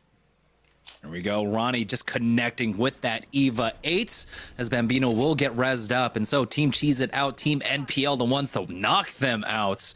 Right now we're down to 13 squads and the second ring is just about finished closing. We were able to see, of course, that information for the ring there. Never mind, Team Cheez-It actually still in. Yeah, and they have the banner to pick up as we take a look at the Caustic heirloom coming through, and got to reload that triple take here fairly shortly. One more shot, and not sure if you realize you only had 3 bullets in that one, but they do have that respawn right in front of them. That's going to be the one they're going to try to fight for. You do have the caustic gas in your back pocket, so it's definitely possible here, Jamerson. Do you think they're going to push down here and try to get that respawn? It looks like they're going to give up on it for now. There's, of course, the opportunity if they want to turn around for it with that Wraith portal with 1 minute and 46 seconds. If they can get a good crack, some good damage off with this triple take, they can push up. I know that purple death box just looks so good if you're nades, right? You're like, guys, come on. I mean, look at that. That's my loot, right? Just get these guys. Just take care of them. I need my loot, but that's the play that they're going to have to make if they want to win this one. Maybe it starts with initial damage, finding out what kind of armors are going on, evaluating the situation, seeing how many players there are. And there's going to be a nice 69 purple damage on there. 111. That's their time to send it right now if they want to go. At this point, I think they've just wasted too much time. There's a minute left before the ring starts closing, and so that window is getting shorter and shorter. They don't even know what's on the other side for them over at the other choke as well. There's Rice Krispies Treats playing over by the tunnel, and so they might even run into each other in just a moment. Stunning. With this wingman out now as they try to control this door here. Having a little difficulty clearing the Watson traps, but they will be able to make it in now. It's going to be very difficult, though. We'll see if Sung has that ultimate to work with. Also, they can clear out the Watson generator. Oh, the generator is there. Nice gen by whoever that is back there. I wonder if that's still Team Crafting locking this down. Protectful squad over here as a great burst coming out from Stunny. He's going to definitely send it on this one. One player drops over towards the top. That is going to be Joey Blackout, Protectful, and the Crafting team. They're going to get 2 knocks. It's only up to Sung here. Nice 104, just using the generator back and forth, but a nice flank coming over towards the right side, and Team Crafting going to take care of business. Nice job by them as we go back over to what Team Cheez-It's doing, having to use that gold armor. 5 cells left in the back pocket, but that's a team of 3 against a team of 2. And they're not in the same position as Team Razor here, as they do have multiple players coming through, but it's going to be 2 knocks coming through, and I think that it's only a Maze, so a Maze gonna have to pull off a 2v1. And the 2v1 here as he's trying to play around this bubble right now, having some difficulty because he doesn't have the proper tools, the 301 and the triple take, but he pulls out the triple take, misses the first shot, but hits the second, just not enough. It's Sleepy Boys coming in, taking out Team Cheez-It. And the zone is closing exactly when they're going to be able to get that res. To take a look at what Team Intel is doing directly in the middle of the zone. Tempest, I'm thinking he's probably trying to charge up another Evo armor. I highly doubt if he had white the entire time. We've seen him get numerous knocks. So yeah, it is. He has a red sitting there. And was trying to get a double charge here for his team. So love the position that Team Intel is in as we take a look at which way this one is rotating over towards. And again, it's going to be over towards that backside. Very popular zone over here towards the Geyser area. And looks like Teen gonna put his team in a perfect position to win this one. I really love the way that Team Intel's played this. Yeah, they did a great job early on being proactive and whittling down a lot of the teams that could contest him, right? Controlling the choke, being the third party to the south, also coming in for the third party on the west. Did a really good job of just narrowing the battlefield now on board with Team NPL as the port is going to be popped by E-Boy Ronnie to try and get them into a building. But honestly, this position is decent, yeah. Yeah, they definitely don't need to go and take this. It looks like they're going to go and try to split this building with whatever team this is. And I mean, this is a super, super risky play. They do have to worry about a team coming on over from the behind. So it's exactly what they're doing. Team NPL with the nice bubble. I love this bubble play coming in here. I wonder if they're going to try to use their own defensive bombardment as this Gibraltar tries to make it back through the portal. Wonder what team that is, but a heads up play from NPL. Like you said, Jamerson, they're in a good spot already. I do like the proactive portal coming in from Ronnie. They did get a decent amount of information there that the team is playing over towards the second story of that building. So if they need to rotate over there towards the bottom, that is available. But you can't just go and put yourself in between two really solid teams towards the end of the game. So this is the right play by Dracos and Team NPL. And there should be time for another Wraith portal to come up for E-Boy Ronnie. And so the timing on it was also very well thought out coming out from them. Team Pop-Tarts, though, now looking to gatekeep this squad that we saw on the other side. It is a full trio. Farmer Lucas for Team Pop-Tarts. They've got the PK. And so if they see the bubble going down, they can definitely push that bubble. 95 with the choke. Good damage coming across as the bubble is forced out very early coming out for them. Knowing there's a Gibraltar, they'll go ahead and pop down that Watson generator very early on now as they continue to gatekeep. Another good crack, 87 here, but no, the caustic gas comes in. And Farmer Lucas has to back away, but Fat Fruit Ninja will be able to close this one out. As now they are on the back foot. Farmer Luke is getting knocked here, but they do have cover to work with. They're on the high ground now. We'll see if they can try and recover this, or if the team decides to just push on up. Here's the res, and it looks like Blighty's doing a good job with that R301 of laying down damage, but now he gets knocked. Protectful pushes up. Team Intel wants to just finish them off. Yeah, it looks like Team Pop-Tart's going to be stuck in this position and get taken out in this position. It's going to be Team Crafting coming through with the knocks. There's Team Intel. They're over there in a perfect position, getting some nice damage with the wingman on the foot there, and Tech's going to get finished off. Again, a perfect bubble coming through here, and now Hill going to drop behind that player and should be finishing him off fairly soon, as whoever this is an absolute god. It's Bowser. No wonder, just refusing to die from 2 brains, 1 controller. But there goes another knock coming in from Tempest onto Bot Shredder. 1 HP coming in from Teen. Another player crawling up over towards the side. They predicted this circle perfectly as it continues to pull towards them. Yeah, we have 6 squads remaining. Only 1 squad missing a member right now. And so this is going to be an absolute bloodbath in this next ring, as Team Intel are doing a good job of just controlling the one building that is safely in. Everyone else just trying their best to find any kind of safe position. As Count Dooku does get knocked by Teen. Here comes the port out as he's looking for the kidnapper, or for the engaged now, right on top of them. But Hill backs away. They don't want to overstep their bounds. They were able to successfully take one, and they will be able to finish that off. That's going to be another KP, and Teen just holding down that angle on the port is able to get that last kill. Always good when you're at the end game and you have 5 batteries. Not even worried about it, as we've seen so many players crawling up over towards this building. But the thing about clambering up there is your back is going to be exposed with 5 squads. It's not the best idea, so they're just going to continue to elect to hold right here and let the action happen in front of them. With this Bloodhound ultimate and scan coming through, this is going to be great for Tempest and Team Intel. They have the best position by far as we look again as the zone rotates over towards their side. They're going to be safe for quite some time. Doing a good job of getting damage across to the team across the way, but there is a Watson generator down now. E-Boy Ronnie has gone down. Trail Tack once again able to make it to the late game to spoil someone else's game right now. Teams try to geyser on out, but Hill, he's doing decent damage here. Fighting going up on top as Bambino has fallen as well. Amos's Dracos has gone down too. No, it looks like they were able to get E-Boy Ronnie up at the very least, but he's the only one up for his squad. Team Intel looking to just close this one out, and they've been doing such an excellent job of controlling Geyser.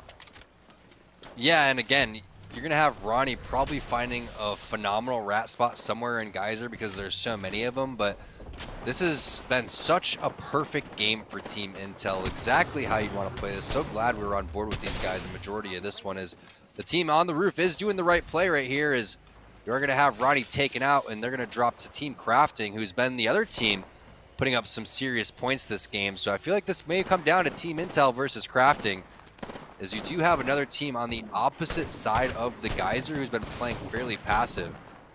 And Teen now taking that damage. That's what we're talking about. We're talking about pulling your back out too open, and it's exactly what happens. You do not have to play aggressive here if you're Team Intel. Yeah, they've already picked up a lot of KP early on in the game. Now it's about getting the placement points for Team Intel here. They've got the inside position of this building as well as Teenage taking a glance outside that window. Decent damage with that wingman, but he's not getting the knock quite yet. There we go. It's going to be Tempest to pick that one up. Now we're down to 3 squads remaining. They're a little bit stuck here, but of course they do have the Wraith portal to work with to try and get out. The most important thing is that door is there, and they should be able to make something happen, right? They could put the portal down, fake it, and then go, but they're just going to elect a full send all at the same time. The good thing is nobody clambered up on top of one another, so they all make it. They notice that one player is down as well. Perfect tracking there coming in from Tempest, knocking Oso rated. And now Team Intel taking the high ground, taking the good position, and busting out that Bloodhound ultimate should give them the information they need to win this game.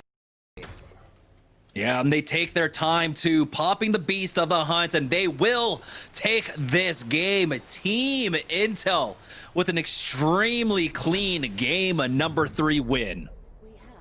That was a perfect game for Team Intel right from the beginning. And it's not just perfect because they won that. It's perfect because of the third parties that they got coming through, taking out, I believe it was Team Applejacks over towards that high ground building where we saw E-Boy Ronnie holding down for a little bit. And then they came over towards a third party on that Lava City side, which isn't easy to do. Not only that, they backtrack to where they started, get inside the building where the zone's going to end, and finish off a handful of kills. I mean, the tracking was phenomenal with the wingman. You saw great prowler shots coming through. Team Intel really putting together in game 3. All right, so it looks like we're going to go ahead and take a short break as we do fix some of the technical issues that we have currently going on right now. But when we get back, we'll have game number 4 for you guys waiting at home. Don't go anywhere, guys. This is Series E. Stream will end, but stick around.